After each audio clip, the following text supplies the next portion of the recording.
This is a session that we've done annually with the council almost every year since I've been here, and probably long before that. In previous years, it has been a much smaller group.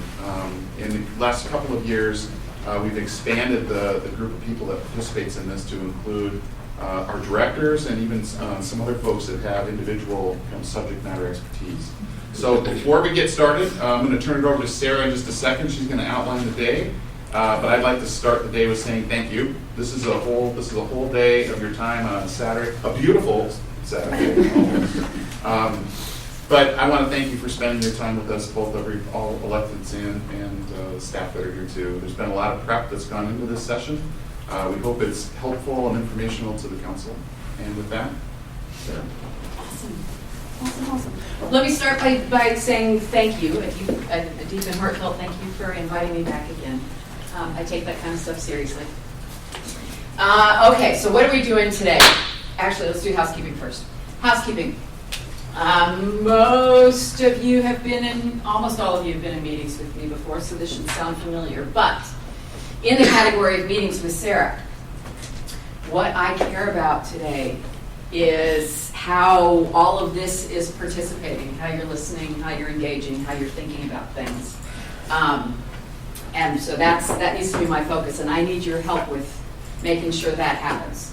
And that means a number of things. That means we've got drinks in the back and coffee across the hall. Keep yourself hydrated. We've got snacks in the back. We'll have lunch midday. Keep yourself fed and sugared. It's amazing, especially in the afternoon, what a little bit of hydration and a little bit of sugar can do for mental function and clarity and those sorts of things. It really is extraordinary.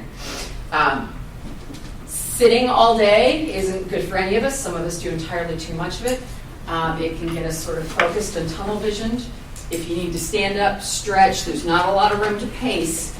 But if you need to lean against the wall because your back hurts, or you want to sit on the floor, whatever it takes to keep your head, this part engaged, you take care of the rest to make sure you can, okay? We've got breaks built in along the way, but they won't necessarily align with your needs. We've got doors there, restrooms back out toward the front and around. These little monsters, I think they certainly drop our attention dramatically, and they may even drop our IQ, depending on the research, just by being in the room. So if we can get them face down, get them to stun, get the ringtones off, all that sort of stuff, as much as we can. I know that not everybody necessarily can. I'm using mine as a clock. So, right, as many of those distractions as we can take away would be great. Given the weather, I have mine on Do Not Disturb, but given the weather across the Midwest today, I don't know if my turning the Do Not Disturb on will turn off any tornado alarms that may be going off at my home or my parents' home. So if that happens, I apologize. We are set to go until 4:15, and then there's a field trip. Is everybody able to stay until 4:15? As far as you know, things happen, I know, but anything that you know. I might need to log out a little bit early, but. And Nick is here in the morning, but not in the afternoon, right? Gotcha. Correct. Gotcha. You guys on the ends, if I start ignoring you, just throw something at me, just avoid the head, okay? We are being recorded, FYI, we are being recorded, and it's not a huge room, and it's a pretty good acoustics room, but this is still a distance, so let's everybody try to sort of aim our voices to right about here, right? Everybody aim into here. Engage that diaphragm. Outside clarity is more important here. If you can't hear somebody, don't be embarrassed. Ask them to repeat, because, again, this needs to be about hearing each other and thinking as a group and all of those sorts of things. Right? Any other housekeeping? All good? All right. So the agenda. What are we doing today? Today is we're deep diving into budget stuff, as you know. This is at least part 3 of this particular conversation on this cycle, right? You started before Christmas. You had a number of deep dives into services last month, I believe. And now today, we're looking at some recommendations and how to move forward. The order of the agenda sort of very intentionally previews Scott and Ari's recommendations up front, and then presents more detail on projections and benchmarks and staffing obligations and those sorts of things afterward. And then we've got time in the afternoon to focus on discussing the merits of those recommendations at the beginning, right? So it very intentionally tries to present the whole picture before we get into the merits of individual recommendations. I say that because I know as soon as Scott and Ari start making recommendations, you're going to want to dive into, is this good, bad, or ugly? And I hope that the first run at the beginning is about setting the stage and an opportunity to clarify so that we can get the whole picture first. Does that make sense? Okay. And I will gently remind you of that, but if you say no, then you say no. So. Any questions about the agenda or what we're doing? Yes, ma'am. We submitted, council were given the opportunity to submit ideas for budget reductions. When are those going to be covered? It won't be today. We're still collecting them. We haven't had a chance to meet with everyone yet. So those are still coming in the process of putting the budget together. Okay. And as part of this morning's presentation, I think Pa's going to go over, where'd Pa go? Pa's going to go over the timeline of next steps, I think, in the process. All right? Does everybody know everybody in the room? Nick, do you know everyone? Nick, do you know everyone? Zoe, do you know everyone? Okay, just checking. Just checking. All right, so in that case, not going to do round robin. Council, one last reminder. If you're in this room, you're in this room for a reason. Okay? That means, and that reason is not to sit and listen and sit and be pretty. Although you may be sitting perfectly still and listening and being pretty. But you're in this room for a reason.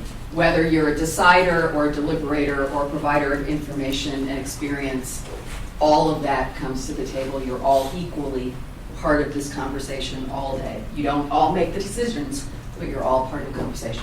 You hear me? Okay. All right. Anything from council members before we get started? Anything that you want to? I would have a comment. I see pros and cons to the proposal that you made of going through all the presentations and then holding questions until the end, because I think, in real time, I found both ways to be good ways to do it. I'm just not sure what the best way is to do it here, because there'll be questions that come up in people's minds as presentations are being made We're and are not, better dealt with in real time than they are being held until the afternoon to ask a question about no, a thank you. particular proposal from a person on the budget. I'm not asking to hold questions. I'm asking to hold discussion of the merits. So clarifications of meaning and questions, absolutely, we should absolutely be doing those. I just don't want to get caught in the merits of them before we have the whole picture. I think that'll be a better way to do it. Does that make sense? Or, clarification. Thanks for the Yeah, clarification. absolutely, absolutely. Thank you for that, Jim. All good? All righty. Well, then I think, Scott, it goes back to you, my dear. Video? Yeah. Let's do the video. Jen, can you help us?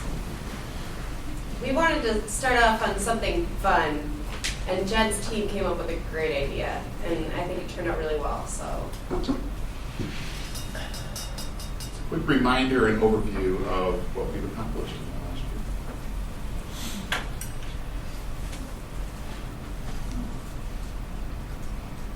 year. From providing service directly to Edina residents to improving and maintaining parks and infrastructure, and from keeping the community safe to operating activities and recreation that bring people together, you will see work toward the city's mission in every department at every site, every day. In 2024, this commitment took shape in countless ways. From major infrastructure upgrades to new community programs, each project was designed to enhance the quality of life in Edina. Let's take a look at some of the key accomplishments that made an impact last year. We expanded outdoor recreation opportunities with 6 miles of new mountain bike trails at Braemar Park. We replaced aging playgrounds at Walnut Ridge and Todd Parks and added a brand new playground at the Courtney Fields Complex. We continue to work on developing plans for the investment in Fred Richards Park and Braemar Arena. We also took additional steps towards enriching Edina's art scene with planning for a brand new art center with Hennepin County in their new Southdale Library. Beyond recreation and the arts, we also made important strides in public safety last year. Construction began on a new fire station 2 to enhance emergency response, and security cameras were installed in the downtown area to help keep 50th and France safe. In addition, the police and fire departments piloted an alternative response team, improving how we respond to mental health crises with care and expertise. These projects reflect our ongoing commitment to safety and well-being for all residents. Investing in infrastructure is essential to keeping Edina running smoothly and sustainably. In 2024, we took on major projects to improve resilience and reliability across the city. The Morningside Flood Infrastructure Project helped reduce flood risks for homes and streets, while the replacement of sanitary sewer lift station number 6 ensured the continued efficiency of our wastewater system. We also completed the lead service line inventory to identify and address outdated water lines, and Public Works finished a 3-year project to replace Warren Avenue north of 66th Street. These improvements will support the community for years to come. Behind the scenes, many essential services kept Edina running efficiently in 2024. The city successfully administered 5 elections, ensuring our residents could make their voices heard. Additionally, our human resources team oversaw the hiring of 37 full-time employees, about 10% of our workforce, bringing fresh talent and expertise to departments across the city. Investing in people ensures that we continue to meet the needs of Edina residents now and into the future. Last year, we launched a new employee website, EdinaMN, to improve internal communications and collaboration, and we laid the groundwork for a learning management system, Edina Learns, to enhance our training and professional development. In 2024, the Finance Department issued RFPs for audit services and banking and custody services to maintain strong financial oversight. Looking ahead, we developed the 2025-2030 Capital Improvement Plan to guide future investments.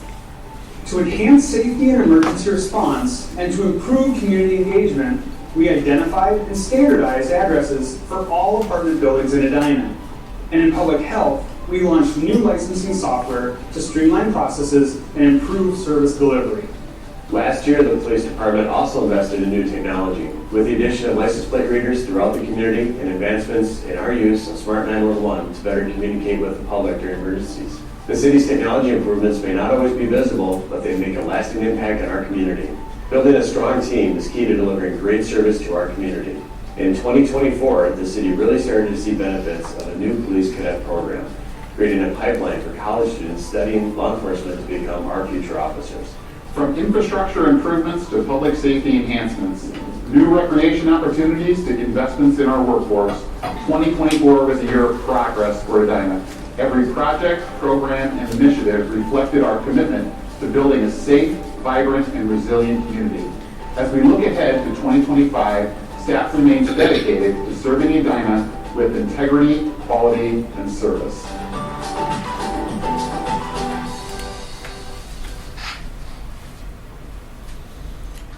Okay, a little bit about a lot of stuff.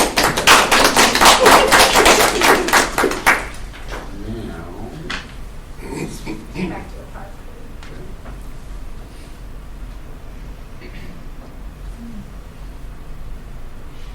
So we thought when we've had these meetings in the past, it's a good reminder to take a look at what our mission and vision are. So our mission for the City of Edina is to provide effective and valued services, maintain public infrastructure, offer premier public facilities, and guide the development and redevelopment of lands in a manner that sustains and improves high quality of life enjoyed by residents and businesses. From a staff standpoint, we take that as a statement from the City Council to how and what we should be doing as the people that make these laws work in the city. The vision for the city of Edina is to be the preeminent place for living, learning, raising families, and doing business. This vision is distinguished by a livable environment, effective and valued city services, sound public infrastructure, and balanced land uses and innovation. Again, we take these as statements about how we should do our work, and this is what we have done with our council ever since I've been here. Again, we've taken a look at this a number of times as well. One of our fundamental principles for our budget pillars, and budget values. They've been pretty consistent over the last 4 or 5 years. The 26-27 budget process will resemble past budget processes with some notable exceptions. And one of those is that we have been talking to city council members in February and March about what your goals were, what your concerns were, what your questions are, and what your ideas are in terms of a budget for 26 and 27. So those policy discussions and decisions come from the council. We've already had discussions, even starting as early as last year, about 26 and 27 along the service level discussion line. So those are areas that we are looking for guidance from the council. We continue to. The what are we doing as a city? On the city management side, this is the how. How are we going about implementing the council's decisions around work plan and budget? In efficiency, how do we minimize negative service impacts, and how we do this from an internal service level? How do we optimize those internal service levels for the folks that we work with here? Included in the packet was a memo from me to Mayor Council on March 15th, so today's date. And we wanted just to go over some of those ideas we've heard already. Calling them initial recommendations is fair. It's probably almost pre-recommendations in terms of, we'll talk a little bit about what our timeline is for the year. But this, as I noted earlier, is an early start for us. So when we've taken a look at our budget priorities for the upcoming year, we really are looking at 3 pretty broad buckets. One is our debt service, one is our capital spending, and one's our operating spending. There's lots of other things we're looking at, but you could almost take everything we do and fit them into one of those 3 categories. So we've been looking so far on what are some ways we can decrease our levy, because we've heard from council during the last budget process that levy management, and particularly levy slowing the trajectory of growth in the property tax levy is important to you. So that's important to us, important to me. When we look at ways to do that, we can do that on the enhance the revenue side or reduce the expense side. We're going to suggest that we do a balanced approach and do some of all of that. On the debt service side, we recommend that we pay our debt. Nick, it's a good idea, right? Probably. Yeah. So we'll do that, and we're taking that as a given, and Pa's going to go through some of our debt service obligations that we've already agreed to, and some that we're looking at for the future on some operating and capital expenditures that council has already seen and give us some direction on already. In terms of revenues, some of the areas that we want to start with is trying to get a hold, or not trying to, but getting a hold of our credit card fees. A lot of organizations, a lot of public organizations are doing the same kind of move. Some have done it already. We want to go into it full on a full basis in 2025 and 2026 to not eat the credit card charges that we have in the past, which has been something that we have done. We want to not do that anymore. So that brings back it brings back hundreds of thousands of dollars that we would assess back to the folks that use credit cards with us to pay for services. We also think that it's time that we do some analysis on the services that we provide to make sure that we are covering service costs with service charges. So whether they're building permit fees or other kinds of user fees, we want to make sure that we're collecting the full expense that we are putting out as a community. We can't collect more because there has to be a nexus between the cost of the service and the size of the fee. But there's always the possibility that we've got some that we haven't increased very much, and the cost of providing them has has increased, so we want to take a look at that this year, and we think there's some revenue enhancement that comes from that. The next item is franchise fees, and franchise fees is a pretty interesting revenue source for us. It's one that we have a lot of control over. We don't have complete control over the timeline for it, and that's part of what we want to discuss with you today. We have to comply with the Minnesota Public Utilities Commission and the big public utilities. They have some internal timelines for how they receive our requests and how they implement them. And it's really a long period it takes before, when you tell them, here's what we want our franchise fees to be, it takes at least 6 months and maybe more for them to actually get that phased in on the bill. So we want to talk about a couple things related to franchise fees. One is the size of the franchise fees. Two is what's the basis, what's the methodology for charging franchise fees.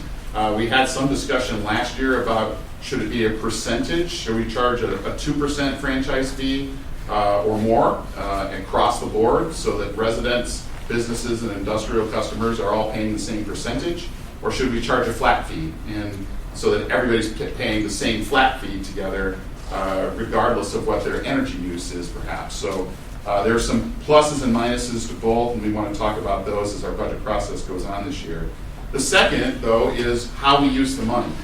In our system, when we put our franchise fees together for the first time, we tied them by council action very specifically to certain qualities, certain program needs, and certain expenses. One is the pedestrian and cyclist safety fund. So the staffing that went with that, the building of trails, building of sidewalks, painting of streets, bike lanes, things like that.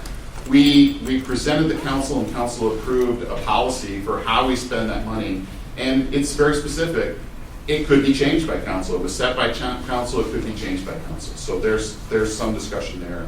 The other piece of this is conservations and sustainability. Same kind of thing. When we increased our fees one year, we had a chance to develop a sustainability function here, conservation and sustainability. Again, we had a policy that was presented to the council. It was very specific on how we can spend that money. But again, it's a council determined policy, and we have the ability to change that policy.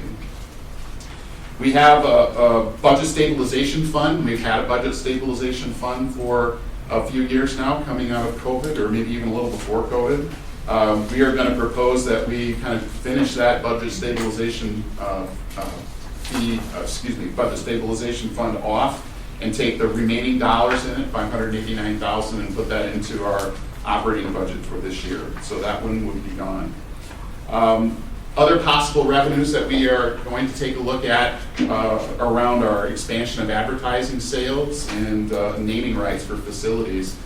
Two areas that we have been doing sales of advertising rights and sponsorships for quite a while, and I think we're pretty good at that, but we would like to do more. We have not done a lot in terms of accepting money or payment for facility sponsorship, so that would be something relatively new. Other cities are doing this right now too, whether it's for companies or family foundations or even individual people that are sponsoring them. We want to see what possibilities there might be for us in that area for them. On the expense side, again, we're looking at our capital budgeting and we're looking at our operating costs. So on the capital side, we did a review of what projects we really need to plan to do next year in terms of capital spending, and those are we're going to propose those remain in the CIP, and mostly those are projects related around asset preservation or safety. Can we go back for a minute, Scott, to are you going to at any time today talk a little bit about some of these ideas in more detail? Mm-hmm. Yeah. So we're going to find out what the existing franchise fee is. Yep. Okay. All right. Thank Yeah, you. we have a lot of discussion, I think, around franchise fees. Right. On the future investment side, again, we've looked at projects that we think could be deferred or could be canceled, and we've got a list of them here. We're happy to talk. We've got some discussion planned for that later today too. But we are not going to be able to make a levy impact without having some reduction in our capital spending this year. So on the operating side and on the capital side. We also have some discussion around how we fund some alternatives for funding, at least the York Park Master Plan, and there may be more opportunities there as well. On our equipment levy, this is a levy, a special levy that we implement every year to fund our equipment. So rolling stock, so vehicles, IT equipment, other major pieces of equipment. We think that there's the ability to reduce that budget by $500,000 without having too much negative impact on our operations. Service reductions, there are a couple of them that are going to be before the council this year. One is reducing the level of our mill and overlay program, and there's a financial savings with that. We're going to ask the council to consider some reductions perhaps in our human services funding. We provide service contracts to local nonprofits or human service organizations. Again, in Minnesota, we can't provide philanthropic gifts to nonprofits, but we can enter into service agreements, and that's how we've done it here, and that's, again, how many cities do it. But that's an area of our budget that is discretionary, and we may not need to do it. What did I forget? Oh, sorry, assessing. So we're going to have more discussion on the question around assessing and who does city assessing for us. As you know, there's a discussion going on between cities in Hennepin County and Hennepin County around how to do assessing in the future. There are 8 cities in Hennepin County that continue to do their own assessing. We're one of those. Those cities have been meeting with David Huff, who is the county administrator, around how, if there's interest in transitioning from a system where we have our own assessors on our own staff, our coworkers, to a system where the county provides that service for us, and we no longer have a city assessing function here. It's hard to make a prediction about what the savings of that might be because we're just in the early stages of it right now. There's a transition timeline that's important in the assessing business. There's a really predictable timeline about when they file certain values, when they stand before the public to answer questions, et cetera. So we got to get that right. But I can tell you that in these meetings where there have been these 8 cities and representatives from the county, there are 2 cities that are interested in making this work in the near term, or at least exploring it more in the near term, and that's Edina and Maple Grove. Brooklyn Park, Eden Prairie, Minnetonka, St. Louis Park, Bloomington, and Minneapolis don't have the same level of interest. But Maple Grove and Edina have told the county that we are, at least on the staff side, that we're interested in more fully developing a proposal. We have to tell, the county has set its own timeline, that we have to tell them by May 1st if we're going to pursue this or if we'd like to pursue it in the future. And so that we're kind of working back from that timeline. But that would make a difference. And we've got a projection of $500,000. That budget is more than $1 million. But it's probably one of those expenses that if we stop doing that service, it's going to take probably a year or 2 to fully achieve all the savings there might be in that area.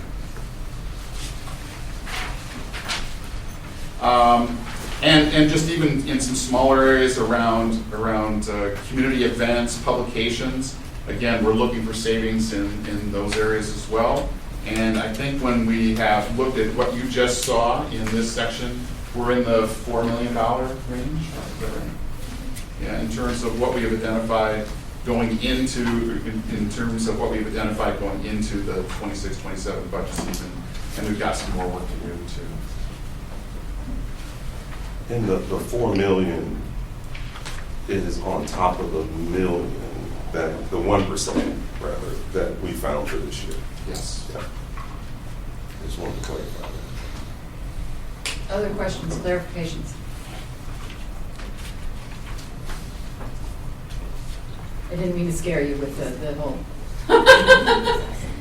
So we'll transition now to the work side, the work plan side, and Ari's got a presentation about that.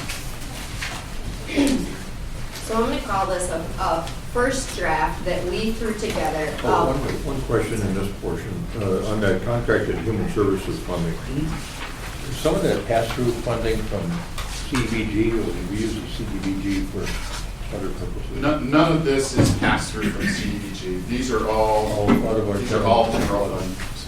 And it's generally been 100,000 or 200,000. Where are we? 100,000 plus. 170. About 200,000. 170.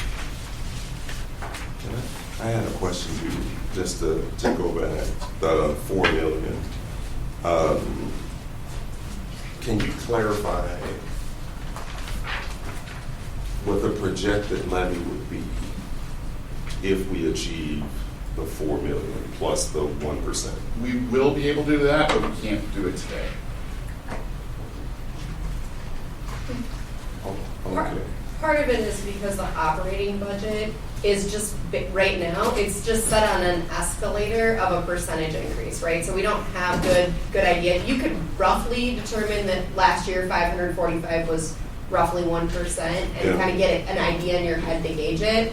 But a more precise version, once we have the actual budget from the departments, we'll be able to give you a much more precise projection. Okay, I guess I'm okay with that. But I'm okay with it because I think that number gets us into the range that we were talking about. That's all I'm asking at this point. I'm not asking for specifics, but just hypothetically, if we All else run the staying the numbers same. all in and we find out, well, no, 4 million, we need 6, then we have to start the process all over again. And so I'm just asking for you to give us some guidance on how solid do we think the 4.5 is, that's all. In the middle of March, the only solid numbers that we have for the 26-27 time period is probably our debt service money. And that even could have some play to it if we have to issue some more debt in the upcoming couple of years. But it's just soft at this point in terms of major components of our operating expenses aren't clear to us right now. Some of those are around employee compensation, particularly employee compensation that is impacted by arbitration. So that could make a major difference in our budget. And on the value side, I think we all know there's a lot happening with values downtown, and how those values in the central part of Minneapolis, the reduction in commercial values is going to impact the county's overall assessment, and that does impact our overall values as well. So that particular information becomes much clearer to us in the next 60 days, and we'll be able to make some much better judgment about them. Okay. I have a couple of questions. The 4 million figure includes increasing the franchise fees. Yes. Yeah. Okay, so that's really just switching revenue streams, and it's not really an additional cut. And it will impact residents. And so I want to point that out because I feel like we should be talking about a figure that subtracts that amount so that, we have a better understanding or more clarity on what is actually cut and what is simply shifting revenue streams. I think that's important. And most of the revenue suggestions do that. I mean, most of the revenue suggestions are increasing fees. Your franchise fees, service fees, credit card fees. Right. Right, And the so credit that card 4 fee- is a net total. Right, I still think that it is a valid point, and I can see the logic of collecting those credit card fees. I think we should have done it years ago. But, just in terms of the assumption that if managing the property tax levy is the primary goal of our budget process this year, I think that is something that is a big if right there, because I think larger picture, it's thinking about impact on residents. And so the franchise fees is that as well. And the other thing, I didn't see in this document, but maybe it comes up later, but one of the topics that has been around for a while is commercial water rates and getting those to a tiered system. And I thought we were gonna get that in at some point. So there's that. Just thinking about revenue generation and streams and all of that, I think it's really important to be mindful of those dollars that end up being diverted from the general fund. And I know we're going to be talking about TIP later, but I think it's important to keep that in mind too. So. But to be clear though, to stabilize our budget, there's only two things we can do. We can cut costs, we can add revenue. And so I think what my suggestion has always been, we got to look at both, right? And so we can lean into this conversation as something as a regressive tax. I get that. But if the credit card fees have gone into the general fund and spread across everybody, it makes sense to me to say, if you want to use a credit card, Derek, you pay the fee. I don't want to pay Derek's fee. And so I think when we go through this, are those the only two? I guess the third could be somebody could gift us $4 million, right? And then for that year, right, our budget would be stabilized. But those are the two things. And so when I read through the memo, it tries to accomplish that. And I do appreciate that for each one of those, we are going to dig into a deep dive, and we have some alternatives and decisions that we can make. But I'm just being clear, if we make a decision to add something back, my very next question is going to be, okay, what's the value of that? Where are we going to find the offset? And so that'll be the question that I'll ask of anybody that wants to say, well, let's reduce that $4 million to $3 million. All right, we got to find another $1 million someplace. And when we're making budget decisions, it's going to impact people. Either it's going to cost more or there's going to be a service level impact. And we have to be able to lean into that and explain, well, here's why we're doing it. And the only really healthy way to address a budget is both sides of the equation. Otherwise, you're just contracting, right? You need to look at both. Carolyn? And this is a process question. As we go through this, I assume discussion of what service level changes would look like would be a part of each section. So if this means, another 2 minutes for the fire truck to get there, or something like that. So that's a very important thing I need to. I think some of them we have determined that, and some of them we just haven't yet. Okay. I'm still working. Okay, great, thank you. But it's not just reducing. Couldn't we also find ways to be more efficient and build in, for example, I'm just thinking, sometimes we divert from process. And, all of this is from my perspective of being on the city council, so I don't know, what's going on in every department, obviously, to a level. But, when we had the ask for creating a conservation easement, and the person who did the ask wanted it to come before city council first, and then go to planning, and then back to city council, like that kind of thing, if we could eliminate doing things that really maybe are unnecessary, we could save money as well. And so I think, kind of having that in mind too. So not just cutting services, but going for greater efficiencies and the bigger bang for our buck, that kind of thing. Yeah, I definitely agree with that. In the big picture, though, I think about that as the first thing I said. So we reduce costs. How do we do that? We can reduce service levels. We can find efficiencies in how we operate. So I agree completely with that from a cost perspective. And if I understand correctly where we are on all of this, so you got the initial projections, they weren't pretty. you wanted to ameliorate that. Had discussions about what all you do so you can fully understand where potential impact is, and said to Scott, come back to us with some ideas. And that's where we are here today. But I don't think, and if this isn't the case, please correct me, I don't think that the 5 of you have agreed to this is our primary purpose if it's just property levy control, or if it's something else. Haven't agreed on the actual target in percent or dollar, and may or may not be on the same page in terms of sort of your value propositions on what's more important or less important to keep or adjust. So I think some of that is this afternoon's conversation too, is laying down, getting closer on some of those parameters. I know you've talked about a number of things, but I don't think the 5 of you have all sort of agreed on some of those things. So I think that's part of it.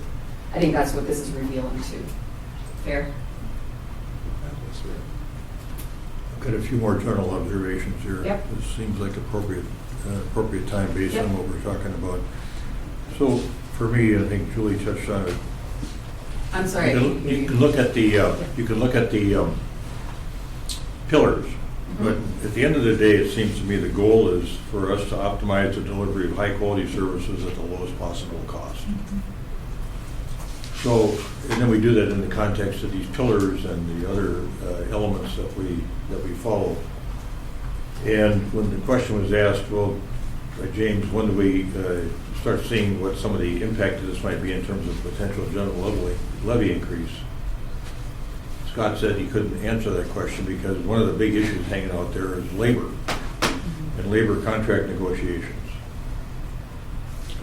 But we also know that when James raises the issue of cost containment, that we've hired 100 people in the last 10 years, and 73% of our budget is labor.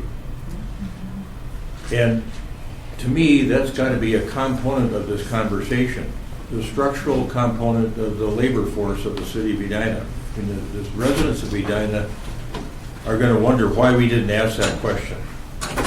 Are we operating as effectively as we can with the people that we have? Do we need more people? Do we get by with fewer people in different departments? I don't know the answer to any of that. I know that we do a great job now.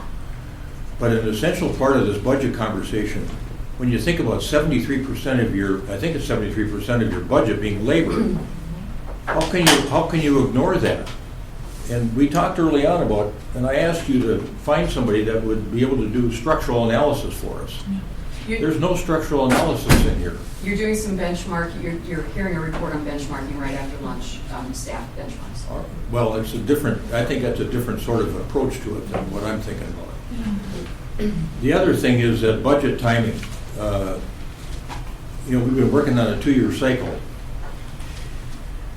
And I say shame on me for being around as long as I have. In the last cycle, I think the percentage was probably 13% on the second year. And I just said to myself, well, we'll take that up when it's time.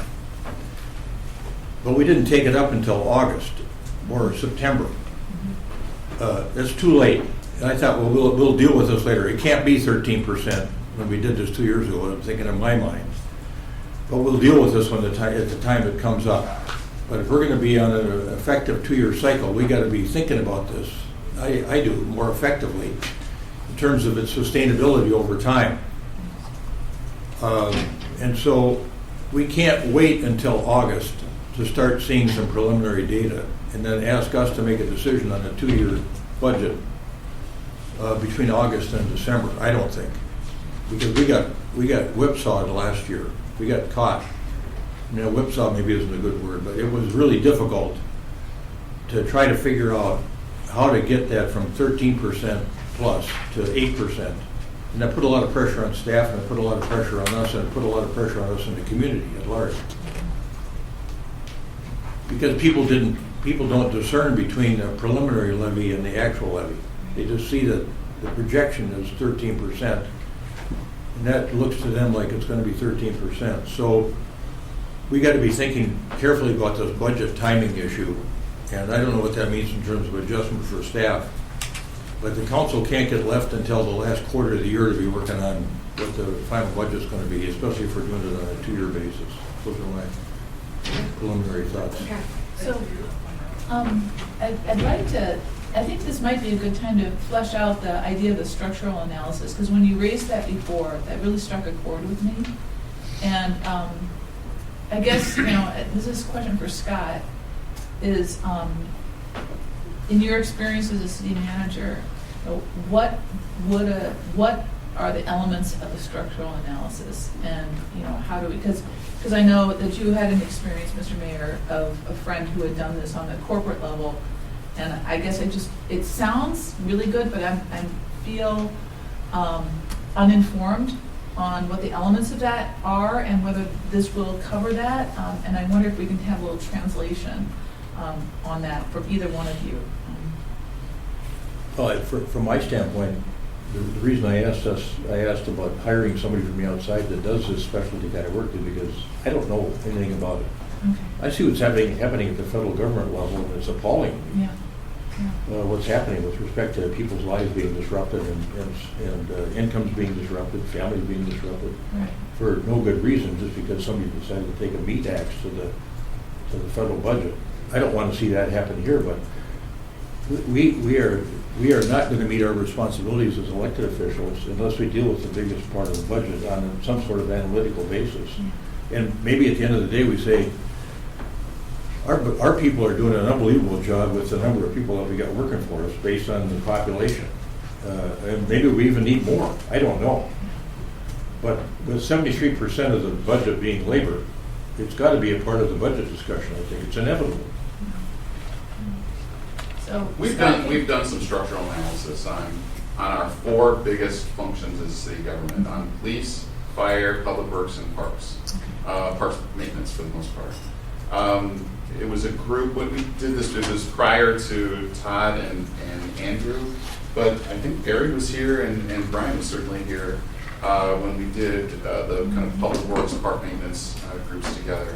So when we did that structural analysis, and those reports are public and available to read. But I would say we have done structural analysis around about 3/4 of our workforce. That remaining workforce is kind of everything else, kind of the corporate support functions, and some of our operating functions. But those 4 biggest chunks of our budget, we've done some work on that. can you give to us, one of the things that I was listening to the conversation from the February meetings was sort of an idea that you are the expert. And for me, it would be very helpful to have, we've got those 4 structural analysis reports, but then when we say everything else, it's, to me, is a cloud, right? I can't put on something specific that, in today, and this is writing something on the 4, I don't know if it's one of the slides or things that we'll talk about, but a big picture, sort of taking those 4 analyses, looking at how Edina runs versus other Minnesota cities and other cities nationally. You say, look, we're incredibly efficient, because I know Public Works, incredibly efficient. We're way understaffed based on what the analysis that we as council heard. But can we have just kind of your 60,000-foot view of the structure of the city of Edina, and that its efficiency grade? That would be extremely helpful to me, and I think that would begin to answer the mayor's concerns. And because I like thinking of it in those terms, because it's easier to articulate to the city, to the residents and the taxpayers. We have done this work. We are very proud of the work that our city employees are doing, and oh my gosh, are we getting a bang for our buck? Or, gosh, it turns out we looked at this and this area has grown and has probably grown too much, and we need to contract a little bit based on what, the bang for the buck kind of thing. So that's the discussion I'd like to be able to tell the public about. And so if we can somehow or other structure the information that we get in relation to that view, it would be extremely helpful to me. I mean, the other, and I agree with everything that has been said, and I think it is very important that we have to look at the number of employees we have. And one example that I heard was, our city clerk used to handle elections. Now we have a specialist who handles elections. And so when I hear police, fire, public works, parks, and then everything else, I think that everything else bubble also needs a close analysis. And, I do know we're understaffed for police and for fire, and I am concerned about people having to do mandatory overtime. I think, that is a big deal to me. I also feel like we as council keep approving projects that bring more people in, and then we don't have revenue coming to compensate for the additional services and that demand and level. And so it's not just looking at this for this year, but we need to think systemically about what we are doing that is bringing in instability and making it not sustainable. So. And so I agree with everything that has been said. We have to do a workforce plan as a part of whatever changes we make. That's just smart business. The flip side of Mayor's comment from a timing perspective, we can't go into September with a tax levy that's 13%. And so we can do all the analysis we want, but that's gotta be on a timeline to where we leave ourselves enough time to make changes. And so whatever that is, like, we have to trust that Scott, you're gonna make sure we have time to do that and we have all the information that we have to be able to make those decisions. Your job is hard. If I were sitting in your seat, I would be saying the same thing you just said to me when I said, well, what's our projection? Not sure yet, right? And so I respect that. But you have to make sure that we have enough time and all the information we need to make the decisions. And I'll probably say this again today. If we're making changes to the recommendations, we have to be able to achieve those savings across the same time frame. It's not okay for us to make a decision and recognize we're not going to see that savings for 2 years because we're going to set the levy this year, right? So we can park and lot all the ideas that provide future savings, and we should dive into them. Absolutely. I'm not saying we should, but we're facing a decision that we have to be able to address within the next, I'll say 4 to 5 months. I don't know the timeline. To your point, Mayor, we need to understand that. But that's the time frame that I feel like we're working on. Some time frame within that 3 to 4 months where we gotta know what we're executing against so that we have enough time to do it. And I get that there are a lot of unknowns, but I think that we can look at historical information to have a pretty good analysis of, we can make some assumptions, right? We can begin to forecast what that will look like so that we know with these approximate $4 million in savings, does that leave us at a 8% increase, right? We can then come back and say, we got the valuations, we know more, it is different, but we at least need to know where that starting point is. And so I don't think it's fair to say, there's so many unknowns we can't do that. We can look at historical and project. So I think we need to start with that and then continue to iterate with more information as it comes in. It's tricky work because you can't even really make a projection. We can't sit here and say, oh, we don't want to see a percentage increase over 6% because we don't even know how the state's going to allocate between commercial and residential. Yeah. So it's really, it's tricky work. Yeah. And I felt like we put you in an awkward position by saying when you came in August or whatever it was, it looks like it's going to be 13+%. We said no. And then you had to scramble in that last quarter to try to figure out how to get us down to 8%, which we were comfortable with. So I don't know, you run this process and you run it well. The message I'm getting, though, is you want to know sooner what that impact is going to be than it had in previous years. I can tell you that we are further and deeper into budget prep in 2025 than we have been in my previous years here. So we hear that message from council. We hear that you want to know sooner what the impact is going to be, that you want to be involved in those discussions, and we're planning to make that happen for you. I'm going to take advantage of this moment to transition us because part of how we know what's in the budget is we know what are the things that are the priorities. And so that is what the budget work plan is. I do want to note before we dive into this that 90-some% of what we do is day-to-day operations. Yeah, right? I want to hold that just for a second here. I don't want to push this before we're done with this conversation topic, because I've got one more thought too. I don't want to see anybody in the city lose their job. We're looking at having the county do our assessing, and that's going to mean some people might transition to the county or go somewhere else. That's an efficiency that I think our grateful staff is looking at it carefully and talking to the county in earnest about that. But I don't think that we should be doing our own internal analysis on whether or not we're sufficiently or inadequately staffed or understaffed. I think that doesn't resonate to me with a taxpayer saying, well, you're looking at your own operation and deciding whether you've got too many or too few or just the right amount of employees. I think that's why I asked to have somebody hired that can do structural analysis for us from the outside. And I think between now and fall, I mean, that's what we ought to be doing. We ought to not, I appreciate the internal analysis, but I think an external analysis is going to be more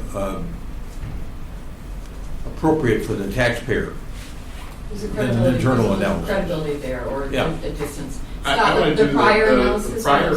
prior structural analysis we haven't were done by an outside firm. They weren't done Okay, by. yeah, that's right. It's Yeah. 5 Bugles, yeah. Yeah. Thanks for that. 5 Bugles was one. Raftellus, although she had a different, I think it was a different name at the time. I wasn't really thinking about, to fair point, I wasn't really thinking about public safety as part of this conversation, because all our residents all say whatever you need for public safety, make sure we got it in place. Well, and so here we get back to my point of you haven't all agreed on what the ground rules are for what we're doing, because Jim's saying I don't want anybody to lose, and then, but I'm not talking about that. I mean, right, some of these ground rules, you're still in a pretty broad range of places. We might not be. I agree with what, I think an outside analysis, looking at departments would make a lot of sense, and it's possible my colleagues agree with the mayor. So I don't disagree with that, guys. But can I offer a construct? Please. Because this is how I am. This is honestly how I'm thinking about it. I appreciate, Mayor, you saying you don't want to see anybody lose their job. Right? I don't either. But I would frame that to say I wouldn't want anyone to lose their job unless we're looking at data that suggests we should move in a different direction. Okay. Right?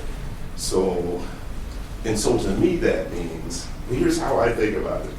If you look at our budget projections, it's a hockey stick, right? And so what we have to do, I think we've got probably 2 or 3 points to change that trajectory. There's a big bang right here, which is what we're talking about today. And there are things that the staff has said, we think we can get that, right? And I estimated 5 to 7 million on the back of a napkin. Kate and I come from a different background, so we do this every day, right? Just give me the trends. I can figure out where I think I need to be, and directionally, let's go that way. But that's a level of ambiguity. On the back of a napkin, I say 5 to 7%. Staff, they're the only ones who know what that is. because I don't even have access to all the data. And so staff has come back and said, we think it's somewhere around 4, and here's how we think we might be able to get there. That's the first point. That honestly just starts us on changing the budget trajectory, because it's a 2-year cycle. So if we hit that, then to Member Jackson's point and Mayor, well, maybe we do need to do another look at our workforce again. But that's another bang, right? So there's other stuff that we have to do beyond the next 3 to 4 months. We're not going to be able to do it all in 3 to 4 months in order to hit the first one.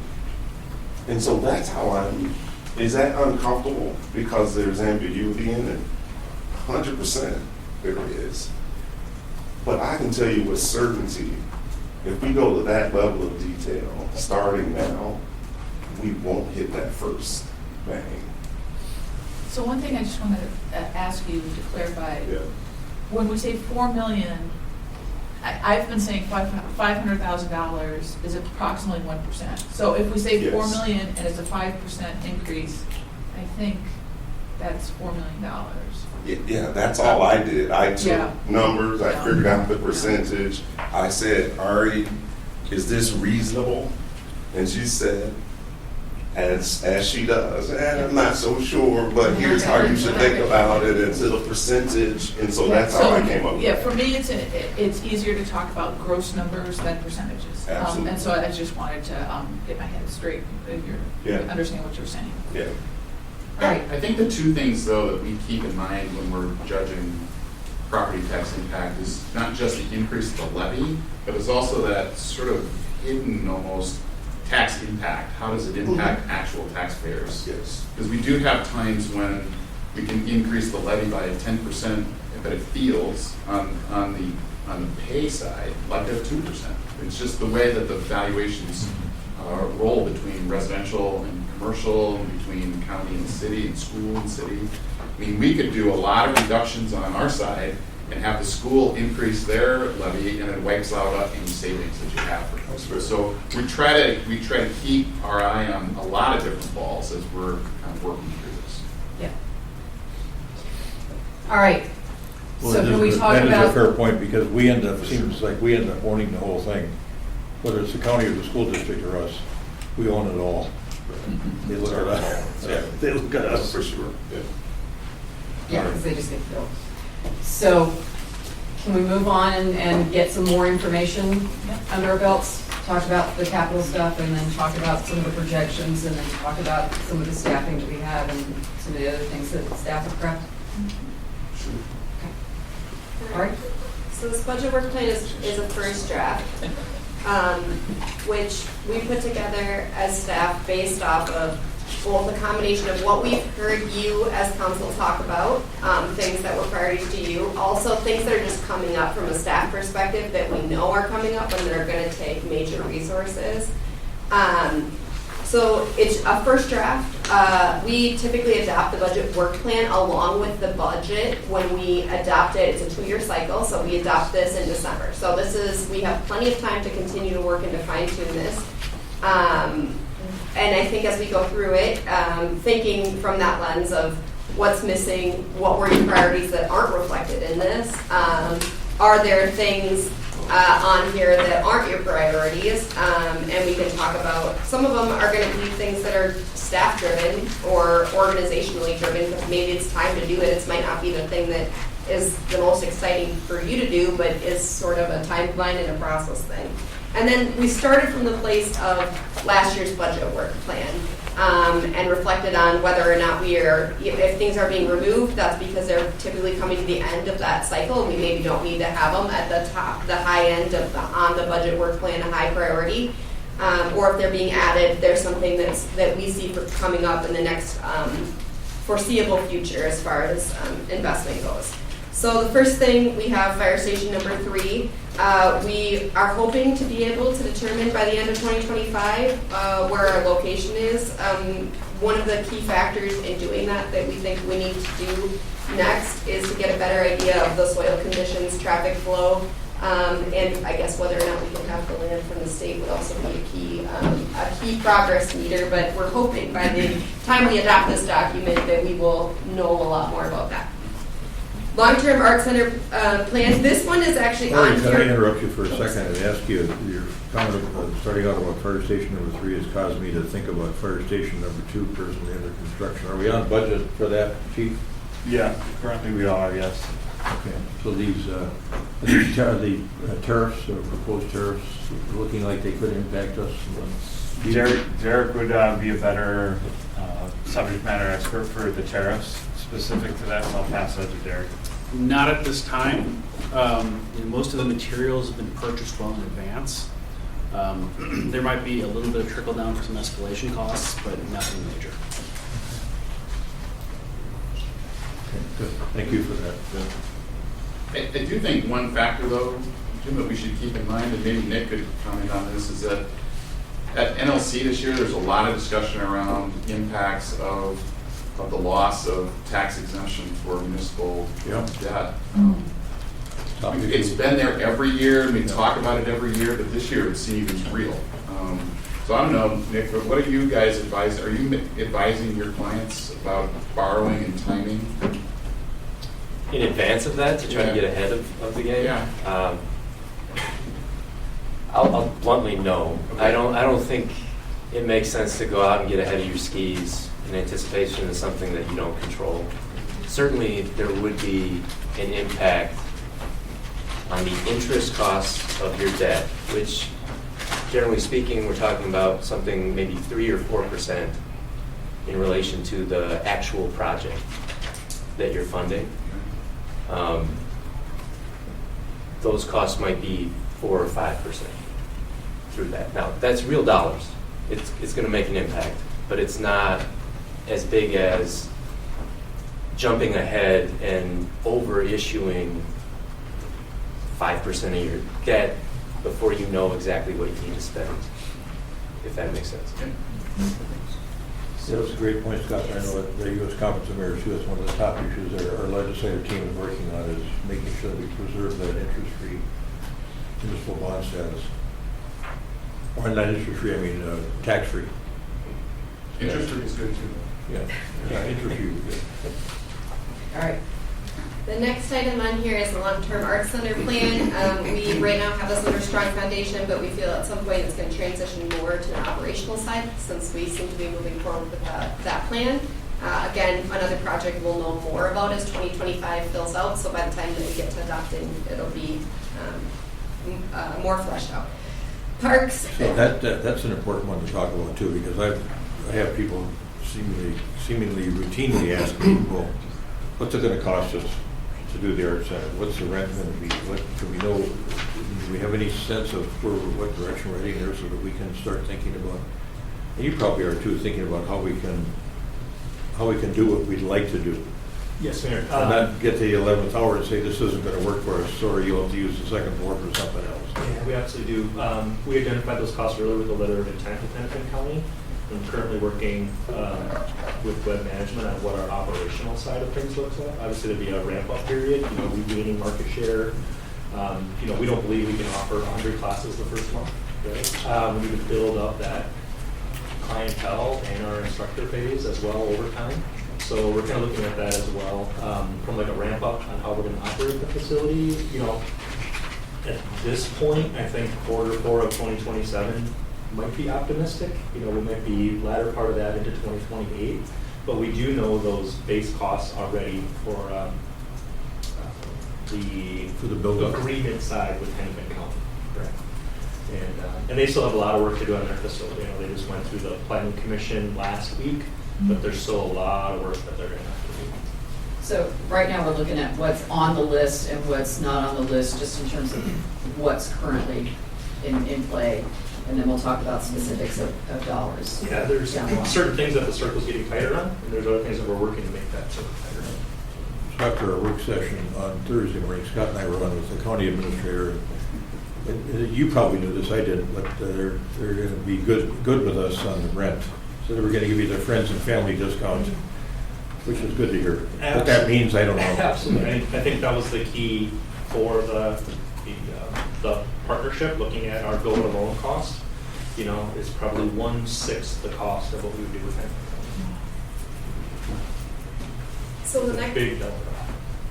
The next item are also projects we've been working on for a long time, but they were lumped together as one item. And the reality of the timeline on those individual projects, it would be better to have them separate. So we're going to split them out into 3 separate projects on the work plan. Cahill Sanitary Sewer Project upgrades. That project's I going to just go hit the on. pause button again there, Ari. Barry, any additional thoughts on that, the park improvements? Actually, Mayor, on Tuesday night, you're going to get a deep dive on those Okay. work session, and we'll give you a full update on that. All right, thanks. Ari? Yep, the next 2 we're going to remove. We feel like we're at the stage where they'll be completed. And then after that, other things that we've been working on, which we're going to talk about a little bit more when we hit the debt service, is that we have had since 2019 scoped out, been working on some police department, city hall renovation work. We need to figure out more design if we plan on doing that in the next, and we are moving this back timeline-wise to 2029, but we still need to do some design work, and so putting that on the list. The next one you guys have heard about a little bit more recently in January when we talked about the pump room at the Aquatic Center. So that we're in the process of doing design for that. Hoping that we can do some construction on that in late 25 or early 26, and keep that aquatic center working. So is we were talking about on the last column there about bonding for it, but we've got a request in at the legislature on that one.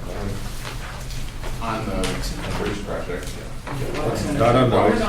yeah, the aquatic center we gotta tell you though, that's pretty unlikely that we're gonna, we've heard that. So it's more probable than not that we'll have to go alone on that. Okay. The next section is reliable service. We have some stuff in here about enhancing the support for staff. This was something that was a priority for council a number of years ago. We are still working on that work. We've done a lot in this area. There was some stuff currently being done with the Parks and Recreation Department that we think we could use some of that more expanded to other areas as well. So we plan this as a relatively small number in the scale of some of these other projects, but we think it's important to continue to look at how we support our staff and continue that strategy. Oh yeah, I remember the report that we got out, was that 2 years ago? We went pretty in-depth into some of the examples. I thought that was really good. It might be good at some point too, and I don't feel like I have an understanding of, are we seeing an increase, a decrease, or what has been the trajectory of those disruption events over the last couple of years? Part of me is like, I haven't heard about it, so I feel like it's been a little bit lighter, but then I look at the current landscape and I'm like, I still think it should be a priority, but I think a data point is something that would be helpful. Yeah, I do think we have a work session planned sometime this summer or fall on that, in May, unless it gets bumped, but so tentatively May on that item. And Ari, one of the things that I'd like to know more about with that is how that impacts the staff retention and the cost savings by retaining staff rather than having people get burned out and leave and have to retrain them. That's a cost element, and then have to look at that, please. Yeah, depending on what area the job is in, those prices can be extremely significant. Yeah, I think that'd be important data.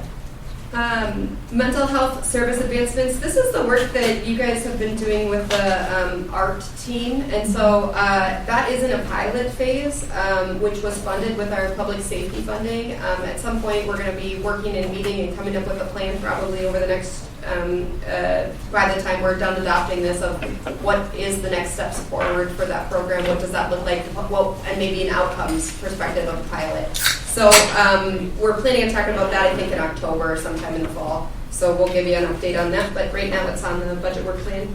The future election administration agreement was one that we actually got to remove because the school district changed their processes and to not have even year elections anymore. So that was on your budget work plan, but we did remove it. The THC cannabis legislation, we finished our ordinance and adopted it. So from our perspective, we are ready to go. We're just waiting on the state. So that's completed. The next one is an item that we've added as an outcome of some of these discussions. It's relating to assessing. That's obviously some work we're going to do in 25, but depending on what the outcome of that looks like from a transition perspective, what 26 and 27 would look like. The project after that, we've put on the list as Edinburgh Park. This one, especially if you look at some of the, which you're going to see when we go through the debt service perspective, some of our, that building needs a lot of work. And so we got to figure out within the next 2 years what we're going to do about Edinburgh. And so that is kind of putting it on the list to examine. I do want to point out that I do have a concern about staff capacity in the Parks and Recreation Department. Specifically with we have a ton of these local sales tax projects that are going on right now, and also doing, art center. Literally every single one of the major facility functions underneath Perry has a giant project, a generational project happening in it. And so that is something that whether it's this project or another project, we might need to come back and say we got to get some outside help in order to be able to do something, because I just think the workload is beyond what we have internally. And so maybe Perry can talk a little bit more about that later on, but that's one thing we just wanted to point out as a concern about the context of all the things we're doing at once in that area. The last one is... Are we going to do a little bit more drill down on Edinburgh Park and its future this afternoon? Yeah, that's... Thought I saw that. Yeah, and we're going to drill down this whole document. You guys are welcome to talk about anything that you want to in this document too. Process automation and AI exploration. So AI is obviously something that is kind of a hotter topic. Staff is exploring how to use it. We have an AI lunch and learn group that our IT director, Ryan, hosts. But we also think that beyond just AI, which is great in some ways, really continuing to focus on process automation is a way that we can achieve a lot of efficiencies. And so that's something that we want to continue to work towards and continue to invest in. The next section is livable cities. You guys are currently having conversations. We've been using some of the HRA meeting work sessions to talk about that. So that's something that hopefully will have more of an outcome for you guys to put on this budget work plan by the end of the year with a better update there. Comprehensive plan update. This was on here to start prepping for it. We're moving into the starting to complete / working towards completion of the comprehensive plan. It won't really be done until 2028 most likely, but we got to do a lot of work in 26, 27 in order to get where we need to be. And then finally, the item that we talked about adding and we've been working on is the zoning code update. We do believe that that's going to produce some efficiencies, at least from a time perspective for you all and for staff, hopefully into the future. Julie, I saw you. Yeah, I think this is really needed, and it's really frustrating when you look at our code. Like, the PUDs have not been updated in many cases, so it's super hard to prep. But my concern is we update the zoning code and then we tinker with it. And I feel like there's kind of a normalization, and that just came up at the last council meeting, like, oh, we'll just rewrite the definition of kennel when it didn't really apply. Mm-hmm. And so I feel like this is a good investment, but I also feel like we need to have an understanding that we guard it and we keep it up to date. And when we rezone, there should be a certain period of time, like it has to be updated within 2 weeks or something like that. Because there are PUDs that are years old that are not accurate. So I guess it's not just doing this work, but ensuring that it is something that is a useful tool and doesn't get mucked up, and also is, kept up to date. Mm-hmm. So I just whispered this to Carrie, but I think this area might be a place after our meeting with Microsoft and the school district where AI might have some efficiencies, so to kind of keep that in mind. We don't want people to lose their jobs necessarily, but if we can make the process, 2 days instead of 2 weeks by using AI, that might be and Carrie's the expert, he'd be able to think about that. All right, I'm gonna keep going, but we can talk further about that later if you guys have more questions about it. Better Together, that's our last pillar. We are due for the quality of life survey. This should, in 25, we're doing that this year, then we do it again. Our process is to do it every other year, so we would keep it on the plan, but update it for 2027. And then refined community engagement methods. We actually had that discussion. I should have updated this one. Sorry, I must have finished this before. So we're going to keep working on that for this year, and we'll have a more update by the end of the year of what we're doing in that area. Long-term art center plan. So yeah, you're going to see this show up in 2 spots. And the reason it's showing up in 2 spots is it's going to move out of the construction of a building perspective and into the how do we operate and how do we live up to the values you all want to see in that type of operations. What does that look like? How do we operationalize your investment in arts? And that is the draft of the budget work plan. And so again, this is just our throwing things on paper. We maybe missed something. We might come back to you and say, oh, we got to add this because, or something might pop and suddenly we got to put it on there as well. Or there might be things that you all think are missing that are really important. And so I just find it easier sometimes to edit something with some notes in place so you can kind of see here's what we're thinking and what's missing and let us know. So just to jump back to our previous discussion, from both the mayor and Jane's comments, I think we should add to this a long-term staffing structure analysis. I think James is right that we can't do that in the time that we have, but it's as a long-term thing. I think we should add that, just so that we, like I said, can if for no other reason, be able to communicate it to the public. And there may be many other reasons that come out of this, but I'd like to see that on the long term. Yeah, good thought. How do you characterize the James workforce assessment? Yeah, well, what's the city terms? I call it a workforce plan, but We call it a staffing analysis. Staffing analysis. Comprehensive.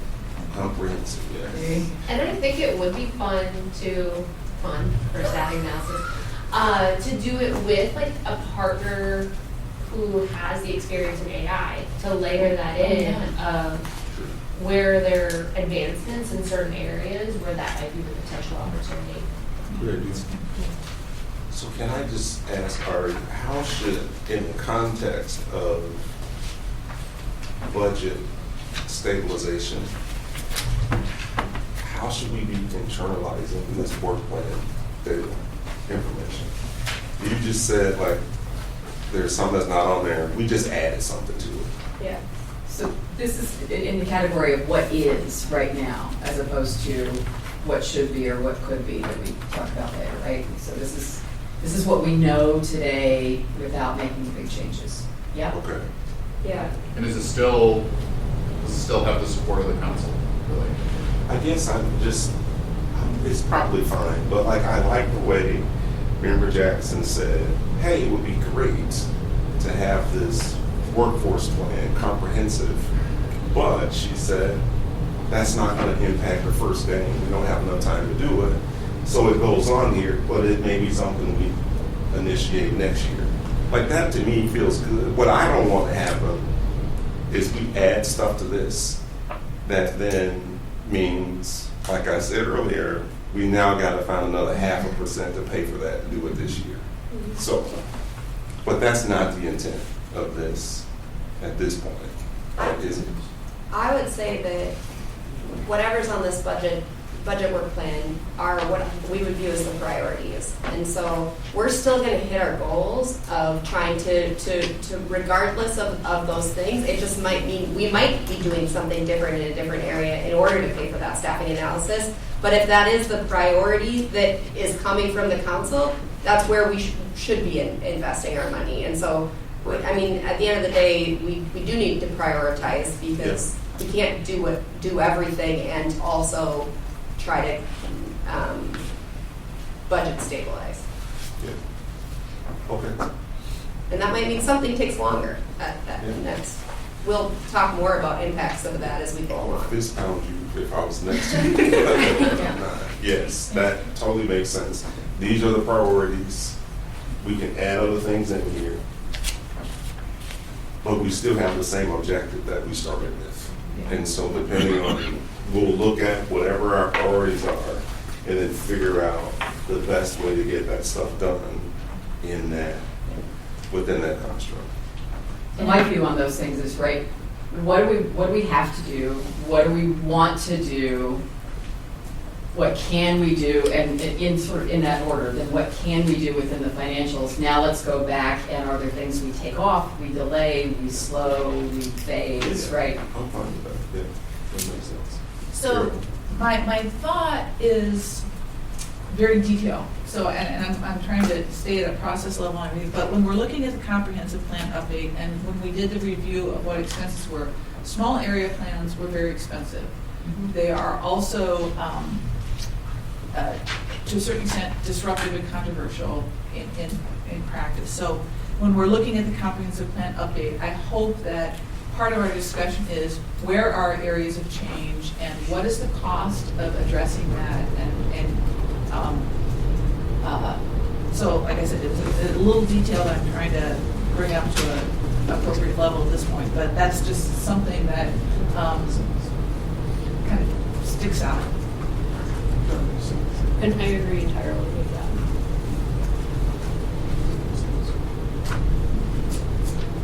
And to add to that, they don't really have much legal basis to them until you actually make it into a zoning or And then they don't even matter, they get ignored, and then people get upset. Well, I don't know about that, but I can tell you that in terms of denying something based on what's in the small area plan would be problematic. well, and that's not what I mean. What I'm thinking is the idea for the small area plans began in 2008, and they weren't even written until around 2017, 2018. So if we're going to be thinking about small area plans, we have to be thinking what's happening 10 years from now, and what are we as council directing, this very large, slow-moving thing to do. That's the 60,000 foot point, and so I just want to make sure that that's included because it is a very long-term thing that decisions we make now will affect 10 years from now.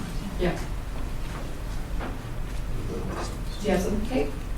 Stop my. Okay. Other questions at this stage? All right, so we're going to take a break, and then when we come back, you're going to hear in-depth on debt service and capital projections, sales tax, street assessment, franchising. And we're going to talk about TIP, sorts of things, and then we're going to be at lunch, shopping cleanup. All right, so 10 minutes, come back at 1:45. Okay. We doing okay? Good break? You got your munchies, you got your drinks, you took care of all the stuff? Are we doing okay so far overall? Okay. I've had at least one, I've had one, and so there may be others, request to make sure that we're using our outside voices as we're talking about things, all right? Everything else okay? Okay. So, Pa, you're picking up here? Yeah. All right. We're going to drop the lighting a little bit because some of the numbers are hard to read otherwise. Is that okay? Y'all good with that? Okay. Yeah. All right. Thank you. Appreciate it. Well done. Applaud Todd. Thank you, everyone. He's been back and forth for like. I know.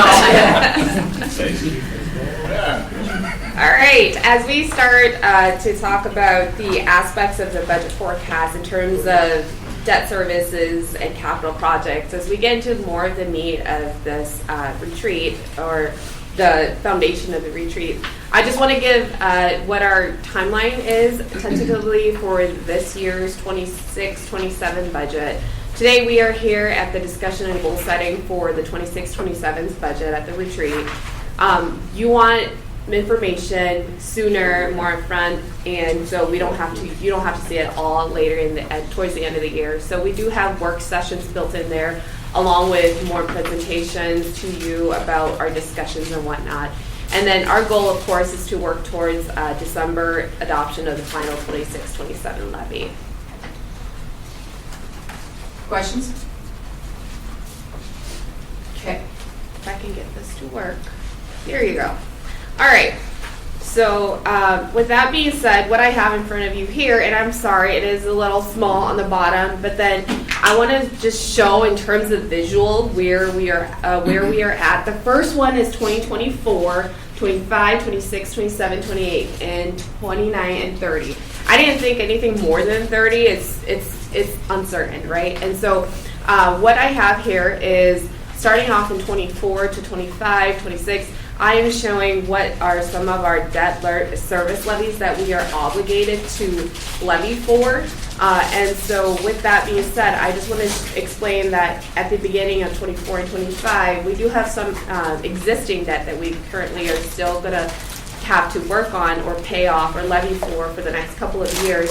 And also in 25, we saw our biggest spike because this is due to our new Fire Station 2 bond that we had to take. And so with that being said, I think there's a strategic way when we look at what our projection is for debt service levy, that over the next 5 years, there's going to be those existing debt before the Fire Station 2 debt that will be falling off, that we need to consider as we plan for these bigger projects that cannot, that these big projects are like the public safety and City Hall projects to the Edinburgh and Golf Event Center. And I'll talk a little bit more into those, but as these next 4 years, these existing debt falls off, there's a opportunity for us to consider or plan for flexibility in how we issue and what we issue debt for.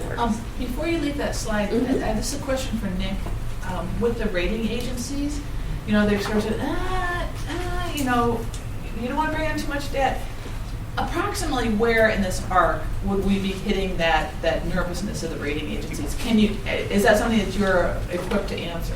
Well, I think I would just put it in the context of the rating agencies are going to be looking at the overall financial health of the city, and there's several different factors that they're going to consider. Here, we're talking about a fixed cost that's part of your budget that's going to be a long-term liability in the future. The top of that line is $7 million, Bob? Yes. So as a percent of the total revenues of the city on an annual basis, what is that? 6-7%, maybe? It's not very high in terms of their scale. The city of Edina has a lot of other revenues outside of its levy that you are able to utilize for programming, for operations, for capital even. So that is not necessarily concerning to the rating agency. I don't want to paint a picture like you're not going to get in trouble at some point in time. So if you had contraction, right, then there might be an offset to that. But having a fixed cost of 6-7% on debt is not something, they're more looking at 15 before they would say that this specifically is a red flag. Okay, so nothing on here would raise the attention of and negatively raise the attention of as far as you know. But this is a very narrow window, yes, right, okay. of what they're Right. So this doesn't say, oh my gosh, with that middle one in 2027, we're going to get when the rating agencies look at us, they're like, wow, you're really pushing the limits there, kind of thing. We're not going to hear anything like that. No, I don't think your fixed levy for debt is not something that they have cited in the past, and it's not something that I think there'd have to be a lot of other contraction elsewhere before that would raise a flag. Okay, thank you. Yep. Okay, so are all of these projects that have been bonded for purely public projects? because I can't read them all. Yep, I'm gonna flip to the next. Okay, screen. a follow-up Yep. question though, because this was a proposal that recently came to the HRA to bond for the parking ramp at the US Bank development site and take on that debt. And I'm just wondering, I've received a lot of concerns about that. I personally have concerns about that. And if this session is about kind of mitigating costs and really focusing the very limited resources that we have, I just want to put it out there. Do we want to think about a policy where we would only bond for public projects? Just a question, we don't need to answer it today. Well, in what sense do you think that might not be a potential public project if it was deemed to be district parking? I'm just using this as an example. I don't even know much about this idea, but It's a parking ramp that's part of a private development TIF district. And so in the here and now, you know, they say, okay, it can be used by the public on Saturdays and Sundays and after hours, but it's already controversial, but that's kind of, those are details. And I think, you know, do we want to say we're not going to bond for projects that are private, that could have a public benefit? well, this could be a publicly owned ramp. I think that's the point that I heard you making, is that just like at 50th and France or at Jury's, we own the parking ramps, but they're adjacent to commercial spaces. Right. It's arguable that a ramp out there that was planned could be a district parking ramp owned by the city. Whether it's a good idea or not, I don't know. I was thinking it was going to service but that's kind of a distraction from yeah, what we're right. talking But I about. mean, Let me just say that industrial development bonds are no longer tax exempt, so it's a completely different animal. Industrial development bond is a city bonding for a private project, and that in 1986 went away. So I don't think that when we have that discussion, we'll have the discussion, but that's not something that's possible. okay, good. Thank you. None of the projects that are up there include a ramp. So just so, because you can't see them on the bottom, the ramp is not in this current. I just wanted to again, the larger point being that you don't use it for private projects, period. Right. Sorry. Ari, I'm impressed you can read that. Well, I also have seen the slide before, but. All right. And then flip. How hard do I have to press it? Sometimes if you wait too long, it kind of, you press the button. And And I these know more slides are questions. not in the packet. We, Thank you, Darren. no, but we will upload them. Thank you. We'll upload them in These email. slides, yeah. Thank So, sorry about that, we're still making. No worries. All right, so this is really small to read, and I understand that, but I'll try my best to illustrate what's on the screen by narrating it. So the first year column I have is your 2023 actuals, and then going all the way to the far right is the 2020-30 projected. I can Vanna. Thank you. And then with the white section, what we have on top with the two colors, that's your existing debt service levy with some projections. And then the bottom half is the construction fund levies, your CIP levy, equipment levy, special park levy. So what I want to call your attention to is the white sections are obligations that we have decided, council has decided that yes, we'll be moving forward on, right? So this is our existing debt levies to our fire station, newest fire station, to debt levies obligations. The yellow sections, you've seen that both the yellow and the orange sections before in previous council presentation on projection. But what I want to say is that for the yellow sections, those staff, we have taken a look at it in terms of project reprioritizing. These are all also on the CIP, and we said, hey, what are some ways that we can look at or propose in a way where we're not so inflating the debt service levy needs? And so we made some changes, and those are in the orange section. The yellow sections, we've fine-tuned certain ones in terms of these are the ones that we need to work on, and you would have seen it in the work plan that Ari presented it on earlier. But these are the ones that we could probably strategically place them in different years based off of the timing of different projects. Those are likely to happen, right, in those years. That's what we're saying, best case scenarios, or the scenarios we're looking at.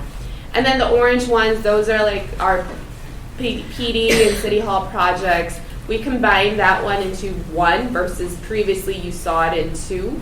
That was always one. Sorry, that was one, and then the second one is the Fire Station 3. Ari mentioned a little bit about it earlier. This one we're slating in 29 for a 30-year bond, and then the Edinburgh and the Golf Center. You previously saw the question, but what we did here is, let's have more conversations about it before we really, start projecting for these. So those two are the two of the major changes that we updated this projection on. So you've essentially pushed both of those categories out.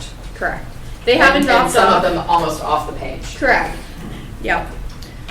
And so with that being said, with the Edinburgh and Golf Event Center, we will be having additional discussion on it, on what is the long-term vision for for Edinburgh, and then what are also some potential on expanding our sales tax funded projects to support these facilities. And I have a slide on it that we'll go into a little bit more. The construction fund levy, we of course have our CIP equipment, special parts levy, and the special street levy. We have that in there. But then I just want to show you where we are headed in terms of just projections. Question on the slide before we go. The special park improvement levy, when we decided not to do Lewis Park, so is the actual number different or it dropped down for 2025 based on the cut that we made? No, actually, the Lewis Park was in the regular CIP levy. That special park levy number dropped down ahead of time because of all the debt service of the fire station. It was kind of to flex with that, so that was planned that way. But that project is not included in the special park improvement levy. Perry, want to explain a little bit more about what the current special park improvement levy for? That was in response to kind of your request to fast track a lot of the playground replacements and then the next series of park shelter buildings. So that was that projection, and Ari is correct, is that then did lower, try to help balance that levy projection. So that's gone through, if you kind of consider, trying to rattle them off here, Lewis Park, Strackower Park, Wooddale, Fox Meadow, all of those have been kind of that 23, 24, and projected 25 replacements. Could I ask a quick question on Lewis Park? At the time we pushed that back further into the CIP, we were talking about the possibility of having a budget surplus sufficient in quantity to do the Lewis Park shelter building. We haven't heard anything about that, at least I haven't. We're still working on audit right now, and that at the end of that audit process for 2024, we'll know whether we were plus or minus in terms of surplus. And one thing I do want to also point out is that the construction fund levies, it's another crucial financial tool, right, for supporting our capital improvement needs of the city of Edina, from your equipment replacements to streets, park improvements, like Perry mentioned.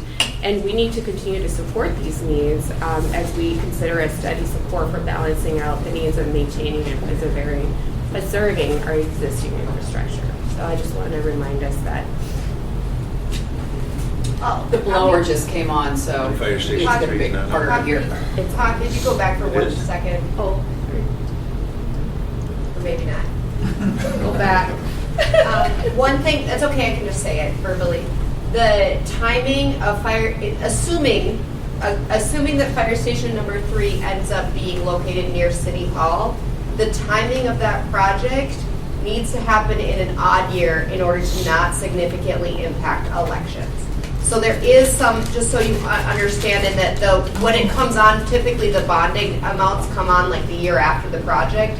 So there's some timing discussions about when you can do improvements with either police department, City Hall, fire station number 3, if we're going to impact City Hall because of the elections. And so I just want to note that if you move something like that, it can't just move back 1 year, it needs to move back 2 years, because we got to kind of hit those odd years in order to preserve our parking lot, because we need that place to park.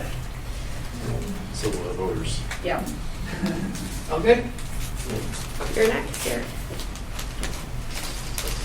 So Pat touched on this a little bit, but on-demand maintenance, or I guess the backlog of maintenance that the city has. We last showed this slide to you. We had 2023 numbers of $46.2 million. These are maintenance needs at all of our facilities citywide. They've crept up to $47.7 million in 2025, and we're projecting them to be at $53 million in 2 years. With aging infrastructure, aging buildings, things like that, obviously these numbers go up. And you start seeing them kind of exponentially go up the farther away you get from new construction, based on mechanical equipment, HVAC systems, roofs, things like that. So we've kind of looked at our deferred maintenance list, and we're realizing that the $2 million that's allocated to the capital improvement projects every year is insufficient.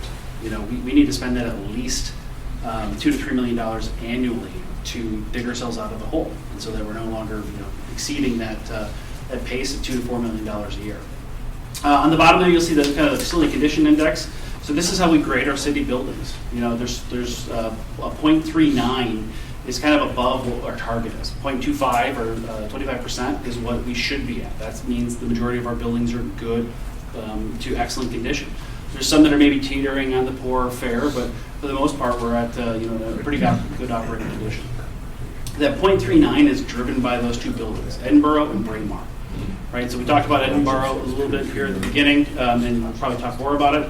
But Braemar is the other large one, and we know that the Lost project that's going to be coming up, that's starting design soon, will drop that number significantly. That 0.45 will be reduced, but it's not totally going to eliminate the percentage of buildings that are kind of starting to get into that poor condition that we have. And that's Braemar Arena, not the golf. Correct. Okay, thank you. Yep.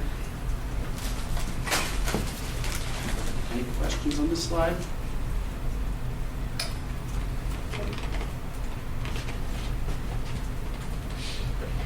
So then we'll talk a little bit about where we're at with our CIP needs per facility, kind of sitting for $2 to $3 million. You'll see that the long lines of Edinburgh and Braemar Arena, those are the biggest needs and biggest chunks. But then we have other buildings in City Hall where we have almost $5 or $6 million of facility needs. In addition to that, the Public Works building and some of our golf facilities also have some higher levels of needs. From the outside, you kind of look at these buildings, they look like they're really good condition, they're working perfectly, but the biggest needs that we have are really centered around HVAC and roofing needs. That's kind of the bulk of it on our end. So, I want to skip to the next slide really quick. When we talk about Braemar Arena, I remember Jackson raised it a couple of minutes ago, and we talk about the impact of local option sales tax, which is going to put us in nice shape from a facility standpoint. Sounds like you still got a gap that you're anticipating for ongoing maintenance. And yeah, I think Derek's showing because they haven't happened yet, so they're still on his list. So that projection's going to come way down. Mm-hmm. Yeah. How far we can get for dollars available and what those priorities are, we'll see as we go through this process. But we're hoping to drastically drop. Yeah, I noticed in the memo that you thought there was still going to be a gap, even after we spend the money, the local option sales tax money. I think the way the paragraph was written is that while we can take care of Braemar, we're not taking care of Edinburgh Park. That was my interpretation of that, is that that paragraph was kind of combined in a sense. Yeah, so the big issue is what to do with Edinburgh Park. Yeah, but I still think for the arena, not to get into specific detail, we can kind of talk about that on Tuesday, but because we have to do SB 2030 in a LEED or B3 process, there's a conversion from natural gas to electricity. So a lot of our existing infrastructure will also have to be upgraded to meet those green building policy goals, and that could impact how we prioritize replacements. Okay, thanks for that. Can you go back to that previous slide? So with the liquor stores, because they are an enterprise, are they ponying up the funds for the building costs, or is that something that comes out of other sources? Kind of a mix, right? There's certain things that the liquor stores are able to fund, and then there's other things where we use asset preservation or some of the capital improvement funds to take care of it. It's all kind of based on scale and size. It's tough to put. To date, we haven't used any general fund dollars in the liquor stores. But other funds that are not generated by the liquor store? Not to my knowledge. I don't know about the past, but we've not used any general fund or other sources of revenues, only liquor store, to my knowledge, over the past. Thank you. One other quick note about this slide is this is also assuming like for like with the cost based off of when the original asset was put in, like what was put in. So these numbers don't necessarily match with what would truly be needed in Edinburgh.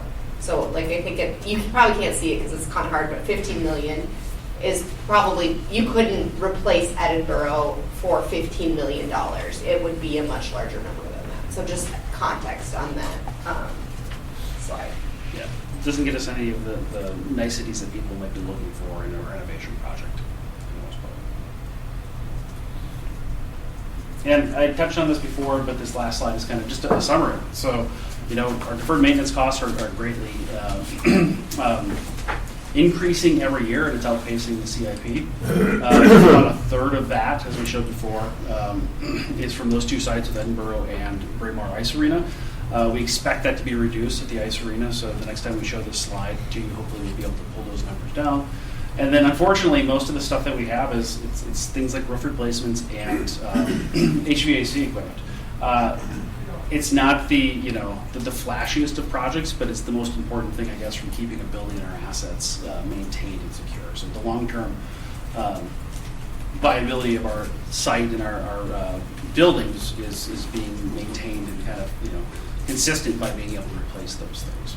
So I have a question about it. When we talk about street repair, Chad will show how maintaining the streets keeps the value of the streets because they don't have the longer life. When we talk about this as a council, can that be one of the slides that you show how this kind of infrastructure work, even though it's not flashy, you don't have to have a great grand opening, extends the life of the building? Yeah, that would be definitely really helpful. The reason I point out roof replacements and HVAC equipment, they both have lifespans of about 20 years apiece, right? So that's when you'll start seeing some of these buildings have those big major costs incurred is at those intervals. And I think Pod's shown this, but those are two of the things that we're talking about. Options for bonding. Can we replace a large chunk of our roofs throughout the city over 2 to 4 years that will hopefully get us through those next 20 years?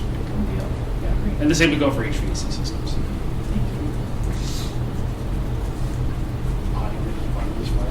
No, I think it worked. Or was that you? That was me. Okay. Yes, please.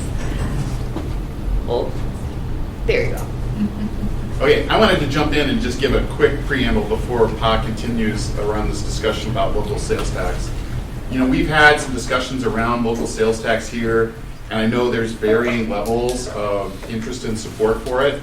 I can tell you, however, that if we decide and continue to decide that the key metric for tax policy for us is going to be managing the property tax levy, we can't do any more major property tax funded projects like Edinburgh Park or like an upcoming project, probably maybe at the pool someday, unless we have a source of revenue like a sales tax. Everything else that we have, all of our other funding vehicles are generally going to have some kind of property tax impact, except for sales tax and except for franchise fee. That doesn't mean they don't have impact on people. We know that they have impact on people, but they don't. Those two sources, and this is the first one we're going to talk about, doesn't have a direct property tax impact, and it also has the potential to scale up for what some of the projects that we're looking for. And I think that's an important thing to know too. We have authorization to do a half-cent sales tax for 19 years. Right now, we are probably 4 years into that time frame. We are getting more. We're seeing more revenue than we thought we were going to see.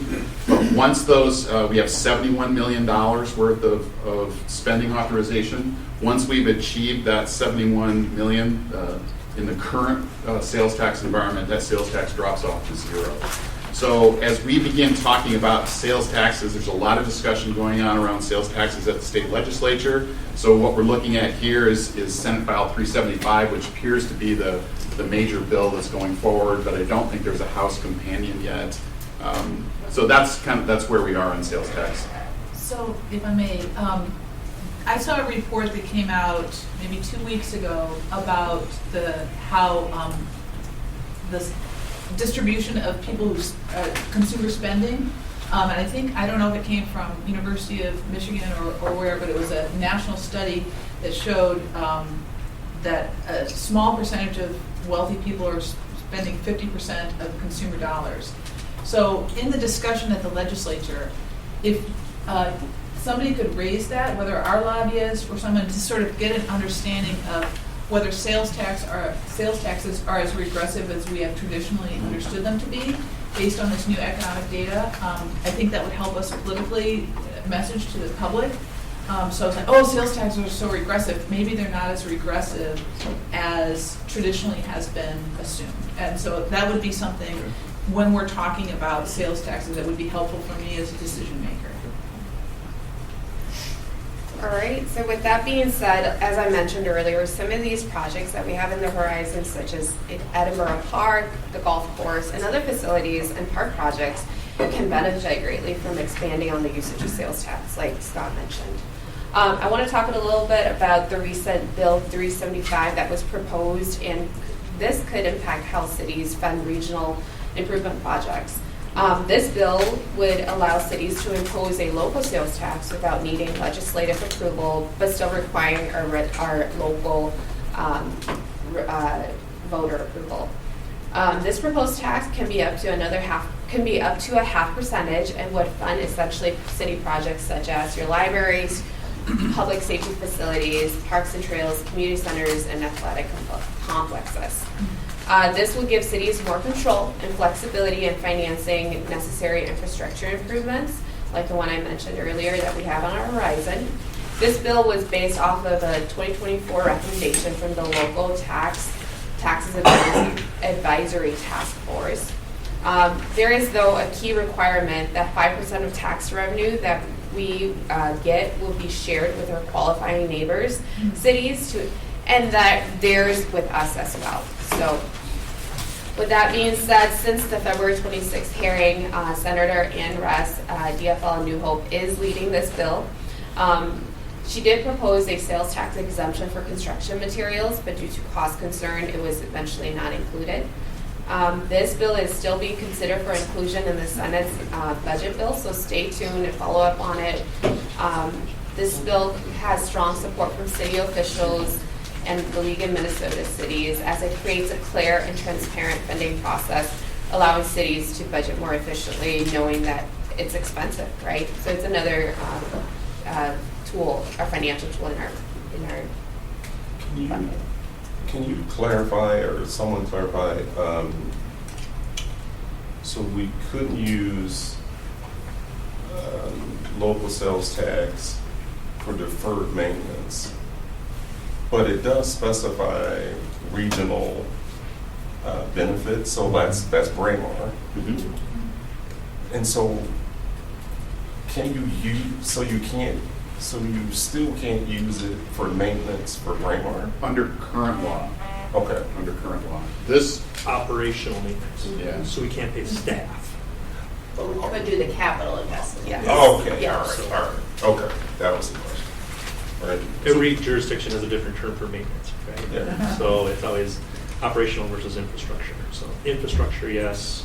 To pay someone to make the ice or to paint the wall, no. Okay. But I would note that the property tax exemption for construction materials was not included in this bill, but we are seeking two of those clarifications through separate means, and we've had a couple of meetings around it that Katie Sen has got us, and so that's moving forward. yeah. So that would be a sales tax exemption for construction materials for Frederick Church Park, Braemar Park, and Braemar Arena.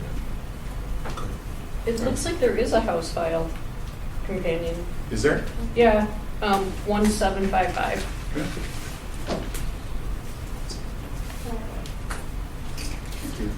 All right, so to talk more about sales tax, I'm going to provide you a little bit of facts of what our current local sales tax is bringing in.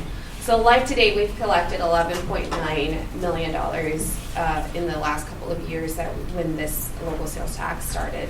In 2023, that is 5.4 million, and then in 24, that's about 6.5 almost million.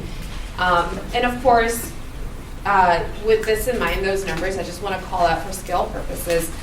In the projection I showed earlier, we levy for about 5.5 million for debt payments in 2025. So if we consider the usage of sales tax for collection of about an annual about $6 million, there is an opportunity for us to take off the burden of levying for these debt payments through collecting it through sales tax. And again, like what Scott mentioned earlier, it doesn't take off the burden of cost to residents or users, but at the end of the day, it takes off the burden from real property tax, right? With that being said, our recommendation is that we don't lose this tool in our toolbox. We should consider this tool for future projects, like I mentioned, the Edinburgh Park, our Marymar Golf Course Event Center that we have projected in our horizon to consider or think about. As decisions are still being continued to be had in refining this bill, we're asking that it's important for you to engage with legislators to advocate for this bill, as it will help us plan and fund projects more efficiently. Let me just add real quick that it could offset what you're currently, but also could allow us to make greater investment as well. So maybe we are able to afford a property tax to do something like the aquatic center to the level of regionalization that we would want to do it, but it could go the other way as well, that we aren't necessarily impacting reducing our levy, but it would allow us the opportunity to do something that's more regionally significant. And under that REST bill, I think is it self-certification on the regional significance of our projects? Could be based on the list, right? And it also included public Well, safety. there's a list of qualified projects Yes. and unqualified projects. Parks are unqualified. Libraries. Parks, trails, community centers, athletic complexes. I believe there was a verification step with the Department of Revenue, but not legislative. Right. And they don't really have the 5% equalization factor worked out yet. That's something that's important to some of the rest. Don't know where that's going to be in the final bill. That would be something equivalent to what we do now with fiscal disparities. Yeah. Could end up benefiting us though, because if Minneapolis has a local sales tax, we could get a portion of that as well. So there's the flip side. Probably figure out Well, there's an oddity with Bloomington having one, and Edina having one, but sharing. All right, any other comments on the sales tax or the sales tax in general before I flip it over to Chad? You gonna run the slides? I can do it. Thank you. So a little bit, another piece of this discussion is the special street levy. So we wanted to give you a little background in those impacts here. Because as Scott mentioned, there's maybe an opportunity to fund that just a little differently with franchise fees, which we'll hit. So the 2016 council increased street maintenance budget. What we were seeing starting in the late 90s, early 2000s when we were reconstructing streets. And as we reconstructed streets, we didn't have enough budget to do the overlays, the maintenance, just like, remember Jackson mentioned that, right, getting the money in at the right time to extend the life. So council at the time increased that budget. So Brian and his team could do a lot of the overlays, and the big investment that residents made at 100% assessments could be extended for as long as possible. 2020, we had a potential project with a very large $33,000 REU assessment, and the neighborhood and the council said that's too high. So we convened a task force, and one of the members is here, Ralph is here, he was on that task force, and did a lot of work over that year, lots of meetings, and eventually got to an assessment policy change in 21, going from 100% taxes, or from 100% assessments to 100% taxes, and transitioning over 16 years.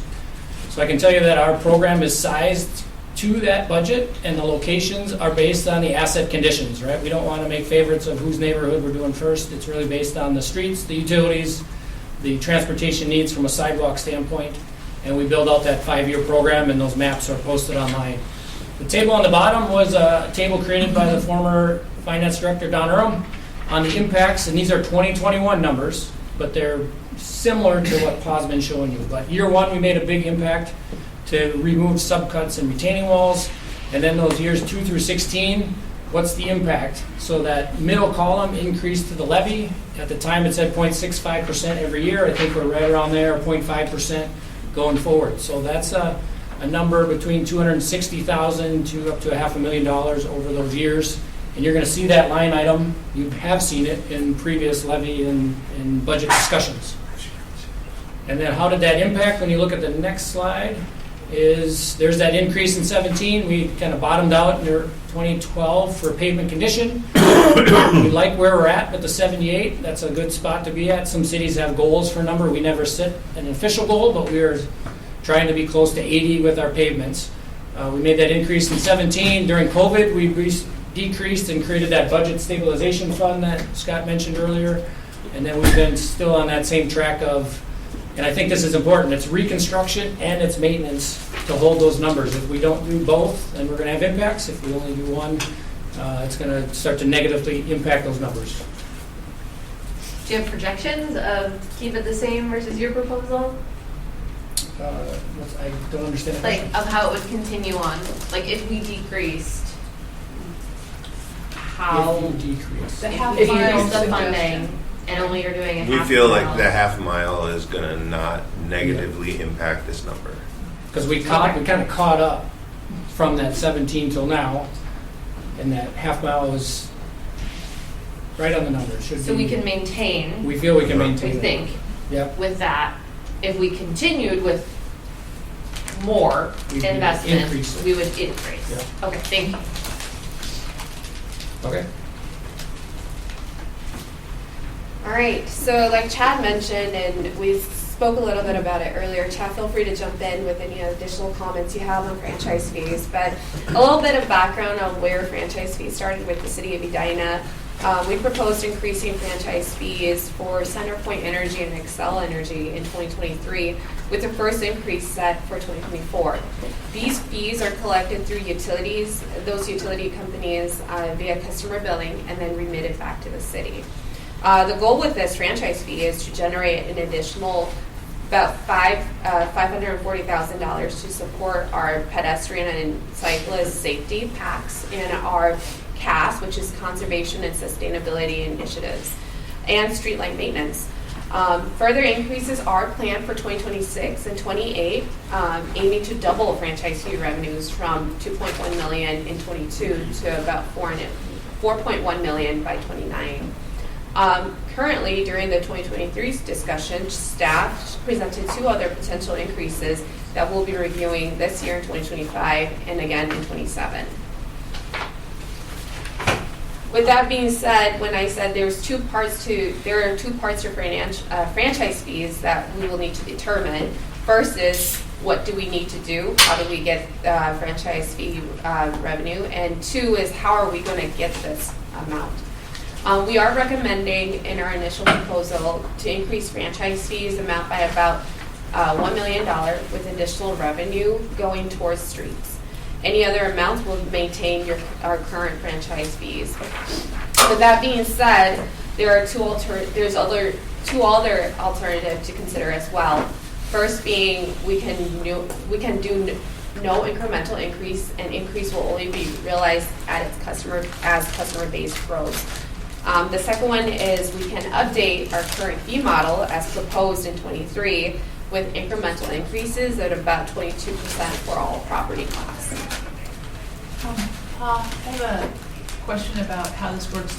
If we increase the fees, does it impact electricity and gas equally, or can we differentiate between what we do on electricity and what we do on gas?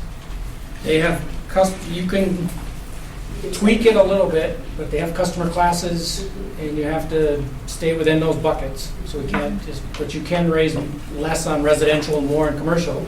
Well, if we stay flat. But you're talking about the differentiation between gas and electric? Yes, I had my environmentalist hat on, that electricity is becoming more and more greenhouse gas, less reducing, but natural gas, which is how most buildings are heated, has negative greenhouse gas impact. So if we could raise it more on natural gas and less on electricity, that would help us meet our greenhouse gas goals. I'm not sure if we can do that or not. The PUC spends a fair amount of time making sure that utilities aren't negatively impacted by each other, right? So that's why they're involved in the whole franchise fee process. Well, I just want to, if it's possible to have that greenhouse gas overlay on the decision, I've asked them. We can talk. We can have talks, and some cities do the percentage based, like a cable franchise fee. They do this utility franchise fee based on percentage, or the flat fees like we do now. But even when you do that, the PUC will take a look at it to make sure that they are fair to each other. But if we have them linked, and you drive an electric car, right, which presumably is good for the environment, but you keep your and you or versus someone who keeps their heat at 85 all winter long, right? The environmental impact is very different. So that's all I'm asking for. Is as we look forward, if we can ask some questions about that emissions impact of our decision. One way you can get at that, though, is by the adoption of a percentage-based franchise fee, because that franchise fee grows and contracts with consumption. So you'd set 2.5% as an example, electric and gas. So if you're spending all your heating on gas, you're going to spend more. You're going to pay more in this fee versus. But if you keep your temperature at 60 all winter and you drive an electric car, you will also be negatively impacted. So that's my point. Yep. We can ask the question. Yeah, okay, thanks. The other thing that, and I think this is what Member Risser was saying at the beginning, is in my mind, my initial concern was, well, if we just are getting the exact same revenue from the exact same population, what does it matter, right?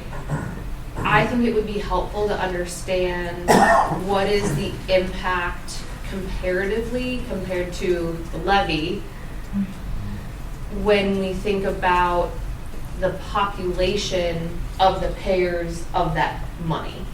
So when we talk about the impact to commercial versus residential, how does that differ from a franchise fee compared to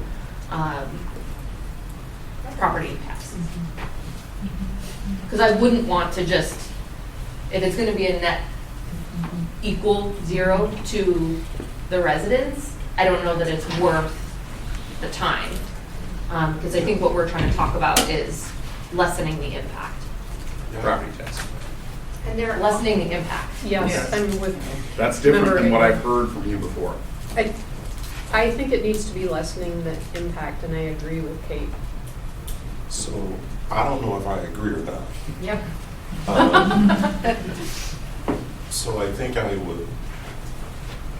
I like where Member Jackson was going. At the end of the day, all of these changes are still going to impact residents one way or the other. And so the way I internalize what Member Jackson said, though, and this may have been incorrect,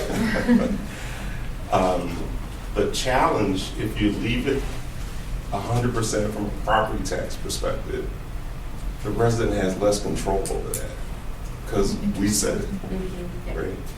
And so to me, if we change things, a percentage of things to a fee, and the resident has the ability to impact that, to me, that's a good thing.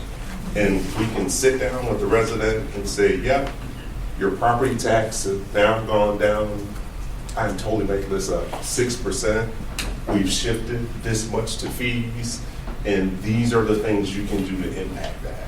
To me, that's a good conversation to have. And I think Carolyn had a second layer of good on that, which is if you can attach it to gains in other goals at the same time, then so there's the agency and then there's the link to other goals. Yeah. On top of it.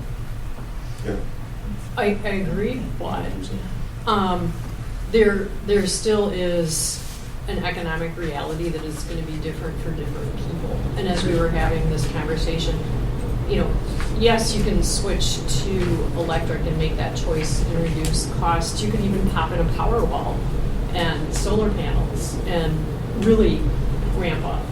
But all of that takes money, and so, just thinking about different income levels and what is the reality for different households and what can actually be done, I think is important. So keeping that element of fairness, I think, is really important. And whether it's a flat fee or a percent, so on the flat fee side, we can tweak it to say we want to do more on a customer class, commercial versus residential. We can tweak that. If we go to a percentage, same thing. We could set percentages between the two classes, and we've done some rough calcs on whether you're a residential customer and how big your home is, what you most likely see a decrease in these fees versus commercial, and are going to pay a bigger piece of that just by on the percentages of energy use when you think about the percentages. So Paul has a slide up. I kind of jumped in there, but you can have those different, you can make those changes of tweaking which class is paying more of these fees. I think the important thing to remember is we note this effective January 1st, we need to know whether we want to go flat fee or percentage and or increase the amount roughly in May, because the PUC has to review stuff, do calculations, and then we got to come back in August and do that final ordinance approval with council. So this is a discussion we don't have till the end of the year to do. We need to do that. It's not the same as the budget cycle. Otherwise, we just stay where we're at this year. That's the other alternative. We don't make choices in time, then it just stays where it's at. When do we need to make decisions about tiered water rates for commercial? That can be done anytime. Yeah. Okay. Yeah. But there's a deadline, because I think we missed it last time. Not for water necessarily, because that's under our control. Well, currently the rate study has percent increases every year for the next X years. So if we get to that point of asking for changes again to those fees at the end of the year, and we didn't have the rate study discussion, you're probably going to be upset because you've asked for the rate discussion. So I think there's a timing for this year to have that discussion. We are planning on a utility rate study this year, and so that will come later in the year. But in terms of fees, Chad's right, we will be bringing that to council in like October. This fee? No. I'm answering. The tiered water rates for commercial, because we have been asking for that.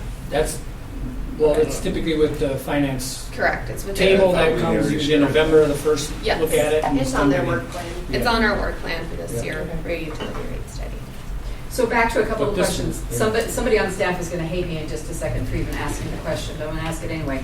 How complicated, or is it possible to do any sort of dashboard slider modeling that breaks into tiers, property impact and franchise impact, and you can play with some of the, you can real time some of the balances between the two, and project out 5-10 years or whatever.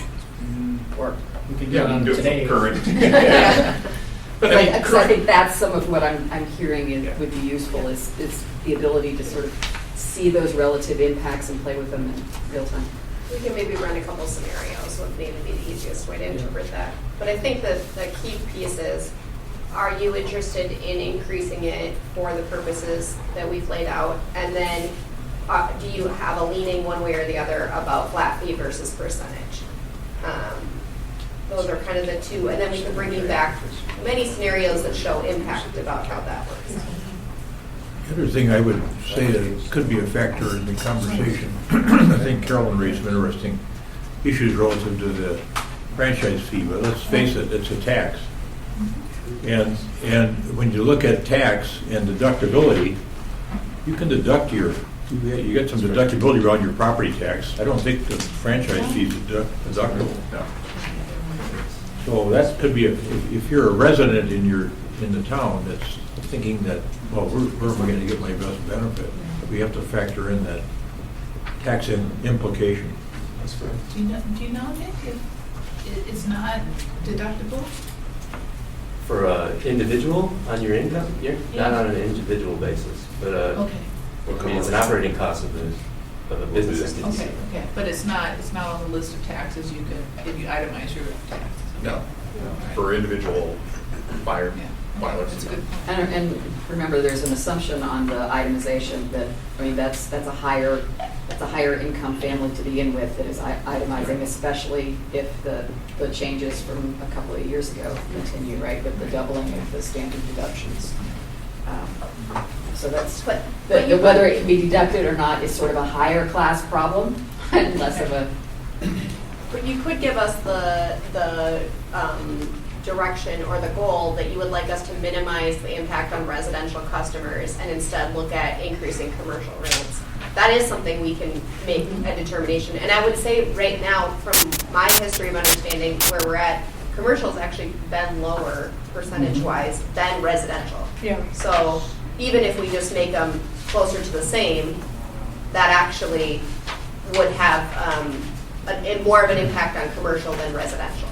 And the smaller energy users, residential and the businesses would benefit. The larger ones are the ones that are going to have, hey, mine went up exponentially potentially on those high if you go to a % commercial. They also have larger bills. But they also have larger bills and they may not see those impacts. So.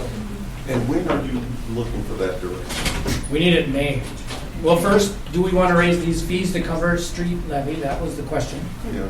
So that's, if there's some opinions there. Then the second piece, or the amount, right, these amounts. Yes or no. If you say no, then we don't need to talk about question 2. If you say yes, then we need to run some scenarios and talk about flat fee versus percentages and run some of those tables and stuff that we've just promised to compare with taxes. And this will come to council in the way that you just framed it. You're not asking us to do that today. No. But if you have a preference. I think we need percentages, Well, not a flat fee, like Say it again, Julie. percentages rather than a flat fee, don't we? And we'll give you the advantages and disadvantages Okay. of both. So there's pluses and minuses with each one of those. I'm leaning toward the percentage model though, Julie. I think we've talked a lot about that over the last few months. There's some other advantages to that. Yep. Did you say decide by May? Well, yeah, we have to just, the keyword decide, like we need to, Like by April. like really, we need direction sooner Tell me. so that we can be ready by May for you to decide. Well, May was feedback. Hey, we're going to go with this and this. Don't need official approval Yeah. until August. But PUC needs to run the numbers. The utilities need to run the numbers. So we can come back to you to actually show the property class impacts that they need to calculate. So May would be the feedback to know which direction. To your first question, No, I was saying. Yeah, to your first question about the street levy, it sounds as though gas and electricity would run together, but if we put, and I know this is combining multiple different government taxing authorities, but if we put it as a percentage on both gas and electricity, that is one way of having electric cars help to pay for the maintenance of the streets, which, because they don't pay the gas tax, they're currently not doing. So I guess that really decreases my question about severing the two different types of utilities. And so if it was a percentage and we did it on both of them, that helps to cover that lack of gas tax. So I'm less concerned than about the severance, but that's. So, yeah, I think. Oh, go ahead, James. No, I was just going to do mine. I think we should do percentage. I think we should look at the balance between commercial and residential. I'll even add one more on that.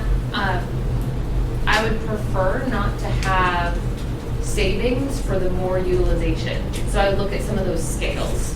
Whereas right now, and I think that's some of the conversation we were having about water, like it almost seems like sometimes the more water you use, the lower your rate gets, based on size of facility. And so that's something I want to be conscious of. I would hope that the more they're using, the more they would be impacted by this. And that's like to Scott's point, that percentage model does that. Yeah. But there's going to be some big users that are going to be, they're going to go from $2,000, they're going to go 10x on their fees because of their use. It's tied right to the use. And you can only set a percentage in these property classes. You can't break it into even more buckets. So. Now, 10x on their fees is not the same as 10x on their bill. Budget, exactly. Right? Yeah. So You might not even see it. they may not, even though it's a big number for us. Yeah. So if I'm hearing so far your leanings, and I know this is, straw vote, doesn't matter yet, but leanings, right? You really care about that, you're leaning that, and whether that, so yes, depends on the impact. Is that what I'm hearing? For me, I would want to include the street levy, or the street reconstruction as part of that. I think if it's just on the PACs and the CAS, it's a much more difficult decision. And the street lighting a little bit. Yeah, so I was thinking this was street levy. Okay. Yeah. Okay, yeah, that's all we're talking about. Yeah. Okay. That's our proposal now, is the street levy. 2 years ago, when I was in front of you, it was just doing more packs, more Okay. cats. So I'm Okay. hearing I didn't. you really want to focus on this proposal that's here on the street levy. Okay. We So can that bring you turns those that into scenarios. yes, right? So you're leaning yes on raising for the street levy with a balanced approach, with thinking about the balance residential and commercial, and no more volume discounts, in other words, moving toward a percentage. I feel a duty to tell you that, I mean, one of the downsides of following that proposal is that you're going to get some feedback from EEC and ETC that's not, probably not supportive of what we're just talking about here. And we just have to manage our way through that. They both wanted those franchise fees to expand so that they could do more of the programmatic things that they wanted to do. But Duly noted. okay. So I'm still up in the air about which way to go, because as a taxpayer, I'd rather have the deductibility. But, and I think this is regressive. So, Well, I think, yeah. Well, that's where the resident versus commercial comes in. so I'd want to, you know, I don't mind drilling down on this idea a little bit, but I still got my reservations about whether or not we ought to shift away from property tax. And all my of gut this is just reaction is I'd rather pay a leaning, little bit right? more property tax and have a deductible than to have an increase in a regressive tax. Yeah. So I'm glad we're talking about the first one. I don't disagree with you, Mayor. But then my question is going to be, all right, if we don't do it, then how are we going to reduce our tax levy? And I don't know the answer to that. Yeah. I have said before, if you give me a $200 million IT spend, I can optimize that thing to the hilt because I understand the components of it. I don't understand all the components of this budget. But I know we're going to make decisions that are going to be regressive taxes. They just are. But I don't know any other way to do it. And so that's why I was saying, I value and trust, we have to value and trust staff's recommendation of how to get there. We can set a target. And that's where the flexible modeling comes in, right? And on commercial and residential and what you move at what pace, because it's, to Carolyn's point earlier, it may or may not be regressive. Depending on how you structure it. Yep. And again, the deductibility, on regressive concerns may be a red herring, because again, there's only a small percentage of the country that itemizes. But it's right to look at it. No, it's right, that's what, And I think that's my When point. we get to the end of the day, what I'd like to see is to James's point, I think it was a really good one, is that if we said, okay, if we can reduce taxes by 0.5% or 1% by moving this to the fee, what does that mean? And that's part of the analysis that'll be going on this summer and this fall. Yeah. I just want to be able to make the comparative. Yeah. Yeah. And so the way I was understanding this is going to, what are we then offsetting in the budget, or what portion of the budget is this contributing to? I thought it was being proposed as the two others plus street reconstruction, like could it increase all three? So I think that might be something we should continue, like we can have that as a separate discussion of does 100% of this go to street reconstruction, or are there additional projects from EEC, ETC that we want to also consider, and maybe it's a percentage base, right? So 10, 10, and 80 is a potential, but I want to see some of those numbers to understand, because I think Manager Neal made a great point. Yeah, we actually proposed 2 increases in the next 4 years, so this is just the first one. So there may be consideration of doing that other increase in 2 more years. And the percentages are up to you guys, right? Or where the money goes. And do we have the data to see who would be paying more, sort of an understanding of? Sorry to interrupt, but yeah, we've run some rough numbers based on our benchmarking data for 4 different house sizes and 2 different commercial size properties. Yeah. So if you could compare that to property taxes. But it's back of the napkin, enough to be dangerous, so we'll share it with you, but it's not from the PUC. They're not willing to do the. No. I'm just for us. saying, So you just know, making what sure. Kate's point earlier is like, Yep. if the same people, we're talking about the same people, is it, you know, who is going to be more impacted by a property tax levy and who's going to be more impacted by a franchise fee? And to James' point, then, you know, the property tax, you don't have any agency really in that, other than just, you know, I don't like my property taxes where they're at. But, you know, whereas, hey, if I lower my heat, I don't have to pay as much as this franchise fee. Yep. So that's an important element in making this decision. Sarah, can we put a pin in this one and discuss it later? I just want to be mindful that the next conversation is Nick and Bill, and they're leaving after lunch, so I want to give a little time to have that one, and then we can come back to this. Yep, 100%. I can stay here and flip.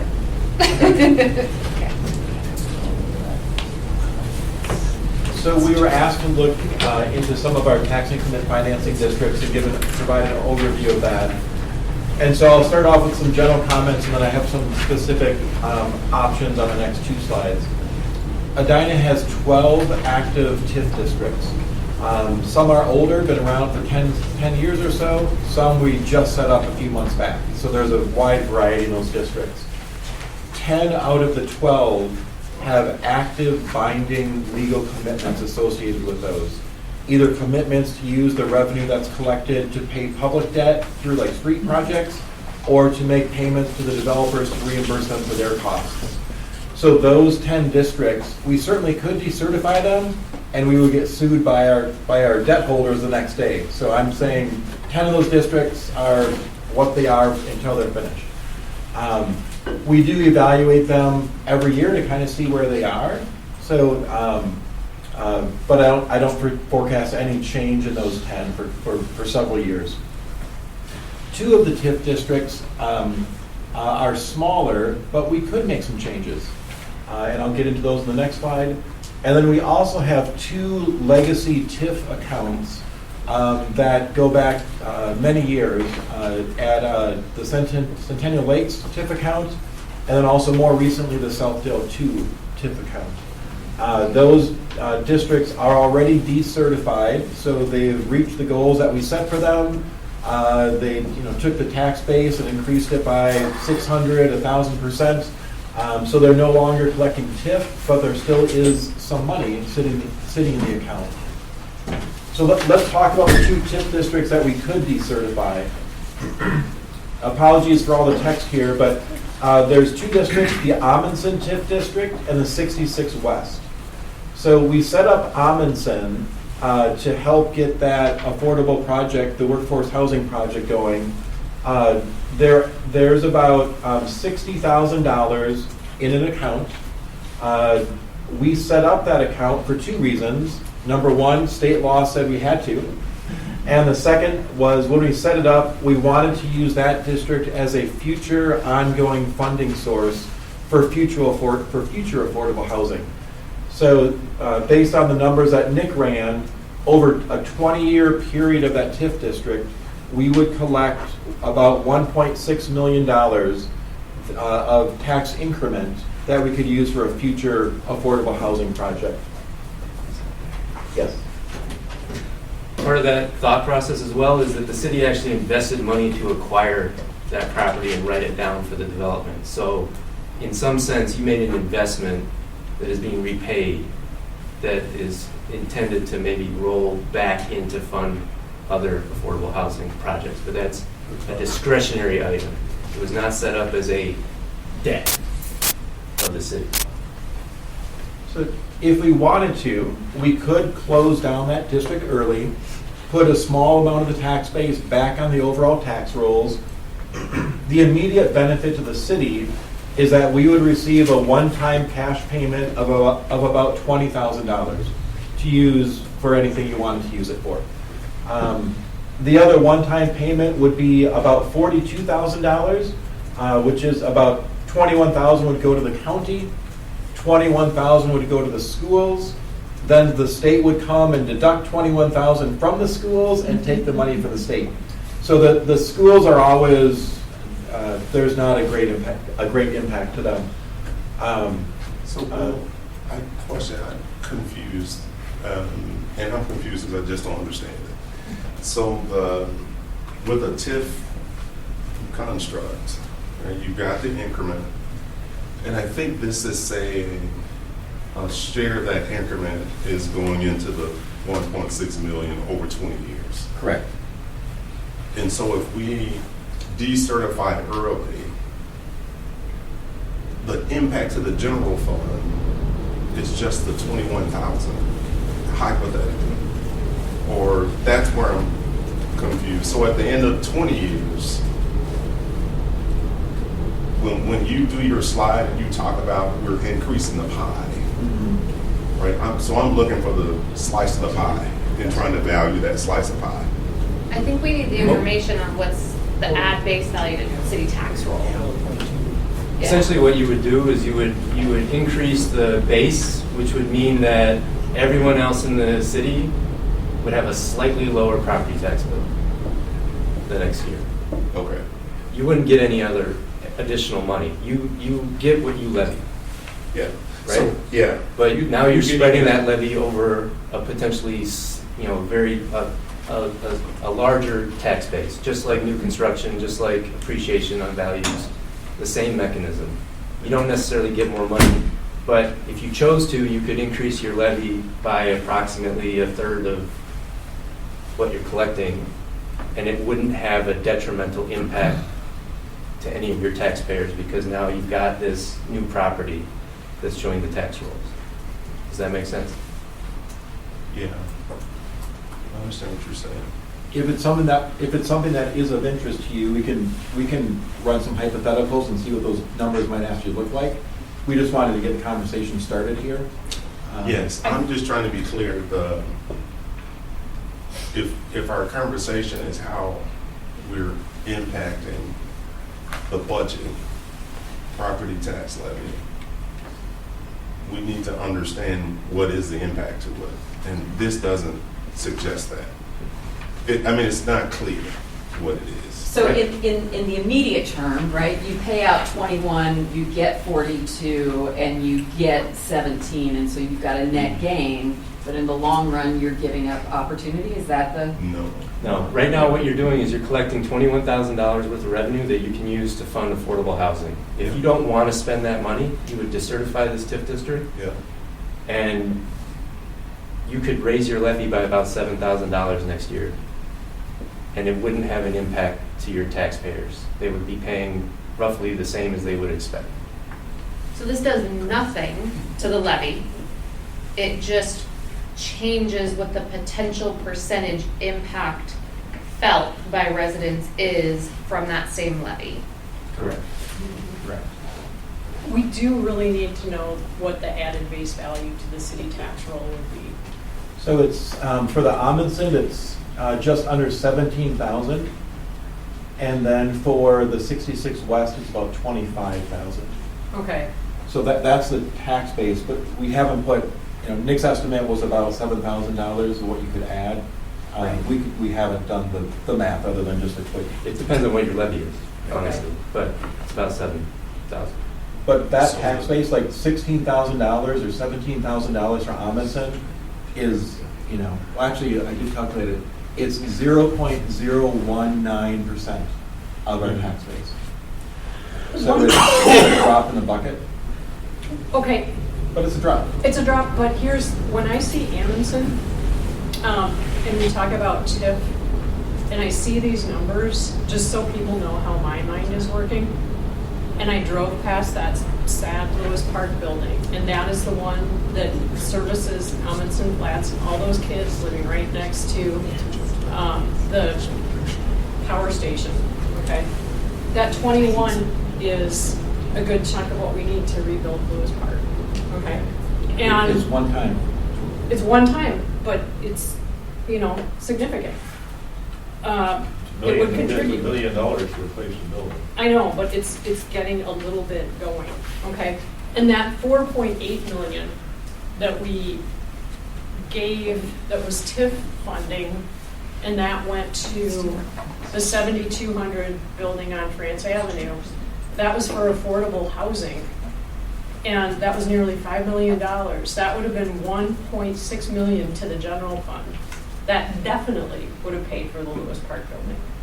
And the thing that is complicating the situation is, in the PUD, we were promised 10% affordable housing for that project. In the TIF agreement, we were promised it, and then we end up paying for it with the 4 million of TIF. So I feel like, just in terms of being stewards of the limited resources that we have, we really need, when we do a PUD and there's a promise for affordable housing, it needs to be understood that we are not going to pony up the money and pay for it ourselves, because that ends up really taking significant amounts out of the general fund. And yeah, okay, 21,000 isn't going to get that park building, it'd be a drop, but it'd be something. And I keep thinking, we spent like $5 million on something that we were supposed to get straight up, and that could have been used for an EMT, it could have been used for that, was help get rid of the deferred maintenance that we have. So anyway.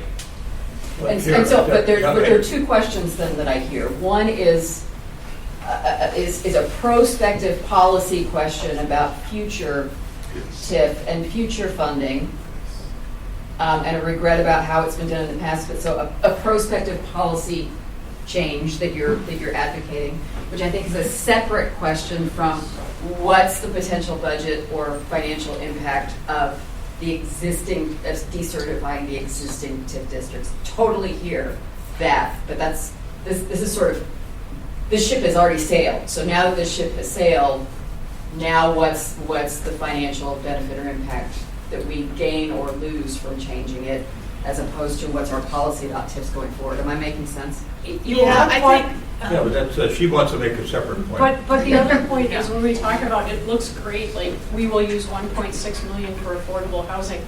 How exactly are we going to be using that? Are we using that to pay for something we were supposed to get from the beginning, or what? So it is kind of complicated. Wait a minute. I think here's my view of it. When we started the affordable housing policy, there was an opportunity to impose a 10% requirement on a developer and require them to put the financial commitment in place to do the units. That's no longer the case. So you're distinguishing, you're conflating, I think, the commitment by the developer to have affordable housing in the building and how it gets paid for. Our commitment now is that you commit to doing affordable housing in that building as a requirement to do a PUD, but we're going to make the investment in the affordable housing through the TIF district, with the TIF district funding. So it's a different funding source, you're right, than what we historically did when we first started out.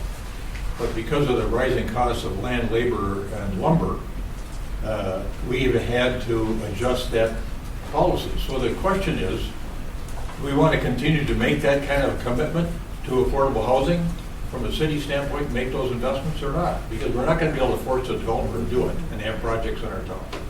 So that's a separate discussion. So I agree with, so I agree with everything the mayor just said.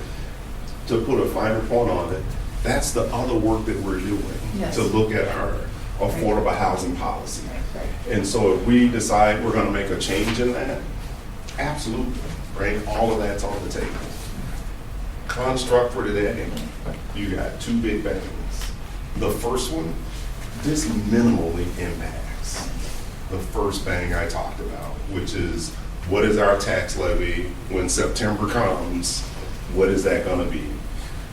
This very minimally impacts that. The second one, right? So in future, then yeah, talking about our housing, affordable housing policy, and how we plan to, or if we should continue to use TIF, I think all of that's on the table. That's how I think about it. Okay, and we do Sure. need to have a more nuanced discussion because it averaged out to $330,000 per rental unit.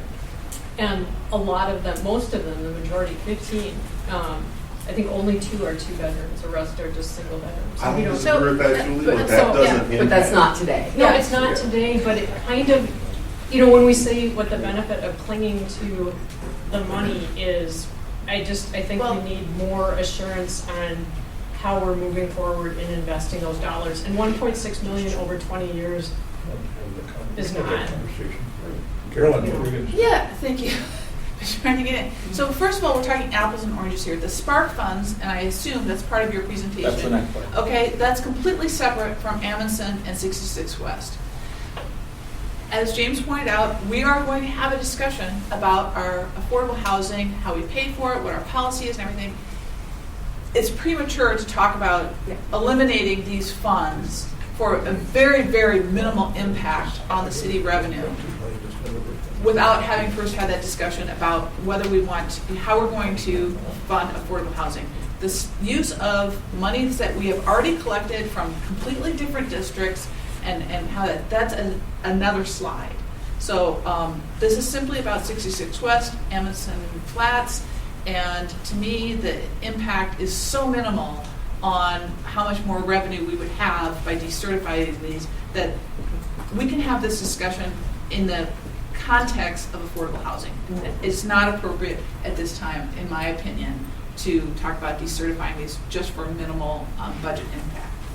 Yeah, I'll say, based off of what we're discussing about decertifying these, I wouldn't be in support of it. So my personal would be, let's table that and not make it a part of our ultimate budget that we come up with. I would join Member Agnew saying that I don't want to decertify those 2 districts for the short-term gain and the minimal but general levy impact. I think it's better to hang onto the money that we would develop or create over time to use it for things that are presently undetermined from an affordable housing standpoint. Well, let's jump to the next slide then. So there's 2 other legacy accounts. These are the Centennial Lakes TIF district that covered, you know, the office, the retail, the condos, the affordable ones, the market ones, the park, the whole deal. Now that district is decertified. It was decertified about 10 years ago, but that is a really old TIF fund that is governed by a different set of laws than more recent TIF funds. It's the most flexible type of monies that we currently have access to, maybe one of the more flexible. So we've used that fund over many years to accomplish a lot of different goals. Your predecessors, every time we use the fund for a big project, they made comments like, gosh, it's good to have a savings account that we can go into to fund something because that way we don't have to put it on the general levy. So for example, most recently we funded a block of bike trails, sidewalk improvements, and kind of a big buffer fence across the street from that Cornelia Flats, or the 4040 Flats. The neighbors were concerned about the new construction going in. They wanted a buffer. It wasn't in the developer's budget. It wasn't in the city's budget. But we had funds in the Centennial Lakes account that we could use to deliver this improvement that the neighbors thought was the best thing and essential. So that project alone was just under $700,000. So instead of hiking up the tax levy or killing one project to fund that new effort, we could go to the Centennial Lakes account and use those monies. So that's just one recent example of what we've done with that. There are some funds that are still available. There's about $1.6 million in cash invested in that account. If you did choose to decertify it, the city would receive a one-time payment of about $530,000. The other $1 million or so would go to the county and then to the state. We've also used that fund to make some pretty big improvements at 50th and France. The land acquisition for the parking garages back 10 years ago, and then to build that parking garage at 50th and France, that was about a $12 million project just to expand the parking garage. We used the Centennial Lakes Fund to build that ramp. You'll notice there's no debt on it. There was no tax hike on it, but it was something that the community really wanted to get, to breathe some new life into 50th and France. So we did an interfund loan of about $4.1 million. That loan, we think we're going to start to pay it back this year. We're starting to assemble some monies in there. So if we would shut down this district, we do get the one-time gain of about $500,000. But we put at risk the repayment of that $4 million over the next 25 years. So you're confusing me. Yeah, can I stop? Yep. Just maybe I'm going to address your question. Bill's using the term decertified. Okay. Yep. These have been decertified. These are done. They're not active TIF districts. These are funds that were approved for spending within the community that are left over from those previous TIF districts. So it's the same thing as any other. You've got a leftover balance. You have a choice whether or not you want to reinvest those funds into the community for certain types of projects. They need to qualify under the TIF statute and the approved TIF plan. Or instead, you would turn back the money. You can turn back the money to the county and they redistribute it in the same way that Councilmember Risser just described, where they split it up between the three largest taxing jurisdictions and everyone gets a cut in a separate settlement. And that's a one-time event. You could shut down the fund in that instance. But it's not a decertification. I just want to clarify. So when we have TIF proposals in front of us today, we see the big graph, right, with the end date. Are we saying, because these were before my time, I think most of our times, are we saying that, we lived out that life, whether it was a 20-year plan, we collected all of the money, and we spent it how we initially committed, and there just happened to be more left over than we anticipated maybe. And so now what we're talking about is what to do with that more money that was above and beyond what we necessarily needed, but just in the general course we collected. That is 100% Okay. the thought process. There are things that happen over that time period. You refinance bonds and lower your interest expense and save money that way. There are things you don't spend that you thought you were going to spend. You might collect more revenue. There's a lot of moving factors. Valuation changes. And you have some flexibility with that leftover money when it's in the account, that if you close the account, you lose that flexibility. Specific to Centennial Lakes, and I'll just point that out, it's what's referred to as a pre-90 TIF district, a TIF district established before 1990, and it operated the way it was supposed to operate for TIF funds back in that time frame. The legislature at that time changed and put quite a few more restrictions on how you can use TIF funds for all districts created after that point in time. And so there's a lot of flexibility that you have to be able to spend on the types of projects that Bill mentioned in that fund that are different from any other TIF fund that you have or will have in the future. So I think what might be helpful for me is, and I think that this is a good understanding of the foundation, but then even having a visual of, I think is based on what you just said, there's 6.6 million that could either, or maybe this is where it breaks down a little bit for me, but maybe we'll go to the bottom one. We have potentially 5.8 million that we could use for affordable housing. Or we have 1.9 million that we can use for literally anything, or to decrease the levy, let's say. With the top part, though, that's where it kind of breaks down in my understanding, because I don't understand what this pre-1990 is. And so what I'm seeing on this slide is we have 500,000 that we could take back and decrease the levy or do anything else with. But I don't understand the or as much as I do in the second example. So that might be helpful context. I think the thought process is,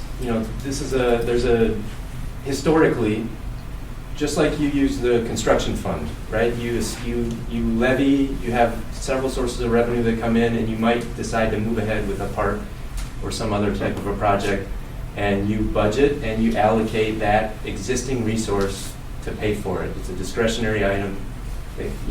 Think of it in the exact same way. You can tap into this fund to be able to do that kind of a discretionary spending, as long as it satisfies the statutory requirements, right? Pre-90 TIF district, it's a fairly broad set of examples of the things that you can use it for. I shouldn't have said park. Can't use it for Lewis Park. But you can use it for trails, you can use it for pedestrian crossings, you can use it for assisting a new development, you can use it, and there's a very broad list of capital items that you can use it for. Just like you did for 50th and France, Bill. Right, right. And with those funds, historically, we've used them only for public projects. So the Promenade Trail, if you remember when we expanded that and built more ponds and whatnot a few years back, it was an opportunity that came up when Lund's rebuilt their flagship store. And so we used that fund. At one point in time, 66th in New York had the new hotel, the new residential, the new Aria. So 2 of the corners were changed by the developers. The city came back in and used our money to fix the other 2 corners that were not changed by the private people. And so we've used it in those opportunistic ways to help with our infrastructure. So that's what has been very helpful over the years. Southdale number 2 district. Hold on, Bill. Here's another way I look at it. I don't know if this would be helpful or not, but I look at like Centennial Lakes TIF fund. Let's just say it's a balance sheet, and you've got 1.6 million in cash, and you've got a loan from others for $5 million. Your total assets are $6.6 million. All right. If we hadn't had $6.6 million and taken $5 million of it and loaned to the 50th and France district, and we still wanted to build all those parking ramps down there, we would have had to borrow that money, and we would have had to levy for it, and the people in Edina would have had to pay for it in a different way. Right. But we had cash, and so we put that cash into it, no hit on the city of Edina residents, and now we're going to get that repaid unless we decide that we're just going to close it down, in which event we'd get these one-time payments that you've got allocated up there, plus we'd lose that ability to get that $5 million back. Right. So I think where the opacity to the public is first of all that these are different. So with the Southdale 2 TIF funds, it's much more limited. That's post-1990 law, correct? Right. So these are 2 completely separate funds with completely separate rules. But I think what people are worried about is that we don't have a clear accounting because by having cash, we say, we've got this money here, which gives us incredible flexibility and the ability to be creative and everything. But it also means that there's uncertainty from the general public as, what is this money? Where is it? And so I think a really close accounting of these 2 accounts would be helpful for transparency. And then, because I think the concern is if you are suspicious, you say, oh, this is kind of a slush fund, for lack of a better, I hate to say that, but because I know we've been using it for public projects that the public appreciates, that have increased the value of our city, but I would like to have a really clear, first of all, separate them, right? And then to have a clear accounting of where the money is, how it has been used in the past, and then the ability, the listing of what we can use it for. And so, it doesn't change anything, but it increases understanding. So it doesn't change how that money is used at this time, but I would really like to have a super detailed accounting of that. Because this is, in one bullet point, very confusing. Yeah, there's a lot. And the balance But this sheet one- approach makes a lot of sense. And I agree with what Member Jackson just said, and I think it needs to be very clear and on our website. And I would add also because in the CIP, it says, I believe it's like 17 million that coming from the Centennial Lakes District that is being earmarked for the pedestrian underpass under France Avenue. And so there's that's in the CIP. And so I think there is a lot of concern among the public about how TIF funds are being used. And I do think for these districts, and I really appreciate staff getting the sheets to me showing payments from, I think it was 2021 to 2024 from the Centennial Lakes Fund. But that needs to be public information, and it should be from the year it started being the first withdrawal that wasn't a commitment when the TIF district was made. The public should be able to see exactly how these funds have been spent, and it should be crystal clear. I agree completely with Member Jackson. So I have a question. Yeah. So this one, those two bangs I talked about, this one impacts the first bang. Because we could take monies from these funds and pay down the levy. Yeah, 1%. 1%. One time. Yeah, one time. Yeah. So my question though is, you've teed this up as either we do, or you've teed this up in a way that there's only one option. And so the question I have, which might be kind of complicated, if we wanted to keep this construct solvent, is there an option that then says there's, I don't know, 200,000 available that we could pull out and it stays solvent? Is there a middle ground? In other words, can some of it be used to spend down without closing the account? It is 100% at the discretion of the city council. How much you turn back. There's no, this is lawful money that you are able to keep and use. Yeah. So they It can spend it has to be within the statutory framework, right? You can't spend it on operations. You can't spend it on City Hall. But there's a broad array of things that you could potentially, that are in your CIP that you could potentially use these funds for. Yeah, so they can spend $500,000 now and not close the fund. The council can give back $1 or it can give back all of it. It's your choice. But a third of it is all we would receive of whatever we give back. Yeah, exactly. So whatever you give back, if you want to give back $100, okay, that's great, but so you're only going to receive $33 back. Right. The rest goes to somebody else to spend. So we could somewhere take else. some share of those funds to buy down the, we don't have to do the one-time $1 million. That's closing the whole thing. Yeah. Right, and I would say that if you're going to do something like that, I mean, so that you're solving a one-time situation, so you would plan to only use it for something that is a one-time expense. Yeah. Not funding staff that is going to be a recurring liability, or not a liability, but a purpose of the entity for going forward. Okay. It might be helpful to understand what is in the CIP or kind of in front of us that we could possibly use the pre-1990 monies for. So we've earmarked that. I think it's up to date already. A lot of these transportation projects and the infrastructure projects is where we use it. A lot of Chad's projects primarily where you're combining some sewer fund money, some stormwater fund money, some transportation fund money, and there's still a gap, we're still short. Then we go back to this to make sure that that project can actually get finished. But we're trying to stabilize our budget. Like, I don't know that we want to take $500,000 to buy it down for next year. And so this idea of looking at the CIP in those trends to say, all right, maybe there is a project that we could pull out of that changes the trajectory of our operational spending into the future. Like, that would be different, right? But I don't know that I would want to do the one time because we don't get benefit for that for the next year. So I'd be thinking about it the way Member Agnew suggested. And I do like the fact that we have this construct available. And at the end of the day, like, these are taxpayer dollars, and we're the representatives that are trying to figure out the best way to use those. And you got affordable housing up here, so I'm just going to go back to the finer point earlier.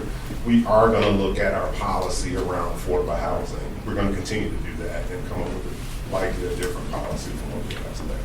And so for these two, maybe the point is. Let Carolyn make her Can I make my point, please? And then I just want to clarify, these are decertified TIF districts. We are no longer collecting money on these properties. And I think that was unclear earlier. There's no new revenue coming into these from the TIF district. That's done, that's closed. This is like a savings account. And you can make loans with it, you can spend it, but it's not growing based on the property that was originally attached to. That is closed. So I just want to make that point perfectly clear. Yeah, there's a fixed amount in there. I mean, it gets a little bit of interest, but it won't grow. Right, It won't grow significantly. and these properties are fully on the tax rolls now. Right. It wouldn't change the tax rules at all if we made any changes. That baseline that we levy against is exactly the same, irrespective of how we choose to use these funds. Correct. And so These are for my- like rainy day funds. Yes, exactly. Right, and you could use them when you've got some emergency or some other situation coming up where you don't want to levy for it because you've got a little savings account in your back pocket that is not inconsequential. And so for The Centennial Lakes Fund especially works that way. Southdale 2 is a little bit different. Newer set of rules. The rules have changed several times based on state law in the last couple of years. So Southdale 2, we might want to revisit this conversation next spring.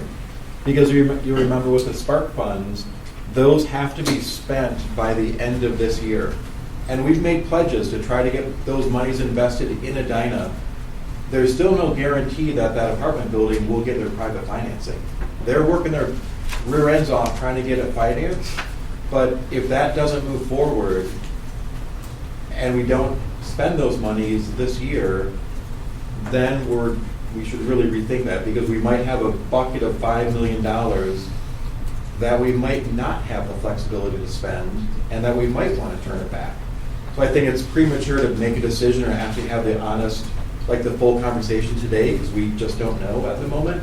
But a year from now, I think we should revisit that Southdale 2 district and see if everything has happened the way that we hoped it would happen.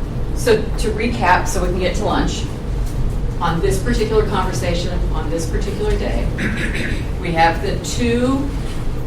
you have 12, 10 of which we can't touch, 2 of which the question is raised about whether to decertify, clear direction to hold that for a housing conversation, not appropriate for this conversation.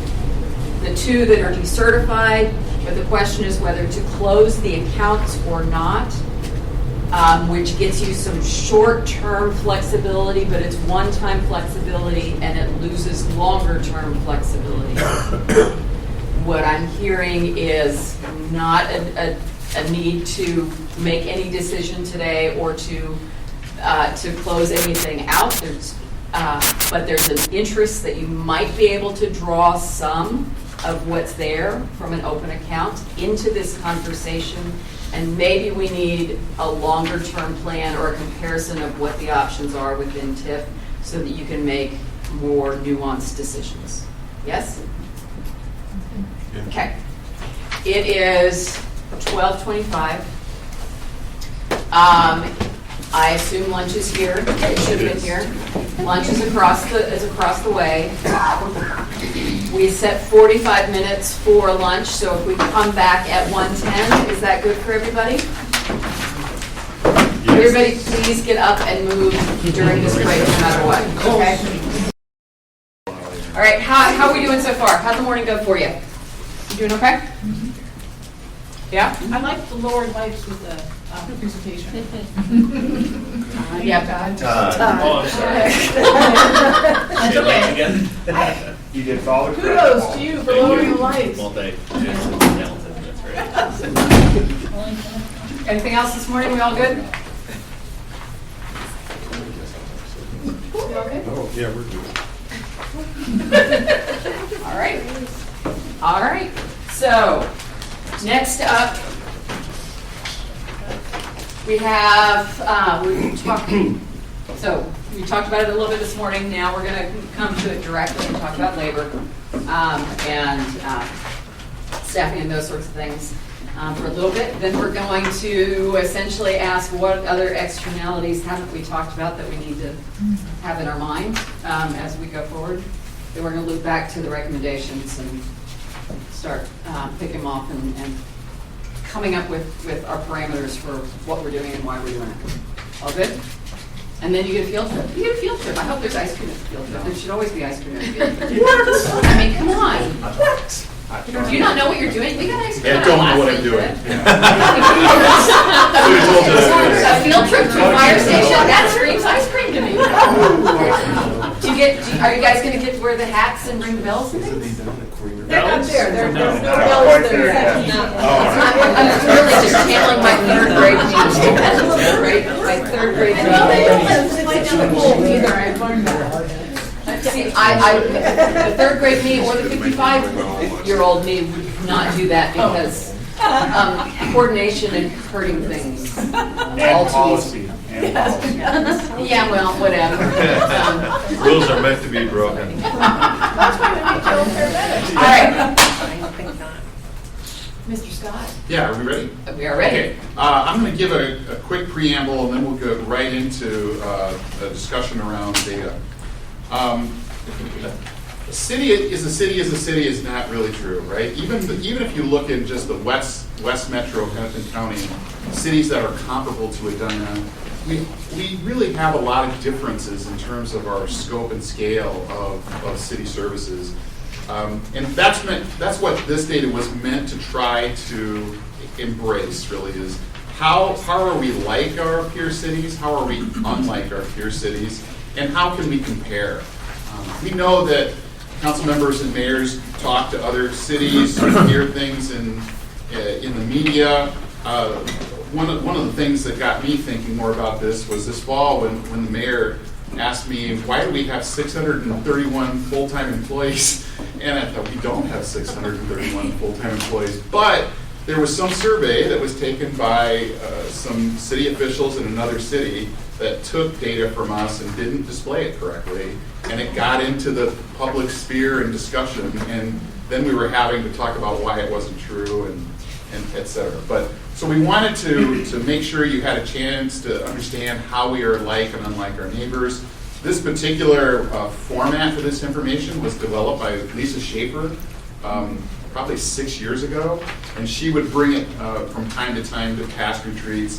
Zoe has taken it and updated it, and really not just casually updated it. She's verified, she's made a lot of phone calls and talked to people to make sure that the numbers we're using are numbers that the Minnetonka or Plymouth or Maple Grove would agree that those are their numbers. So that's what I wanted to say, and Zoe, why don't you take it from here? Thanks, Scott. I'll say too, before I get into some of the numbers as far as content and navigation for this document goes, this is an art, not a science, right? So like with all of those phone calls and made and all the verification that I tried to get, there may be some nuances when it comes to interpreting all of the differences that come into play with these different cities and the services that they provide their communities. And so as we move forward with this handout, I want you to keep that in mind, as well as this handout that I've worked on has been focused on full-time employees, not full-time equivalents. So basically that's just meaning I'm trying to focus on our full-time head count, and so we're working mostly with whole numbers. If there are integers or non-integers or non-whole numbers in there, it's because of older reporting that I've had to collect and go off of just because that's what was available to me, or that's what I was given by those other comparable cities when I was researching. So yeah, with that I will move forward, but as far as the first page goes, this is focusing on specifically City of Edina employees for 2025, and I will move left to right. But so the first table you'll see is 2025 all employees by type. So that's just breaking it down: full-time, part-time, and seasonal. The seasonal number, I will say, is a little bit flexible, you know, depending on, there's a lot more turnover there, so it's harder to get verification there between our different presentations and HR's confirmation. But by and large, just over 1,000 employees of all types is what we've got for 2025. And moving to the right, 2025 full-time employees budgeted in general fund versus other funds. So this was taken from our 24-25 budget book, and just as the title says, it's just taking it, where are these full-time employees budgeted out of, or where are they getting paid out of? So by and large, it is mostly our general fund. You can see that the other funds have been slowly moving along, not as fast as our overall general fund. And again, it reflects our budgeted employees, not our actual employees through the years. Moving along, 2025 budgeted full-time employees for all funds. So this is when we look at the entire organization and all of our funds across all of our departments, how many full-time headcounts we have within those departments. And this was taken from finance, or specifically from our budget and tax levy presentation from December and the 17th. Can we ask questions as you go? Yeah. Okay.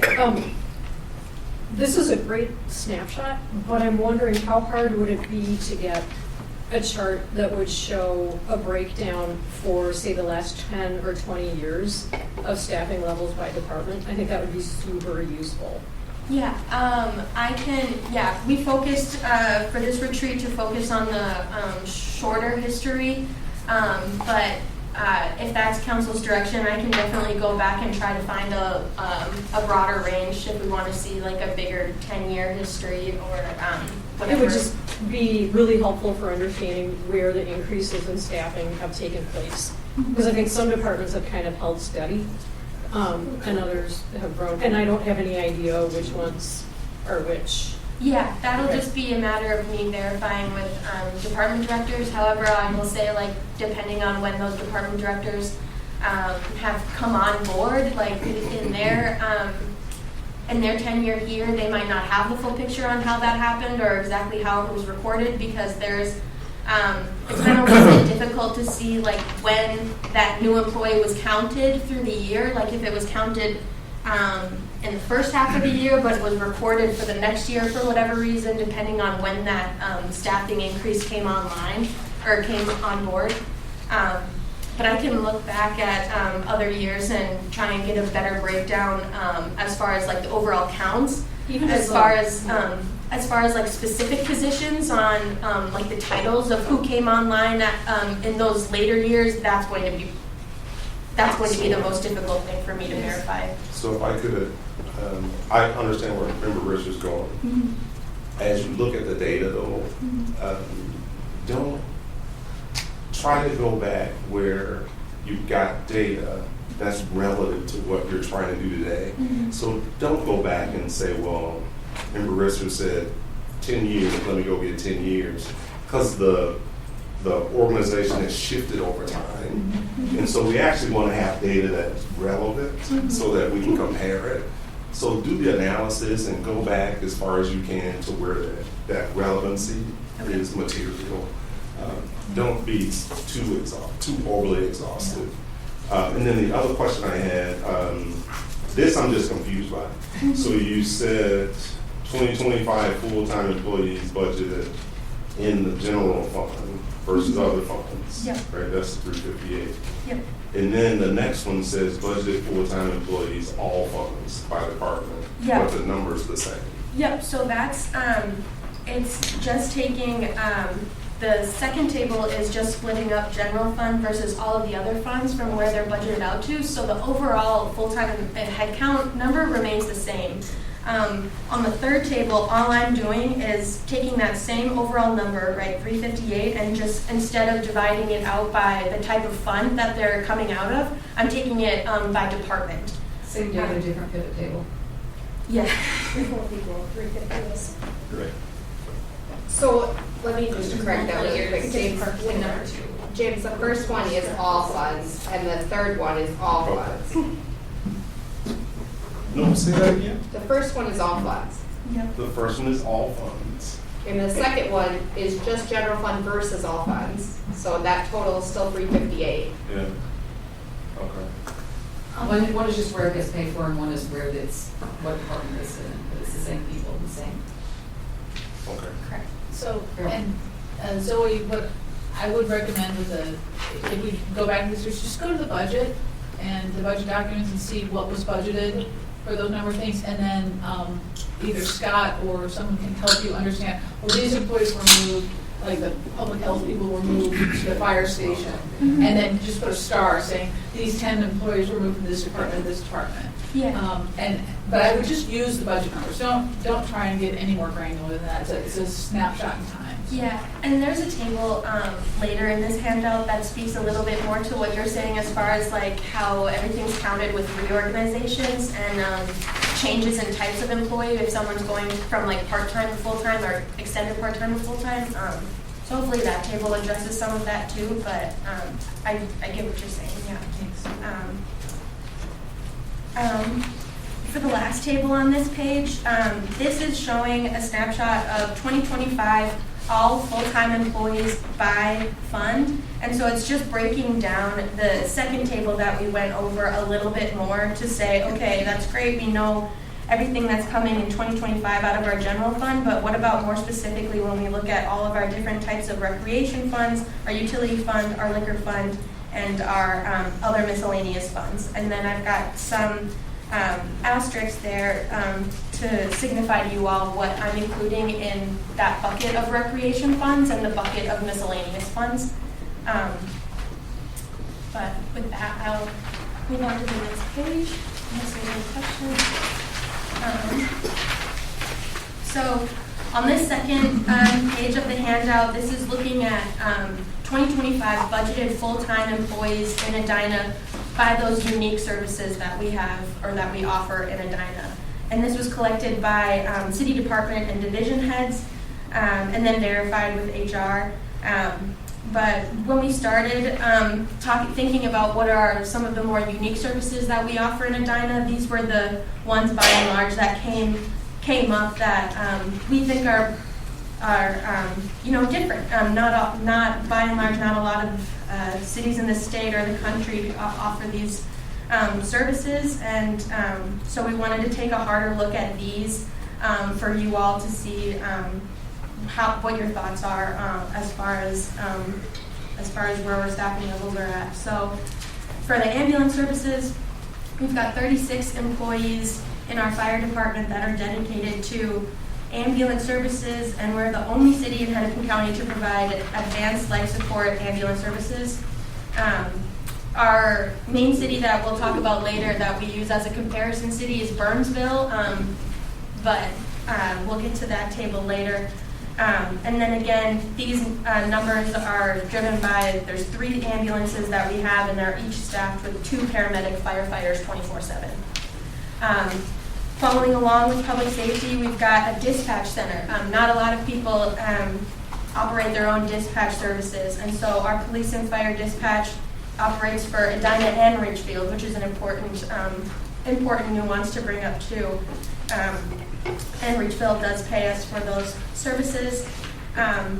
This building, where we're at right now, the training facility, we've got 1 full-time employee here, and then we've got that new tactical training building soon being constructed and coming online, and that will require no additional staff. Municipal liquor. There are other cities in the state that offer municipal liquor. We've got 9 full-time employees dedicated to that. Some of our more comparable cities that we're looking at, we'll get to those numbers later too, but that's just what we've got right now. So on the previous slide, it says 10 for liquor. On the 4th table, is that almost just like a difference of maybe like what's staff versus not staff? We actually just hibernated the position, so we're Okay. Maybe timing of data. I must have not carried over the No, it's okay. So 9 is the current. Current, yeah. I think we have. Sorry about that. As far as the golf course and the golf dome goes, we've got 12 employees dedicated to that service. Again, very unique. Braemar Arena, Braemar Dome and Field, we've got 7.5 employees dedicated, with half being a full-timer that's splitting their time between Centennial Lakes Park and Braemar Arena, Dome and Field. But that position has not yet been hired, but we did want to include it because it is budgeted for 25. Our assessing division, we've got 7 people dedicated to assessing. Centennial Lakes Park, we've got 5.5 people that spend their time predominantly over there. And again, that half is a full-timer that's splitting between the arena but has not yet been hired. As far as Edinburgh and the Aquatic Center goes, they've got 7 employees dedicated between them. They share those staffing for facilities and services. Our public health division, we've got 7 people dedicated to that service. And Edina does contract with Bloomington for providing foundational public health responsibilities that go a little bit more above and beyond what we're able to provide here in Edina, that focuses more on like WIC, TAMF, strong foundations, and opioids and cannabis. But again, that follows along into that public health board requirement that we see only Bloomington and Richfield and who's our other one? Bloomington, Richfield, and Edina. Sorry. And then the last 2, we've got 1 full-time employee dedicated to our Arts Center, as well as 1 full-time employee dedicated to our Senior Center. And now in the next page, we'll move on to those comparison cities and our services and how they compare as far as full-time staffing goes. As you can see, I've got my sources listed too. If you have any questions about those, please stop me at any time. Let me know, but I'm just going to get into the breakdowns here. So the most recent populations that I was able to verify was 2023, and that was taken from everyone's ACFRs, which I viewed as a verifiable source. Nothing was available to the census, otherwise that would have been my only other source that I would have thought would have been better, I guess, than our ACFR, but 2023 population is used there then for that reason. And I've got just 2 years for full-times in 23 and 24, and I wasn't able to use 25 full-time employees for everybody because they weren't all able to verify what those would be for me at that point, so I decided to move forward with 2024 and 23. But basically, all I'm doing here is I'm taking what our total full-time employees are, our head counts, versus all of those other cities. So Eden Prairie, St. Louis Park, Minnetonka, Maple Grove, Plymouth, and Burnsville. And then the first service that I'm talking about, again, is that ambulance, the fire EMS services. So again, we've got 36 personnel dedicated solely to fire and EMS services and transport. But that total number is 71 full-timers that operate across all of our fire divisions. And the important thing here on this service is that Eden Prairie, St. Louis Park, Plymouth, Minnetonka, and Maple Grove all have fire departments, but do not offer EMS services such as ambulance or transport. These fire departments have a combination of full-time and part-time firefighters and typically focus on building inspections, emergency management, operations, and fire prevention. Burnsville, like as I mentioned earlier, is our one comparable here in this chart that operates more closely with our fire department and offers that fire and ambulance services and EMS. As for 911 dispatch, again, Edina has 11 full-time employees dedicated to this service. You can see our 2 comparables that we have that do offer a dispatch service within their communities is Eden Prairie. They have 13 dedicated to this service, and St. Louis Park has 9 dedicated to this service.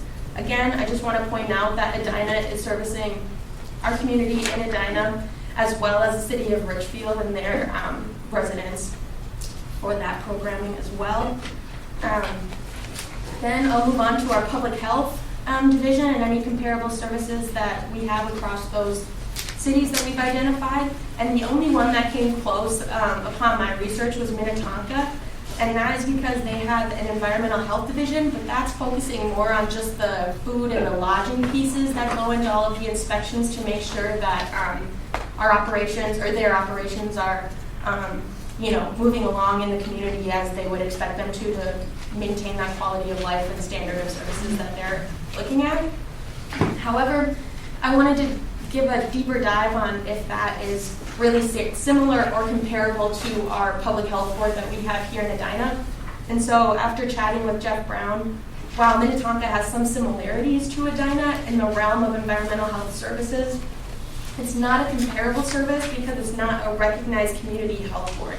And so, excuse me, sorry, it doesn't come with the same authority and responsibility and power that we have here in Edina or in Bloomington and Ridgefield because Minnetonka is not seen as a recognized public health board.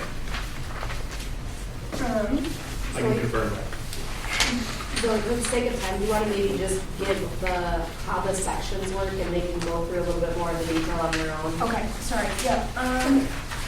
So otherwise, the sections are kind of just playing out in the rest of this information as I've kind of been going through it. I've just been trying to provide as much context I can below all of those numbers to try to better get to that point that we made earlier that there's a lot of nuances between all of these different cities and services that we're providing.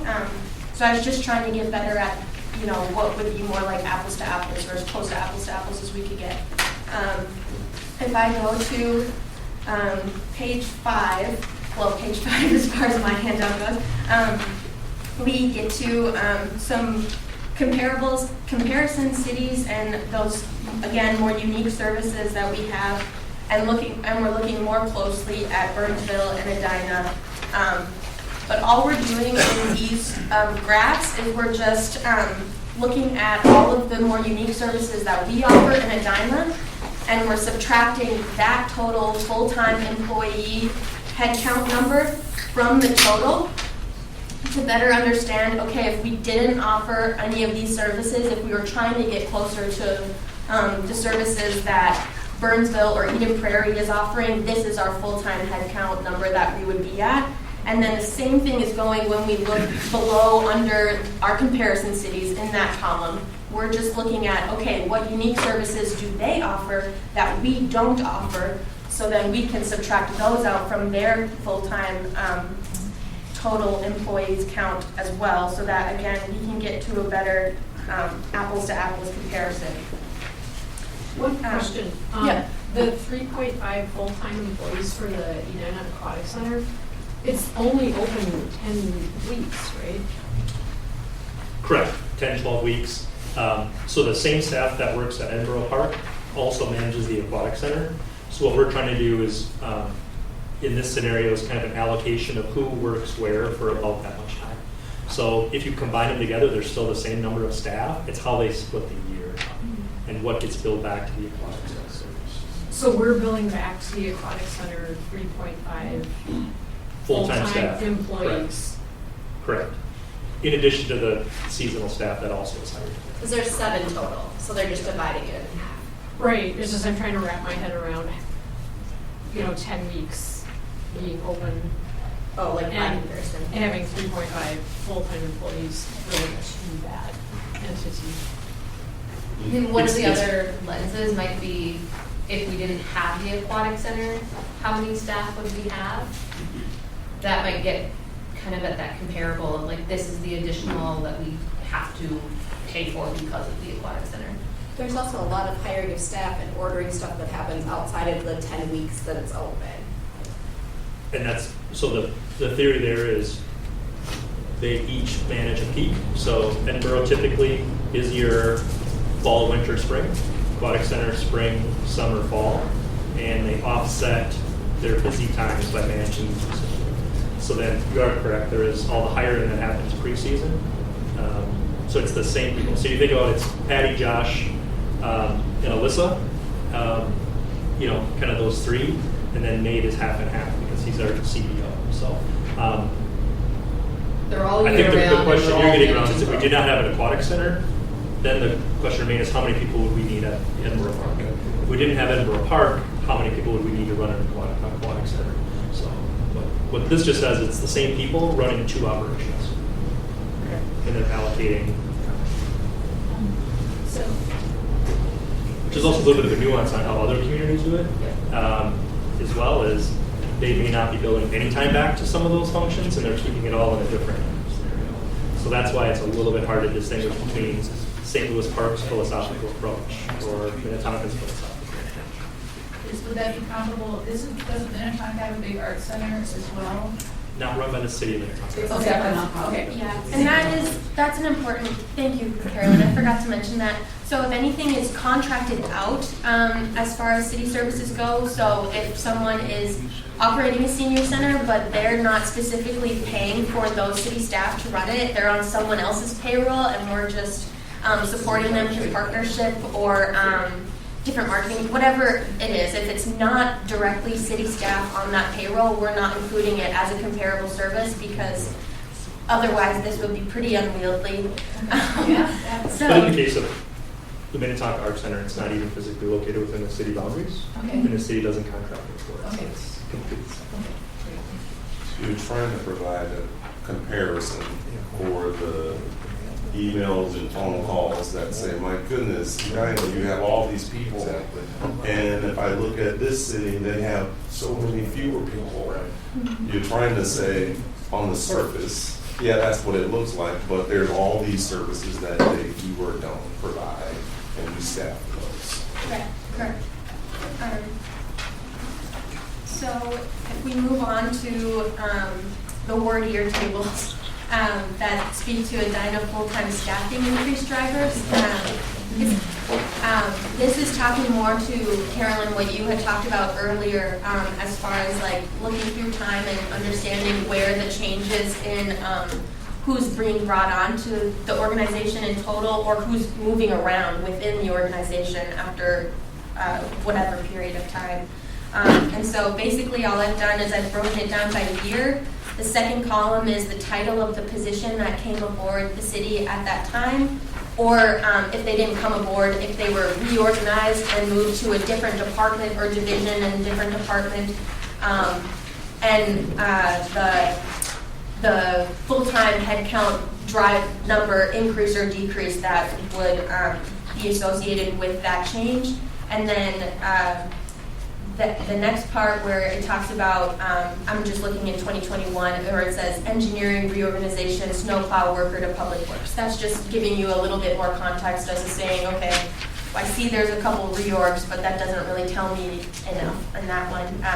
And then the last column is just, again, that full-time headcount for staffing total for the city.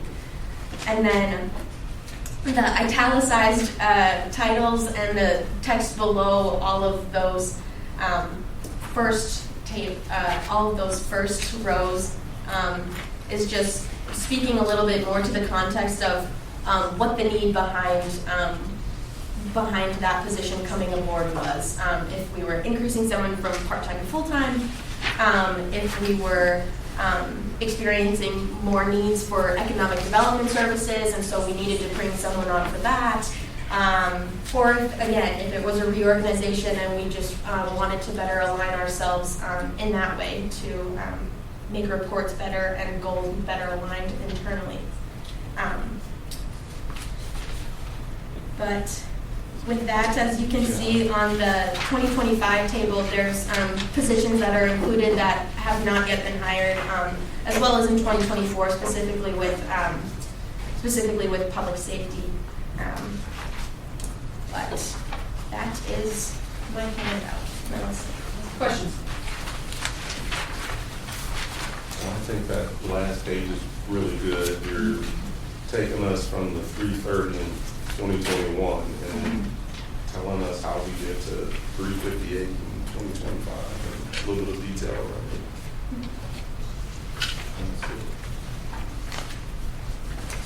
Okay. Kelly, you're up.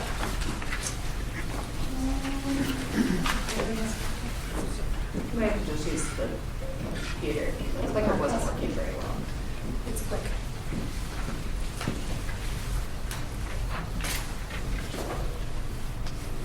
All right. So a couple of weeks ago, I introduced a new law that is coming down the pipe. So effective January 1st, 2026, Minnesota paid leave program goes into effect. And basically what that does is it provides family and medical leave coverage to Minnesota workers under one. It provides job protections and partial wage replacement. I'm not going to get into what that partial wage replacement is, super complicated. Generally speaking, your lower wage earners will have a greater percentage of their wage when they're out for leave covered. And then the paid leave program is funded by premium. So it's funded by a payroll tax. The initial rate on that payroll tax is 0.88%. So at a minimum, the minimum requirement for the city is to cover 0.44% of it, and then the employee will cover the other 0.44%. I have a question about that part. Is it optional what the share is of the city, or is it like statewide, it's 50% employee, 50% So the minimum, employer? the city has covered 50%.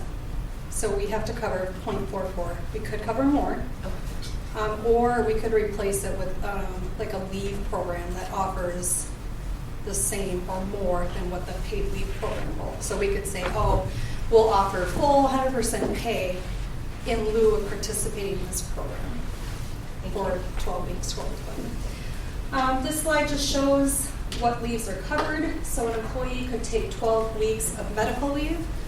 They could take an additional, well, they could take 12 weeks of family leave. So if they have a child, they could then take 8 weeks. So a combination of 20 weeks max. And then there's various reasons under the family leave. So one is bonding, one is caring, so more caring for your family member with a serious health condition. There's a new safety component to it, and then active duty. Kelly, can you talk a little louder for the recorders? Oh, sure. Oh, I actually took this slide out, sorry. I'm going to skip that one. So in terms of who is eligible, and this is where we'll have the most impact over what we have today, but employees that have earned at least 5.3% of the statewide average annual wage, which I think is like $72,000 is what the that basis is, or if they've earned $3,781, they will be eligible to take this pay.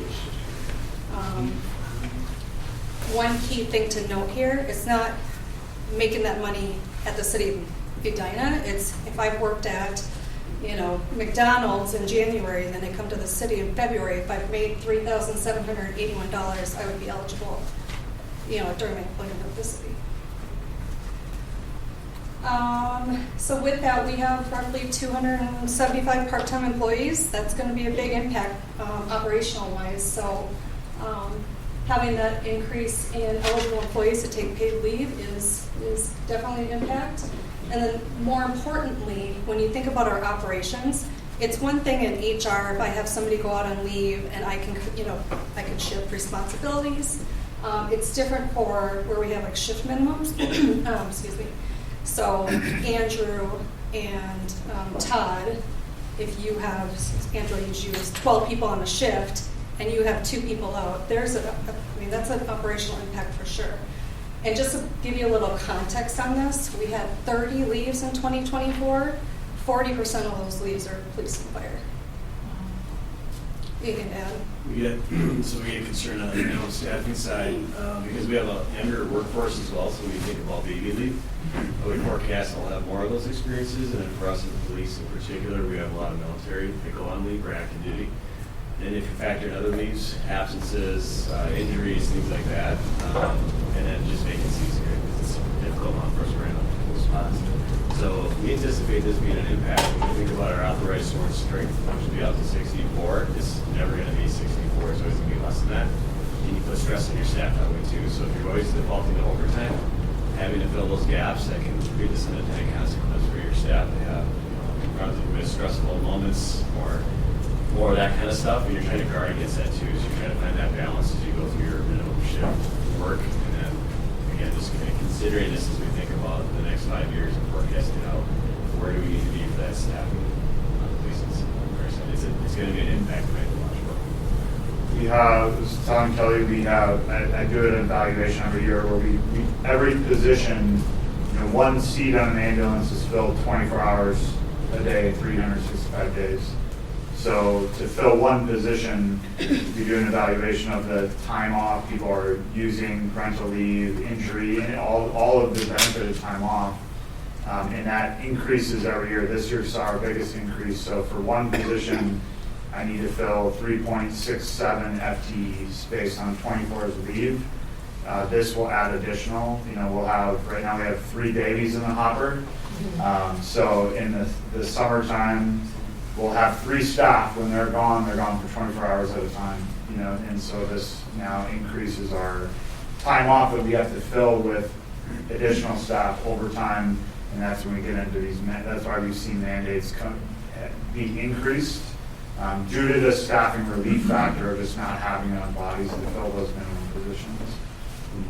And there's still a lot of unknowns with this program, but the other thing I was thinking about the other day is, if I have, say I welcome a child in August, can I be out for 12 weeks, come back, get my knee done for the last 8 weeks for a total of 20 weeks, and then turn around in January and take care of my spouse for surgery.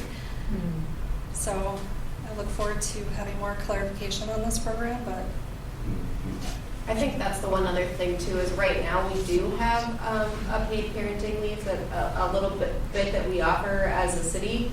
We don't offer any caregiver leave, so that is something that's different. And if employees are going to be paying for part of it, I would use it if I am paying for that benefit, right? So I think that's something to keep in mind, is we might see an uptick of people that are taking care of aging parents, or even kids that will use this leave in a different way than we have maybe traditionally seen it used. right, there's an eligibility component. So today with FMLA, you have to have been here for a year before you can take paid, sort of leave or whatnot. But well, maybe not paid parental, but yeah. So it'll be impactful. Would you restate that on the eligibility requirement? There's a threshold period of time in which you have to be employed before you're eligible for these? No. No. That's what I understood. That from day one, you won't go to work. As long as I think you there was have an made article in the the paper about that. 3,571 or whatever. That's my understanding as it is today. Yeah, I think there was an article in the Strip a few months ago about somebody who had gone to work, maybe at a school district, and after 1 week on the job, took paid leave and then took caregiving leave. And it's protected. And then left. And the school district had paid out about $4,000, and the person had worked like 2 weeks. So best guess, this doubles leave impact? Triples it? I don't know how we can say. Yeah. No one's making guesses yet? League isn't making guesses? Mm-mm.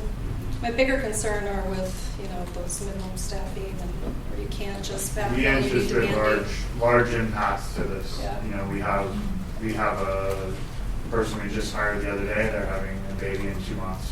So that relief that was supposed to be coming, and there's a 6-week training time, and then the second they have that now, and it's great. It's short-term impact for long-term gain of a good employee and a great family, but it's just impacts that we're all realizing with some of the leaves that we don't have control of. We see sorry to interrupt, but the youth movement here that's happening too. So Gen Xers didn't take much time off, but a lot of younger staff like to take more time off, which is a good thing, but that's what I anticipate much more of that happening. Do you mean that from almost like a gender lens of, I'm making some assumptions, but probably more men within the public safety, and that wasn't typical historically, but now more men are taking leave this summer. And before, how paid leave has traditionally been funded is through short-term disability policies, which may not have the same eligibility for men, right? So it's just the model's changing. A good example of this, in 2013, I was hired. I had my son in August, and I took 1 day off of work. Because a new employee, didn't think at any time that I could have taken more. That was just a personal decision. We'll have 2 parental leaves this summer, where they'll take 6 and 8 weeks off, which is great for them. I still have PTSD, my wife doesn't. But that's just an impact that's what I think Todd's referencing is that impact is just larger on a time when that spot still needs to be filled. We can't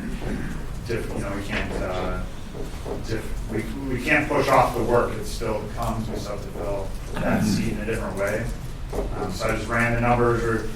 From 23 to 24, we had an increase of about 2,000 hours of time off. That's a full-time employee of just time off based on parental, military leave, and other forms of that sort of time off. So, and I'm making an assumption, but I want some clarification.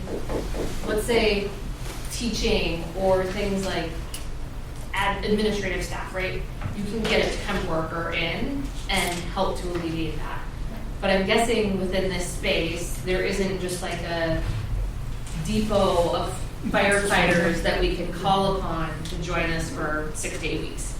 I haven't found them, but I'll give you my cell phone. Will be here. It takes me about 8 months to a year to train up one officer. But that's the question though. So we probably spent, 10 minutes talking about a problem. Somebody must be looking at how do we solve that. And so I don't know who's doing that. I know 2 people who have to be involved in solving for it, but we do have to do that. So At least we have the ability as cities to levy the money to cover this. You will hear more about this this spring because school districts don't have the ability to fund it the same way we do. So there's still a lot of legislative discussion going on. What do you I mean, so on the fire side, you just went through the numbers. And so at some point, we could get a call and we won't have anybody to service that call. No. Or we're going to I think, Councilmember Pierce, I think what the presentation is just, these are impacts that are outside of our control. I mean, these to have staff, this is an impact that we'll have. So I think it's, making sure that you're aware of these impacts that we're looking at because when we look at a budget, you talked about it earlier, you have revenue or expenses, and they connect to one another. When you look at staffing, we have either staffing or service. So if I don't have the staff, I have to cut the service. So that's what I think is just helping everyone understand that these impacts have service impacts because I either have to raise my staffing levels to offset it or cut my service. Or option 3, put it on the backs of the people and mandate them. And that's where you're constantly trying to balance this plate. It will never be perfect, but it's trying to offset those external factors that we don't have any control over. But one solution, in the example, I think you said 2,000 hours, it's almost equivalent to an FTE. One solution we could consider is let's overstaff then by 1 FTE to allow for that type of flexibility. As an example, right? But that's where I think the solution making comes in. That's exactly what I was going to say. A year or 2 from now, I might come back and say I need to be at 66. We'll do the math, we'll make the experience happen, we'll understand what our thresholds need to be. We'll never get into a place where we can't provide the core 911 service on the police side and also on the fire. But what I do behind the scenes is pull the levers to contract certain other features and make sure that core service is in place. And then we'll come back likely and ask for maybe another bump, 1 or 2 to help compensate for that. We might do less traffic, for example. Exactly. Yeah, I'm just saying that I would like to understand whatever options we think we have so that we can start planning for those now. That's all I'm saying. Yeah.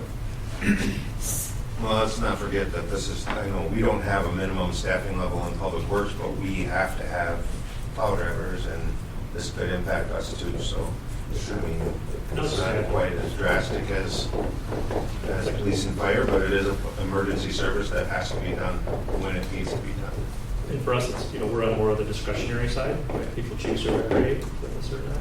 But I think it's also a challenge when you think of additional programs that are being involved when we have open hours or staffing hours that are 7 days a week versus less. So when you do, like we have staff that's Sunday through Thursday or Tuesday through Saturday.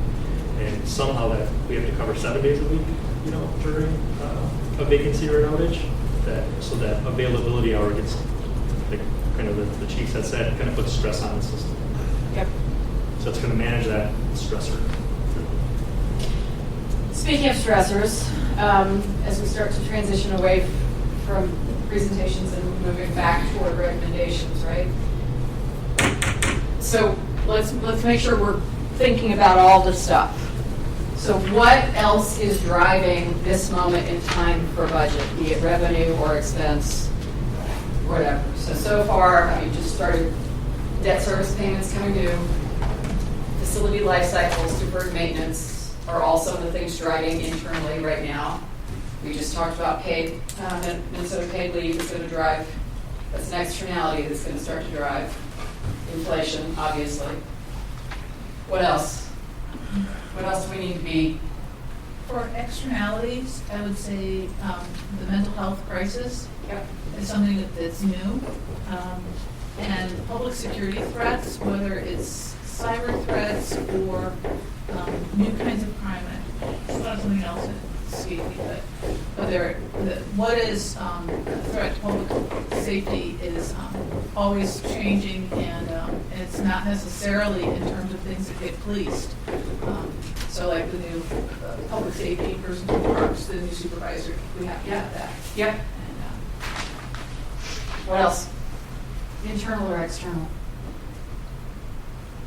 Or driving the 13%, or could make it even bigger, right? You mean, are we thinking about hypothetical or actual?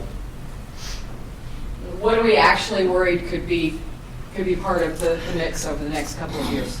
Right? How about recession? Yeah. federal funding, severe weather events. Yeah, that's right, Kate. Diminishment of federal funding. Count on that one, right?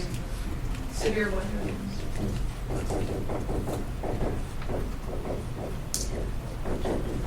I mean, where do block grants come from, right? How about the demands for connectivity?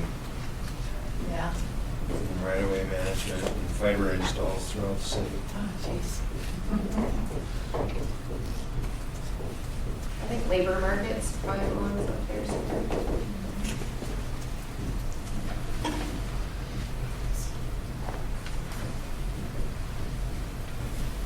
I mean, you've been facing the labor market issue for police for some time already. Diminishment in commercial property values. Yeah, that's good.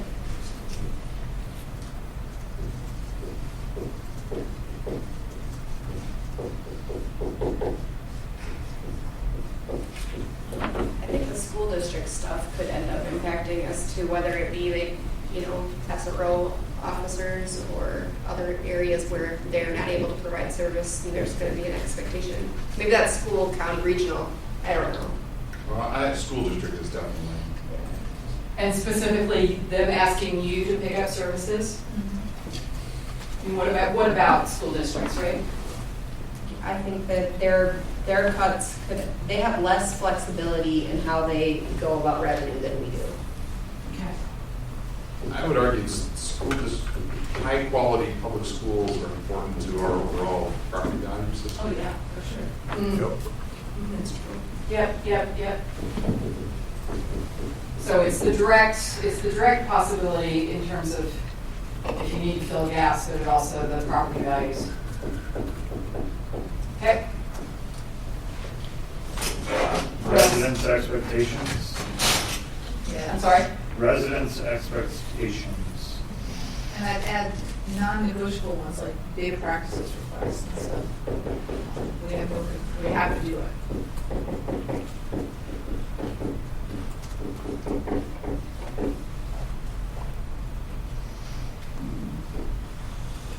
What was somebody thinking about when they said public security threats? That was Carolyn. Yeah. It's right here. I'm just wondering if, does that an umbrella for cybersecurity issues too? Yes. Yeah, cyber, you got that up there, okay. And like fentanyl, right? Yeah. What is there going to the demand for public safety that comes from MDR.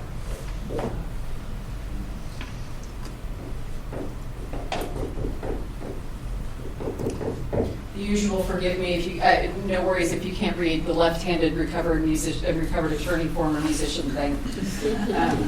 I'm trying to block letters so you have a chance, but it's not. So Carolyn, what you just mentioned was really an increase in criminality. Yeah, yeah. The mayor mentioned recession, but I also think just acknowledging with that some of our services are sort of inverted with the recession. So, for instance, if people aren't able to, afford a premium class, they might be looking for a recreational class. Or if they lose their job, they might need mental health services. So sometimes our service demand actually goes the opposite way, even though the money is technically getting lower. Is increased criminality, maybe it doesn't matter, but is increased criminality or changes in criminality, is that an internality or an externality? It's external. Okay. I was reading in the, I think it was the Times yesterday, I don't know, changes in like New York crime away from property crime and more toward physical violence.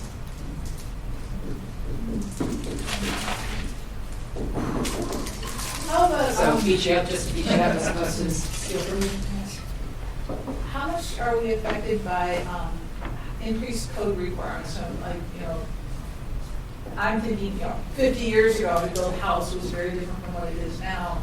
But as there's more, are we seeing increased code requirements that then we have to administer, kind of an unfunded mandate kind of thing? I don't know if that's the impact. Well, it's largely the same people, right, that Okay. we have that are implementing code stuff today. Okay, so we're not seeing increased need for staffing for that. No, Andrew, what?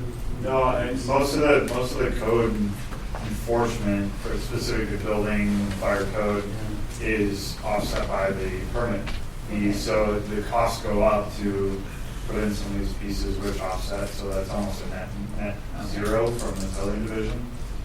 There's no doubt it's increased in complexity and number.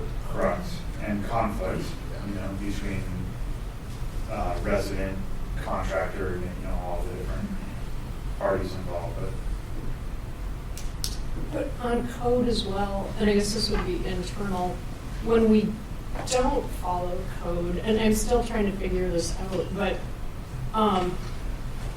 the costs that are involved in kind of grappling with that, I think, in the time and all of that, is something that is detrimental, I think, to the city, to, maybe even the developer, but just, and this is something that I've been wrestling with before I got on council, and then as I've been on council, and I do not understand, like, why code compliance sort of fluctuates, and we get projects coming that are not, we're encouraged to vote on and support, and then, down the road, in one situation, we tried to rewrite an ordinance for the PCD1 district and spent a lot of time and energy on that, and I'm glad it didn't move forward because I think it would have been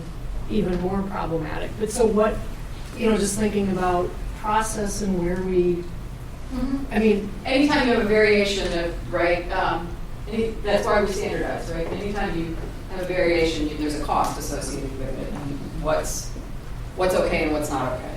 I think internalities would be staff recruitment and retention, and the changes in how we think that's something that is internal to our operations that drives the need to keep up. Who you are as an employer. Yeah. And I don't think we've heard from the DOJ on the Grandview Bridge. Probably not. Maybe it's all, I don't think there's going to be a I think in that, in the one category where you're talking about labor markets, what you're really talking about there, I think the overarching issue is inflation. Yeah. And its potential impact on our borrowing rates and everything else. You know, so anyway, I also think what, from a public health standpoint, we could have another pandemic. Amen. It was 5 years ago. It was 5 years ago, and you know, that was about 10 years after we had the first wave of everybody was terrified about SARS and the pandemic. Oh, that's right. Right, and it didn't come to fruition, and then there was MERS about 5 years later, and now we're about 5 years out of here. And what's happening with the avian flu and the rise of measles and right. I don't want to be that person, but I think on that same note though is like shortages of product. We see, especially in like, fire trucks, the amount of time that it's taking to get specialized equipment being longer and longer. Once if something does break, how long it takes us to actually get a replacement plow or whatever. I mean, that supply chain. so supply chains in general, and then there's some specialized ones that, honest to God, if you don't, Andrew, do you have to, how far in advance do you have to order a truck? 2 years? 3 years. 3 years? 3 years. Right? What else? The continued march towards cloud subscription, technology subscriptions and cloud computing. Typically not a money saver for the customer. Yep. No, it just breaks it apart so they can have more, right? AI is part of that too, right? Mm-hmm. Right.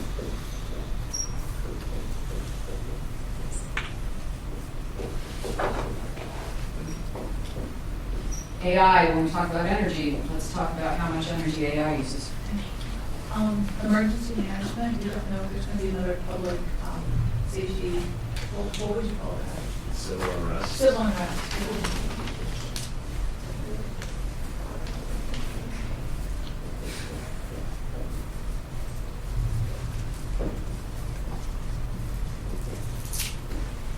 Probably had cost of healthcare. Yeah, that's sort of its own piece of inflation. It's a different kind of, yeah.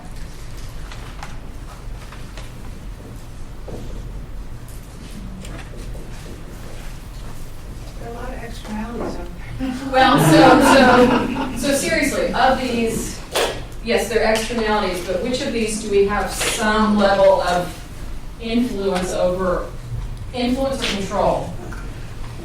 Are there any of these that we have in terms of how they impact us, right? Resident expectations. Yeah. Resident expectations. We can influence those, right?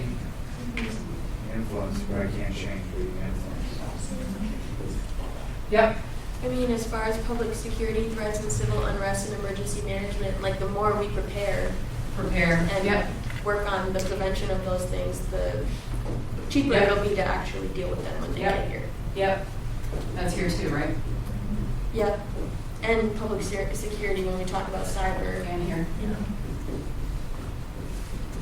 Well, that's sort of the core of where my thoughts are on everything, but preparation versus enforcement. Yep. Anything else that we have influence over? Influence over demand for connectivity, we can slow that down if we need to. Yeah. Demand for connectivity. Thank you. Thank you.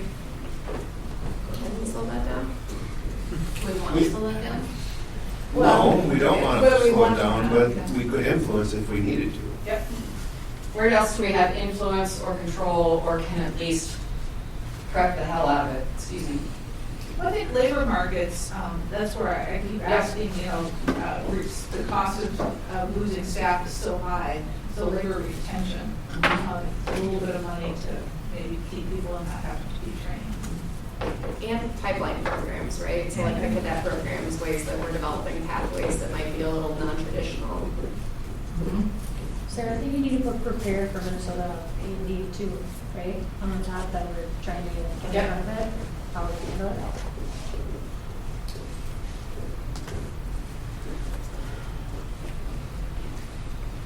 What else? Sarah, I don't know where this goes, but binding arbitration. So we have a number of employees that have the ability to achieve wage increases through a binding arbitration process, which is sort of outside of our ability to say yes or no to. But it has, but it Because ends it's up part of the labor contracts? But it ends up having a cascading effect on employees, other employees in police and fire who aren't part of a bargaining unit, and also non-bargaining unit employees throughout the organization.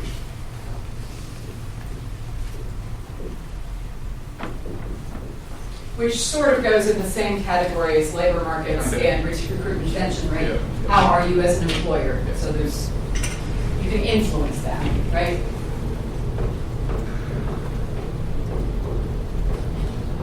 Forgive me, I lose my ability to spell in front of people after a while too. I think one thing that's not up there that is an externality is they have some of the affordable housing, and maybe that's part of recession, but there are people out there, community members in our community that are struggling to stay in our community. Is that external or internal? Or external, but I think it's just an external reality we need to be aware of. Yeah. Housing costs. Cost of living. Yeah.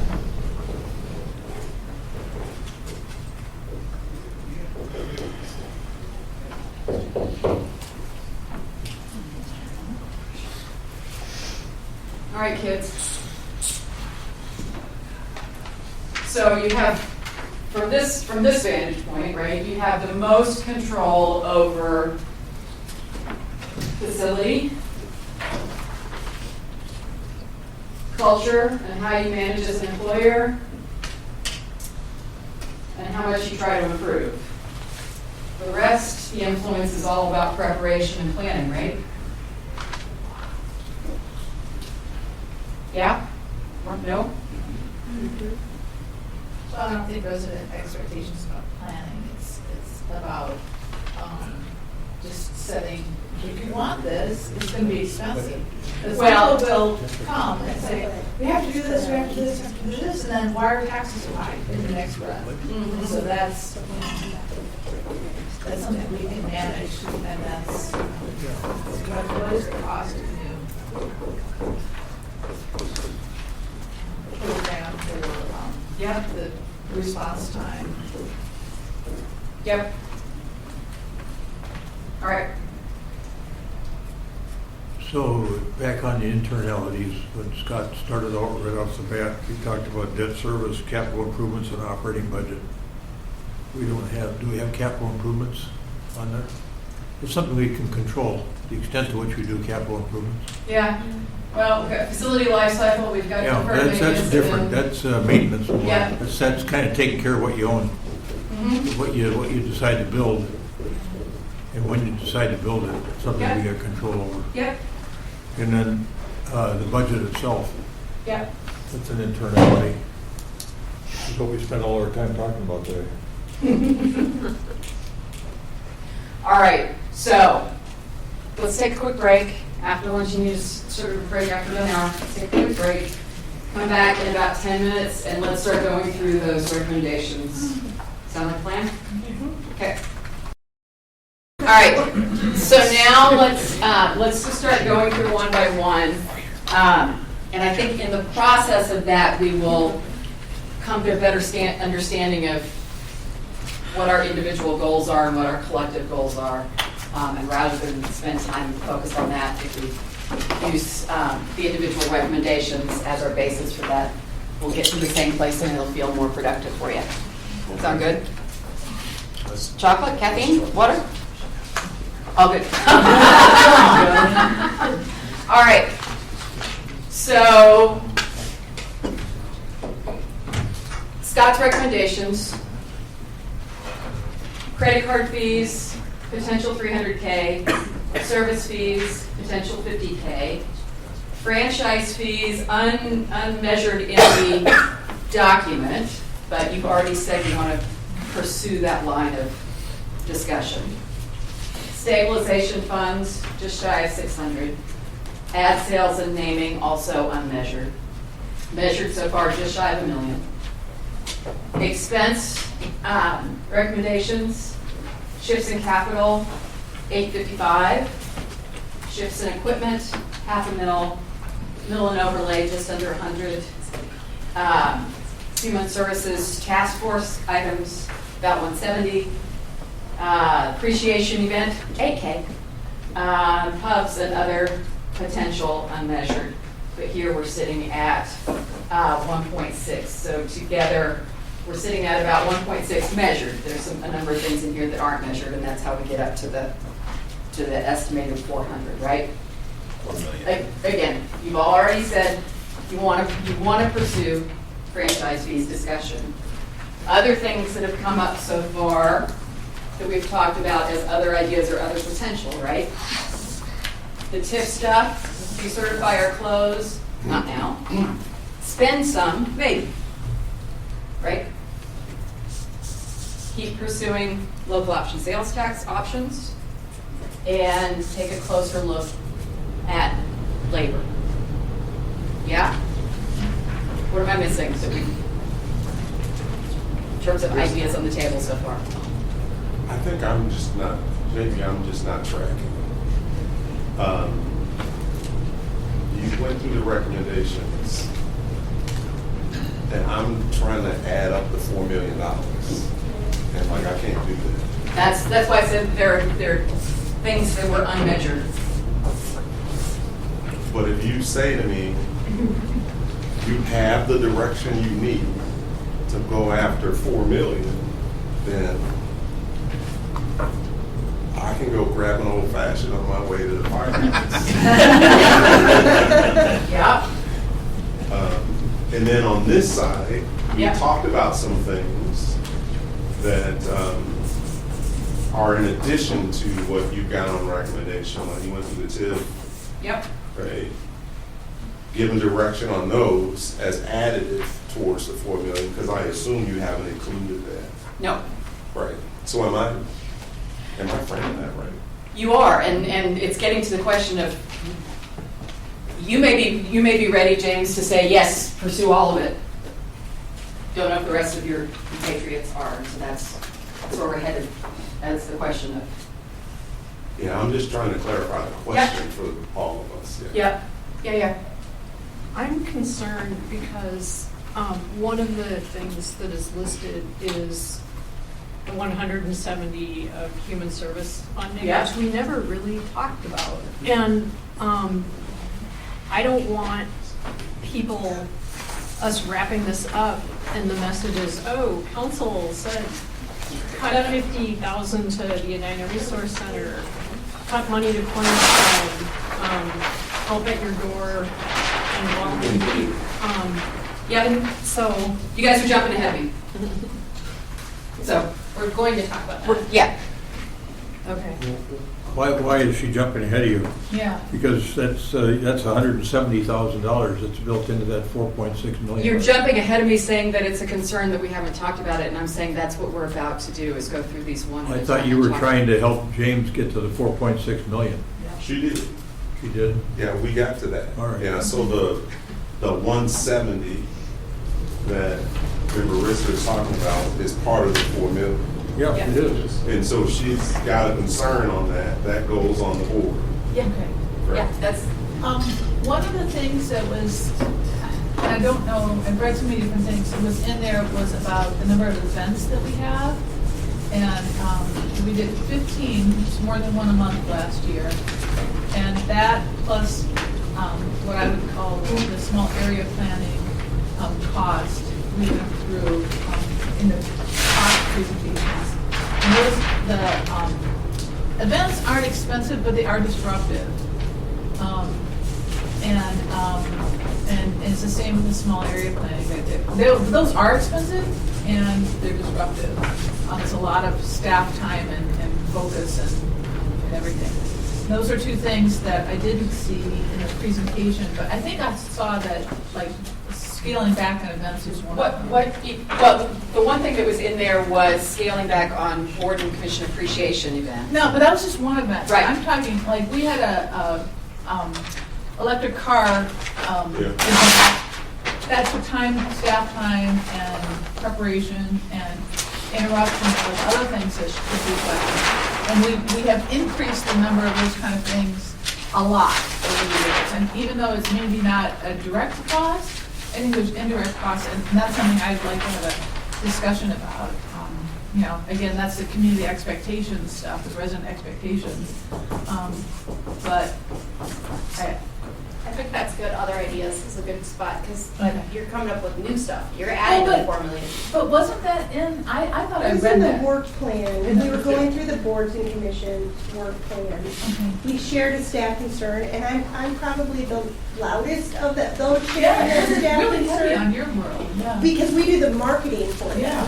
And what we've observed is we have events now so frequently, they're actually competing with each other. Yes. And so we haven't heard as much from residents that we can't go to all of these things, but we know by where they're showing up, they're Right. not attending all of Right, the it's things. a diminishing So return. there's that, and there is a lot of, our staff time is an indirect cost, but the marketing cost is not. The advertising cost, posters, social media ads to get people to show up at these events. Yeah, so I guess I couldn't remember where I read that, but I share your concern. I'm pretty sure it was in Yeah. that work Okay, process. thank you. So Sarah. And I'm sorry, just to catch up, what are we talking about in terms of events? I'm not tracking what. We had an electric car showcase. Oh, okay. So we had to get the electric The non- cars, the staff had to, Okay. put things together, had to advertise for it and stuff. And that takes a tremendous amount of energy to have 20 people who are already environmentalists come look at electric cars. Yeah. We had 200. We had 200.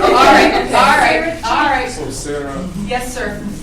so the comment from member Risser was HSTF. Is this your I'm concerned? Okay. Yep. I just didn't see that one yet. Yep, So new ideas on the left. New ideas on the left. Events. And actually, I was going to just go through the recommendations one by one and see where we are on those. That's fine. So. You didn't put down the structural analysis anywhere, did you? Yep, sure did. Staff? Closer look at later. All right. It looks like we have almost $12 million that is the account balance in the Southdale 2 TIF district. And if I'm reading that correctly, that could be money that we use to, I know it's limited what we can use it for, but we could use that for the retaining wall perhaps. There's other deferred maintenance. I don't know if you can't use it. So you can't. a couple things. So that's not a balance. What can you use it for? Can we use it for anything? You can use it something adjacent to the site that it was gathered for, or you can use it for affordable housing. Only affordable housing is affordable use for that type under the law. So like with Maison Green, we were able to put the roundabout there because it's adjacent to it, but then there's a line where that stopped because that was where the law said you can't go any further than that. But with the TIF dollars, that is portable, so we could use that to pay for affordable housing in the Southdale area. And the TIF 2, the Southdale 2 TIF is under the same laws. Okay, I thought it was possible we might be able to do it for the retaining wall. I did but- talk Oh, to there Rick. was so- perhaps. Yeah, he said it depends on where the location of it is. Yes. So let's back I'm up. just wondering if there's any other items that are, possible things that we could use that money for. So we've Like already going through all of the costs. We've already said that one of the strategies we're going to pursue is looking at what can be spent and where it can be spent. We can't do line by line today, right? So that's one of the options that you've already said you want to pursue. You're looking for, okay. What about, I thought we were going to have a little conversation about Edinburgh. That's a great one to talk about. Yeah. Why isn't that on the other ideas list of the sale or the closure of Edinburgh? Yeah. Because you mentioned it before as we're going to talk about Edinburgh, and I had no idea what you're talking about. Okay. No, I didn't ask you that. I was just saying Yeah, rhetorically. but why I isn't think it that's on? important.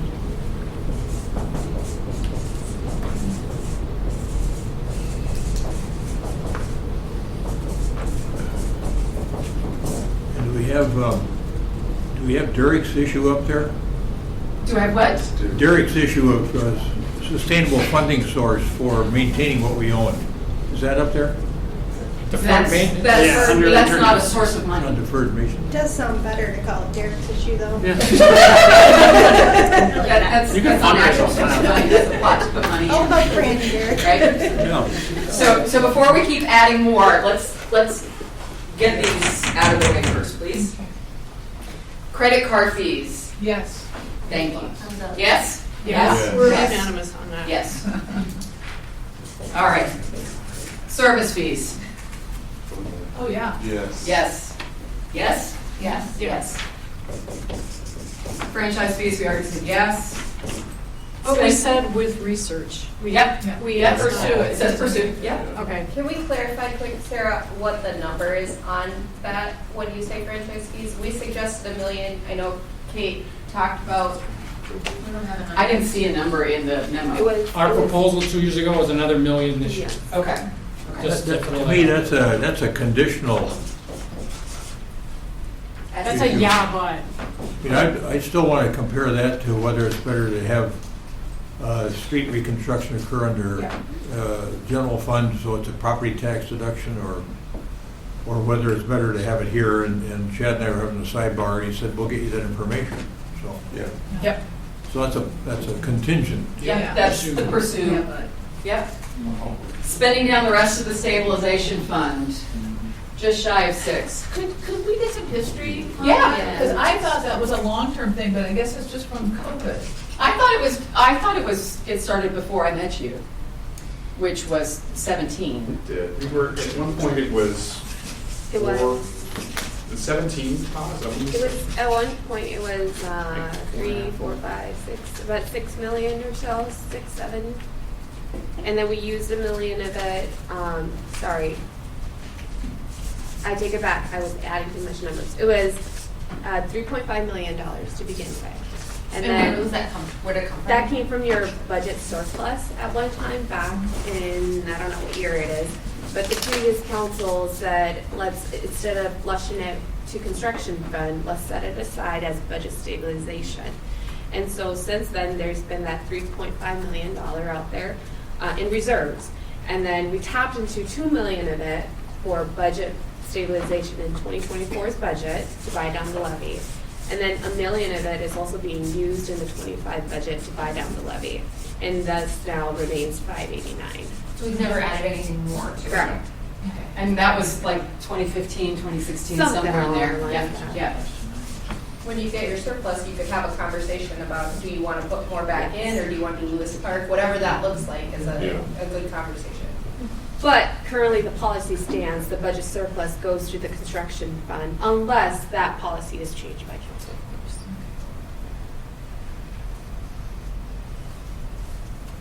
So Is that help, personally, Carolyn? Is that what you need? Yes, that's very helpful, thank you. Yeah. Well, it doesn't help us decide whether or not to include that as to throw it at the reduction of the general fund levy. Right, my question was just, what is it? Yeah. Okay, Yeah. you were, Yeah, I mean, I was gonna like start with my position, I guess, is it feels like a rainy day fund in a way that we can Right. use. mhm. It feels like a rainy day. So in some ways, like my instinct is this could really help. And at the same time, we're eliminating it, and we have all these other externalities right Feels now. uncomfortable. When we think about what is happening at a federal level, where we also just don't know. And I'm on the fence on this one. I could probably go either way, but it doesn't feel like as much of a slam dunk as credit card fees. Right. So I'm thinking if we can take some of that money to do the mayor's long-term structural analysis, I think it's budget related, it's a one-time use, that's what the budget stabilization is for. Let's figure out who we are, what we're doing, and is it efficient in our structure. And then keep the rest, is that what you're saying? Well, I don't know about the rest. Yeah. That was my idea. Yeah. I think that's a really good idea, because missing from all of this is staffing, and we were talking about that. And so that would get at that. But so, all right, so we are now doing what we kind of do. Yeah, which is So the staff recommended, part of the 4 million is this $500,000, right? Right. We were saying, yeah, we're not comfortable with that, which, okay, we're gonna move that. And then we just spent some of it on this workforce plan that we don't need to hit this first Right. thing.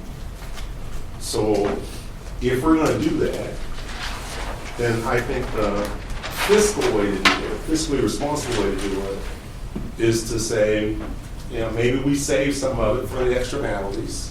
Whatever the delta is, has to come out of some other idea.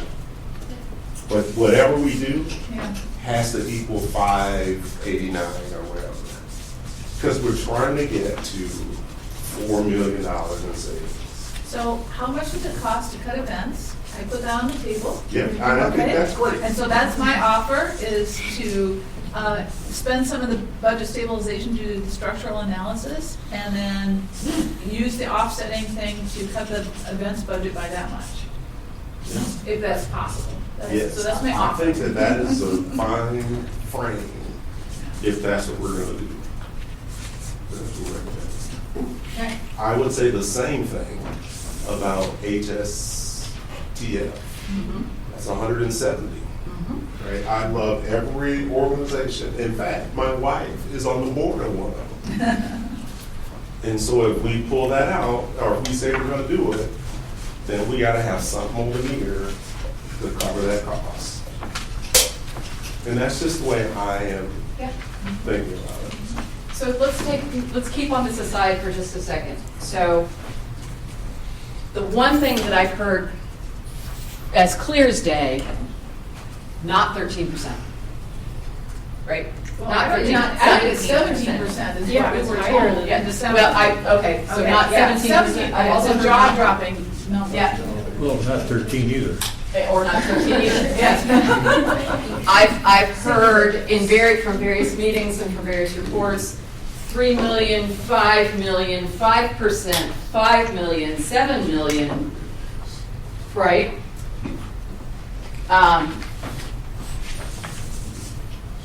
Are we trying to get to a percentage? Are we trying to get as far as we can right now? Are we trying to get 4 million? And then, or, you know, as far as we can get now and then longer term, that sort of two-tier that James has been talking about? Tell me what we're trying to do. Are we trying to get as far as we can without anybody losing a job or cutting services? What? I don't think we should do that. And so I'm just offering this. The staff recommended $4 million in savings. That's what is up on the board. And staff is comfortable. That's an answer. With that. I think we should start with that. And if there are things on that list only that we're uncomfortable with, we should talk about those. Okay. Yeah, I think, yeah. And stay away from the, And That's a fair response. If there are additional things that are savings or additional Yes. revenue sources that we come up with, we can put that into the mix as well. Yes. Okay. So to segue off what James and Carolyn said, I agree. I mean, let's identify the things that we think are kind of a slam dunk for that form, like credit card fees, and put everything else in the parking lot that we're uncomfortable with, and go back and visit those. Okay. No, let's do that. Julie, where are you sitting in all of this? I agree with what the mayor just said. I think there's logic to that. I also think that we are being asked to make up-down decisions on things that we don't have enough information about. No, That's fair. You're not being asked to make up-down decisions right now. Sometimes it's like, oh, well, this was the direction from council, and I kind of feel like, was Yeah. it? You know, so Yeah. there's that. I did submit an email that had ideas about reducing the budget And I know, I guess we're gonna talk about what Yeah. council is thinking at a later date. Yeah. That's a frustration. So Julie, Completely fair. So you- one way you could think about this is the way James cast it, I think, is that these are the staff's ideas. Right. Which of these are we gonna buy into Yeah. 100%, and which ones are we gonna put in the parking lot, and then come back and talk about them? See if we can, resolve any of those issues. To me, those might sit in the parking lot till we get into those actual budget discussions, and then we say, well, if we brought in those nonprofit funding monies, 170,000, how does that affect the budget? When we get further downstream. But I think James characterized it well. Let's figure out what we agree with the staff on and don't agree with them on. That's, Scott, you should step in, but that's what staff is asking. Remember at the beginning, he said, not even initial, preliminary recommendations. Do you buy into these? Are these the kinds of things we should be doing or not, because time's a wasting?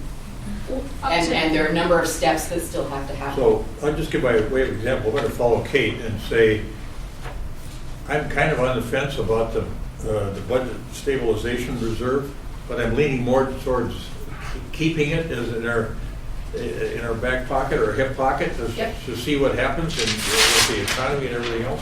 Yep. So I put that in the parking lot, and then we could come back and visit about it, because there's some uncertainty there.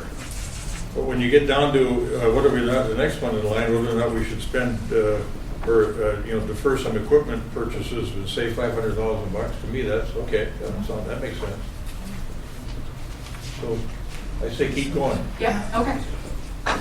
I do think when we talk about spending balances from TIF districts, we need to look at all of the TIF districts that have balances, because Grandview 2 does as well, and maybe that could be what we use for the Grandview parking ramp ADA access route.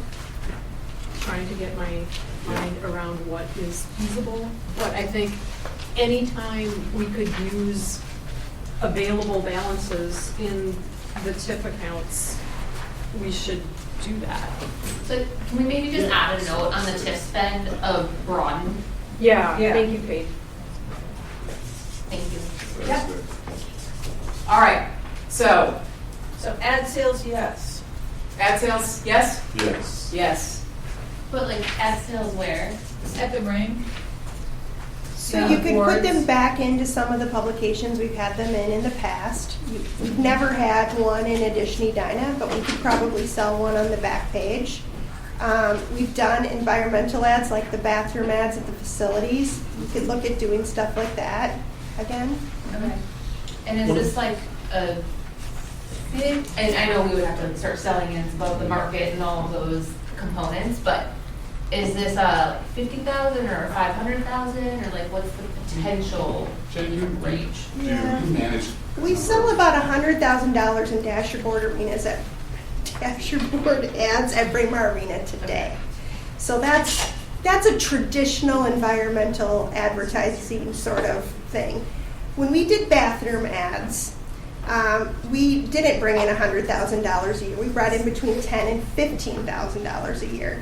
And we didn't have them at all of our facilities. We had them at, do you remember, Perry? I think the golf course, senior arena, center, and Centennial. I don't recall Centennial, but that's deferred to you. And the aquatic center in the summer months also.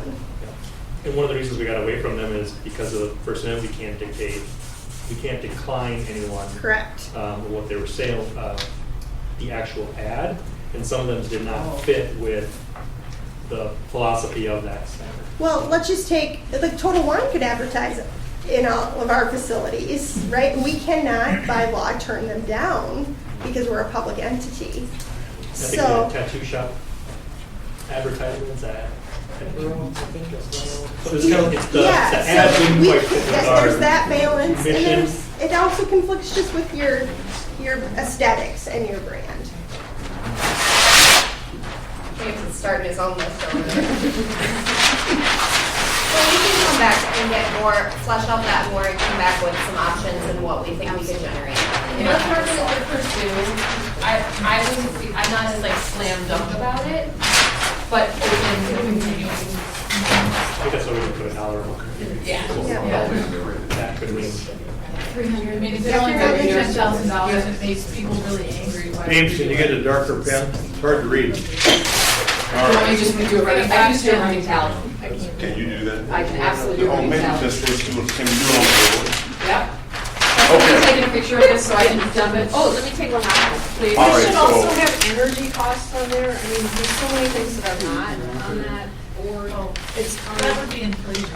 So we got, guys, we gotta stay focused. Okay. So what we're gonna do now is on the board, we wanna go through Did you get this. it, Mark? Yes. Right, so we're gonna list everything over there that we've said yes to with a dollar amount. If we don't, if it's an estimate, fine. And then we'll have a tally over here that has that number. We're gonna end up with a delta. And that delta is gonna be stuff over here, or stuff member Risser has emailed, or Stuff anybody, Steph has any ideas that people have will go here. So before anybody says anything else, other than answering this question, we had credit card fees, what else? Service fees, franchise fees, Yep. Stabilization fund. ad sales, naming, we just said we're cool with that. That was Yes, the ad $120. sales, but didn't talk about naming. Okay, so Franchise ad fees sales. was the parking lot. Okay, ad sales was what was the estimate for that? Yeah. We didn't put a number on it. But we're going to. Let's just. So we estimated All number. right, now, everybody breathe, everybody 30,000. breathe. All right, everybody breathe. 30,000. 30,000. Okay. And the thing to keep in mind, we don't know what any of this stuff actually is. Yes. It's all an estimate. The reason we started early is so we could get the list and have the staff go out and vet some of this stuff. So we're not gonna have a level of detail for each one of these. Keep going. All right, so we got ad sales was 30, and was that it? Naming No, rights. naming Naming rights. rights. Naming rights. Naming rights is its own thing. Naming rights, or are we Is that a okay yes? with that or not? Yeah. I want to know more, but yeah. I mean, all of this is Pursuit. I want to know Yeah. more. It is pursuit. All of this is I want to know Yeah. more. So But this maybe- is, I want at least an example, like, are we talking about, like, Frederick Church and like, is this gonna fall under the South camp? rink at Braemar Arena. Inline arena. Not, yeah, not I the guess West that's the rink. question, like, will we have, Of course. like, the choice, or is it like advertising where the highest bidder is all of a sudden the No, naming this is right? negotiated. No, you treat it as a negotiated contract, as a donation. The egg new room at the Yeah. new art center. That's right. $50,000. It's Absolutely. Guys, come on. Hey. so that's good. Hey. They don't have any. Hey. So we got naming over here. 50. And that could be $1 million, that could be 10 million, that could be 50,000, that could be. Can I say though that that to me seems like a timeline that is going to be harder to execute, and so That's that's fair. one that the idea of pursuing it is maybe more of a long term. Yeah. Totally fair. Yeah. Might be a So- 2027. So let's, So why don't we kick it off then? let's keep going through the list, All right. and then let's talk about what's now, later. That's fair. So should we zero it out then? No, let's keep going through it now, and then we'll talk about what's. And then we're in capital expenses, or expenses. We'll Equipment levy. underline that one, so we know that it's, Yeah, okay, on the expense side, capital. Capital equipment was, No, those are two different things. capital budget. Capital cut of That was 855. It's actually 805. is that It's Actually, 805 capital improvement plan levy. CIP? The CIP levy. Run. Yeah. CIP levy, 805. Yeah, those are just deferring projects. That's 805 what we have I in know this. that's what it says. 805. I know what Yeah, that's what it says. 805, use that number. Oh, That It's was an error. 805. Yeah. But we're okay with that. No, I don't know. I am really, I know it's a big number and it gets us a long ways, but that's how we got, $50 million deferred maintenance. Yeah. I'm really uncomfortable with that. Okay. So then, Right, then we have to figure out how to cover that. right. I am comfortable with it, but we are gonna look at what's on there and you'll have a chance to say, well, yeah, we should do this one, no, let's not do that one, so that number might go from 805 to something different. No, this is a structural thing for me. It's not a project by project thing. I think philosophically, I'm very uncomfortable not paying our capital improvement needs. Because that's how we balance the budget historically, is by not doing that. Okay. All right, so then that goes on the maybe side. Yeah. Okay. Equipment. Equipment. 500,000. Yeah, I'm fine. We're okay with that? Yeah. Mill and overlay? That's mill and overlay. No, how about transitioning the assessing department to Hennepin County? Yeah, that's next. Yeah, so the mill we're okay with, because Chad's coming back with that. I think that's the same thing, right? No, those are. No, that's not Mill and coming back. mill and That's overlay 85,000, that's Brian. is 85. Yeah, Moving assessment to the county is $500,000. $500,000. Yes to both of those? Probably Yes. more than that. Yeah. It's just, okay. Then we Yeah, for had this year. HSTF, which is on that Charities, side. yeah. I don't know if this is DC approved or what's that? That's the Boarding board, that's the Board appreciation. commission, That's just scaling it back, Oh, which okay. I think is. Yeah, 8,000. Yeah. Yep. Okay. Okay. And then publications and other. Okay. So we are sitting. So that's it. That we Do have. we have a number for publication? No, Agreed. we do not. I would throw out 25. Okay. Do you feel okay about that? 25. Okay.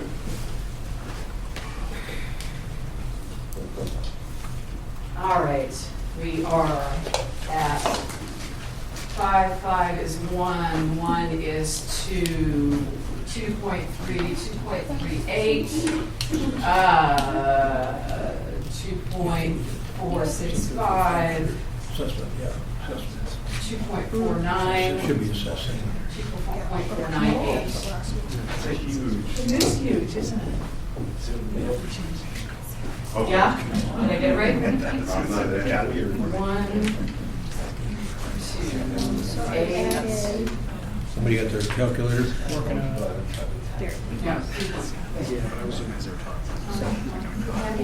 The franchise fees. That's what you probably for. Yeah. So we're sitting at about 2.5. 2.5. Yeah, I got 2.4. Yep, 2.5. And then if you had your franchise fee increase, you're right where it's No, got that's in there. recommended. It's in there. It's in there. That's 2.5. Now, what's not in there that's sort of partials, we sort of talked about partials, is right? Maybe some of stabilization, some TIF spending, right?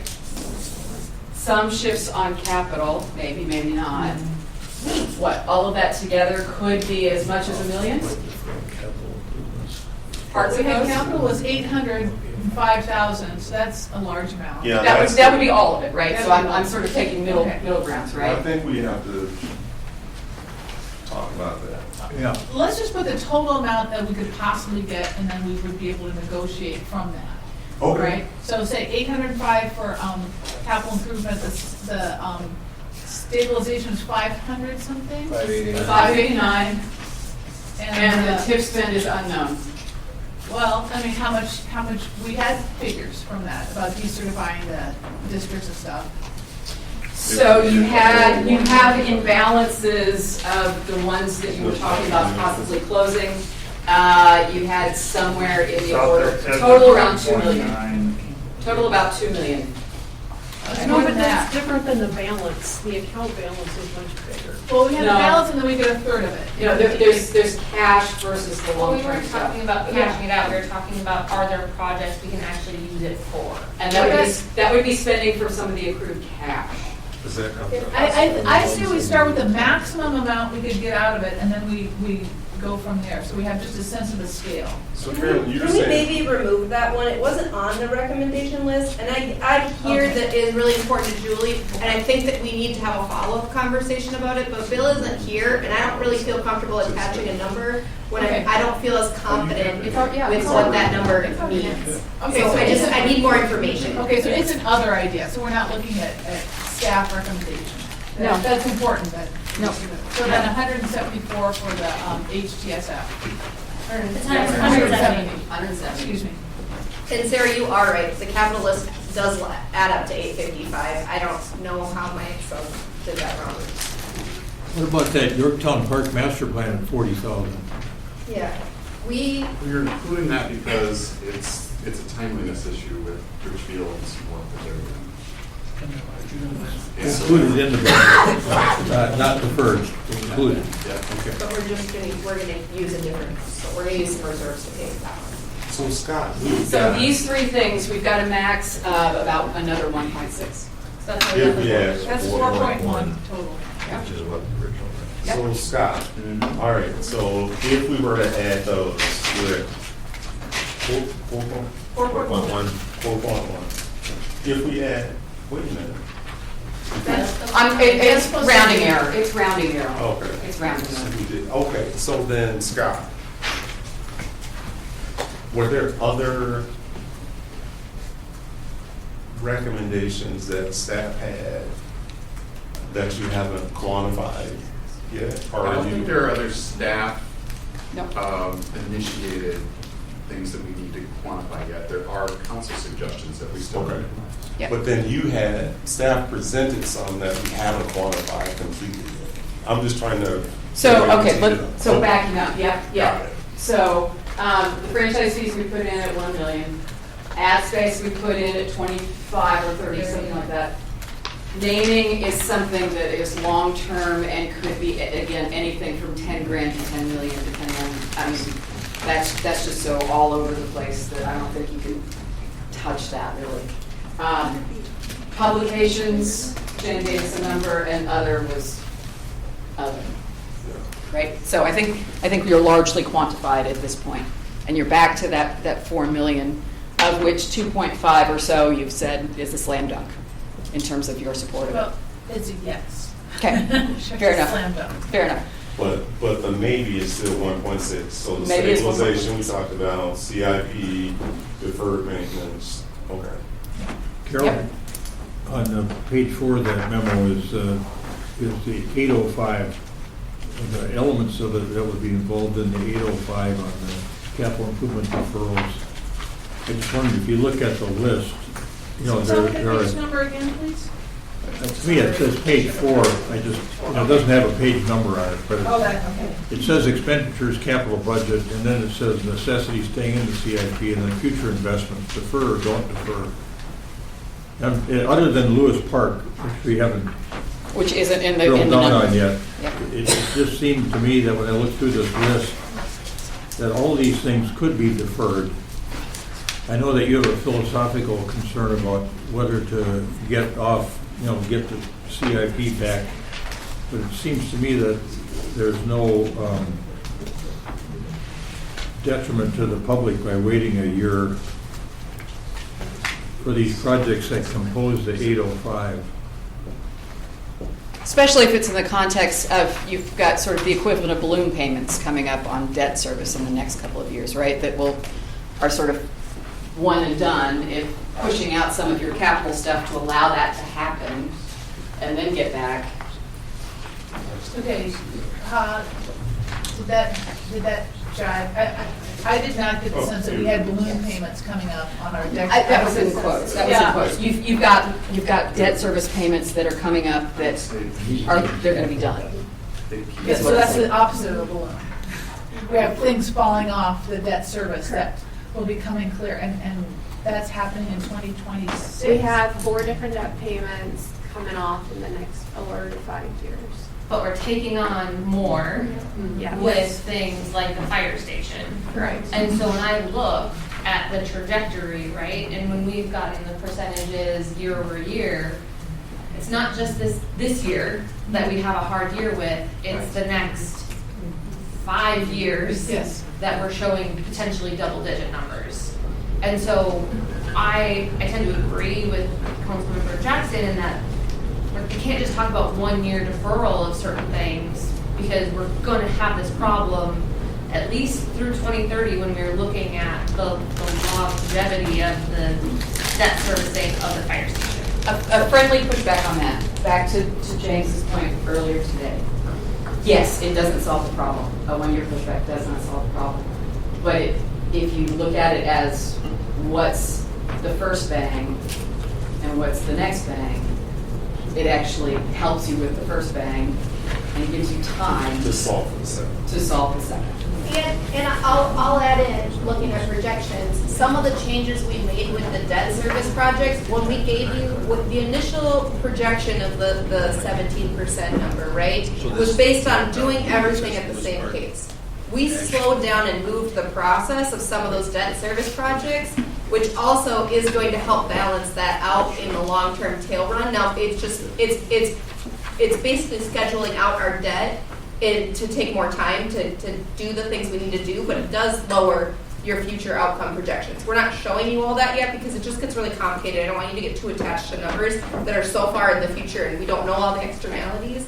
But I would say that if we make some of those prioritization, what are the things, and can this move back a little bit, it does really help us to be able to balance that debt service schedule the way that we've proposed it, the updated version.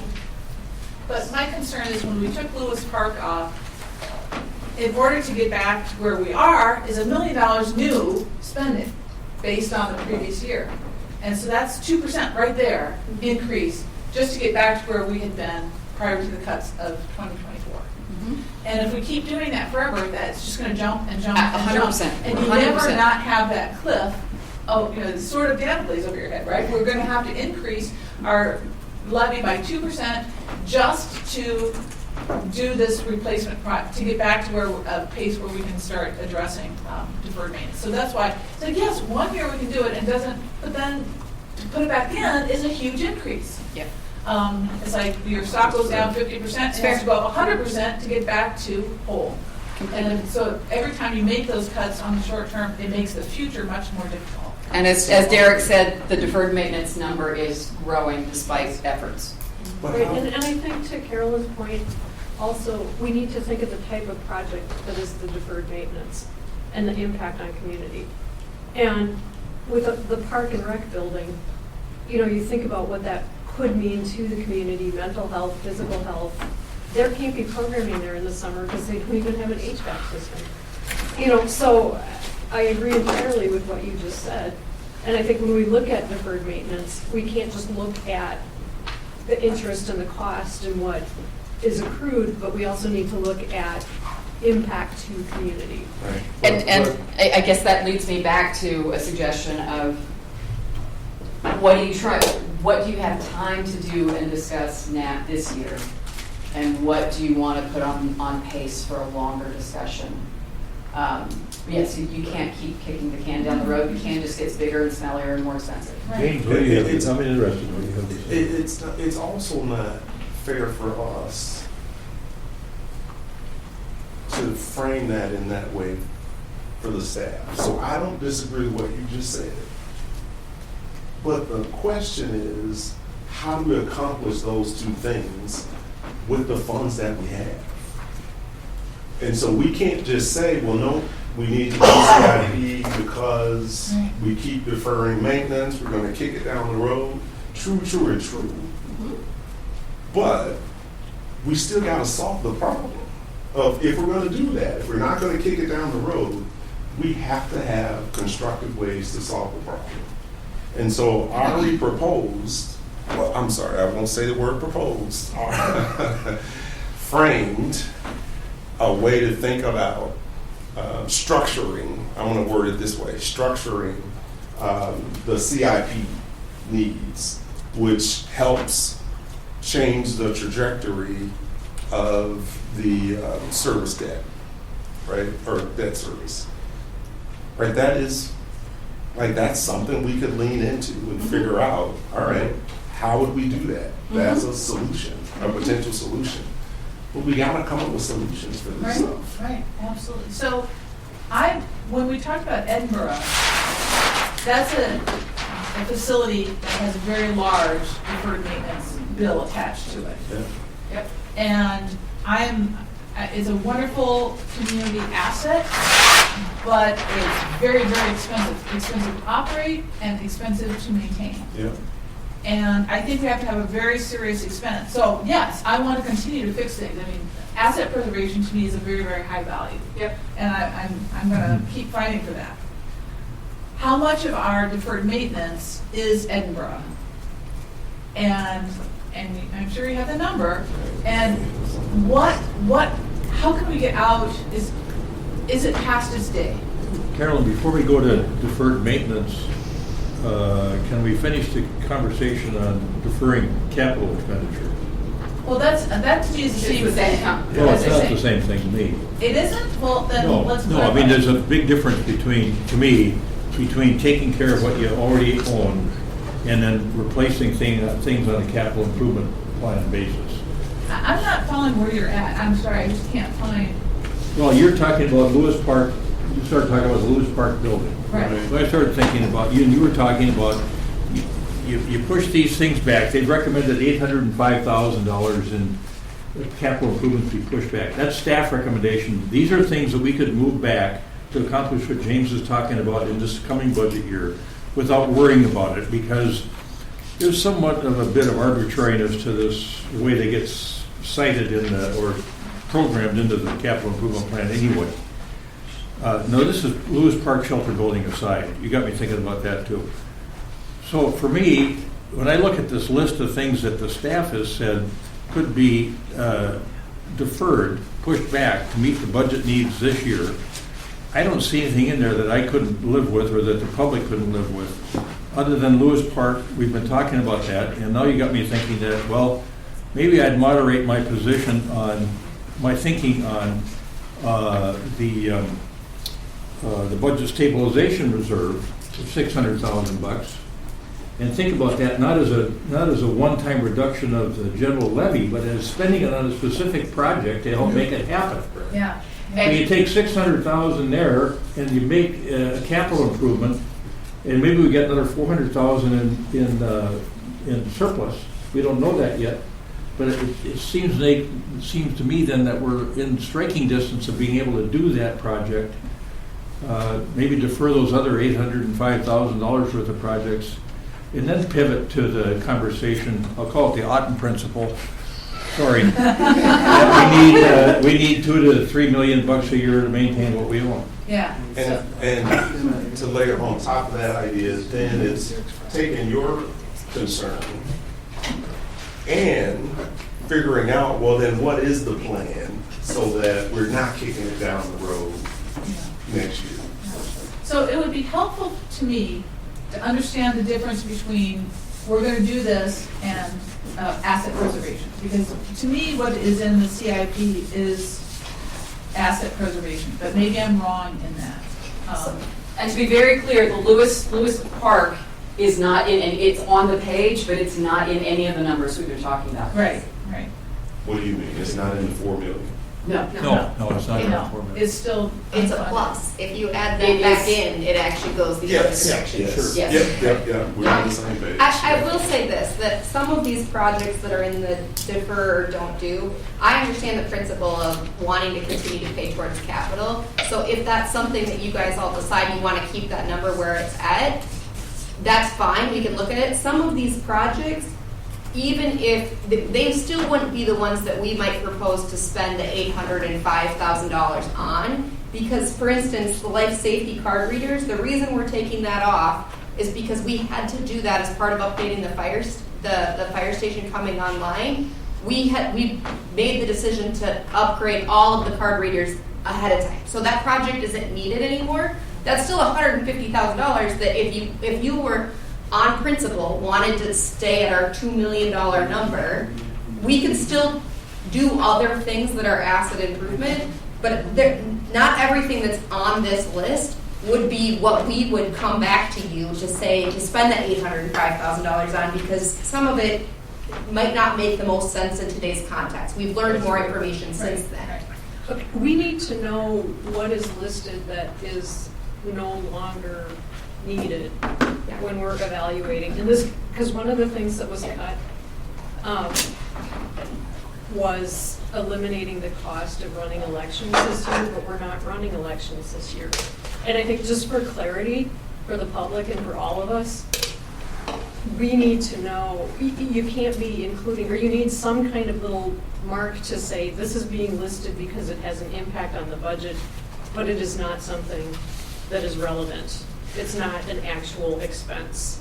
Because if it's not an actual expense, or, okay. If it's something that we don't, like we are not spending money on elections this year because we're not having elections. And so if we don't need these life safety, this system anymore, that should not even be here, I don't think. So Ari, how did the list come from? Was it taking the CIP that was already timed out and just looking at the next things in line and saying? Yeah, we went through the list and we said, do we need or want? Need or want, could it be deferred, could it not? And that's how we came up with this list. So even like the parking ramp ADA access route, even if we were to say that we need to do that, let's say that comes back, we don't know that that's actually enough money or that there's a route to be able to do that for 200 grand. So that's gonna require more scope either way. So it doesn't make sense for us to leave that project on as is, but you're right, Julie, if you need more information on these projects, we can most certainly go through the list and kind of provide more context. But we would levy for the 805.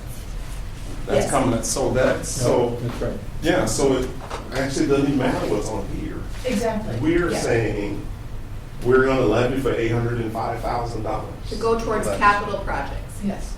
Right. And it's $805,000. $855 actually. $855,000 for a $40 million problem. So it's a drop in the bucket for the need. Okay, and I can't pound the table hard enough on that. We have over $40 million of deferred maintenance. And if we don't start doing that, it's going to grow whether we pay it or we don't pay it. It's going to continue to grow. It's growing at a pace faster than we're funding it. And I just... Okay, Carolyn, can we get what's the definition of deferred maintenance to you? I mean, is a Normandale Park playground equipment replacement a deferred maintenance? Or is that a roof and HVAC systems in buildings? That to the official definition I use it for, it's that. Perry might use it for, a piece of playground equipment that's past its expected life or past the use of the park, right? But from a building standpoint, it's this HVAC system, the useful life is 20 years. It's 21 years old.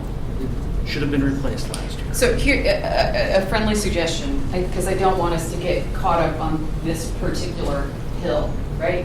Deferred maintenance, already broke, already past due, should have been done. Regular maintenance, repair and replace, life cycle is up this year, right? I mean, they're on a continuum.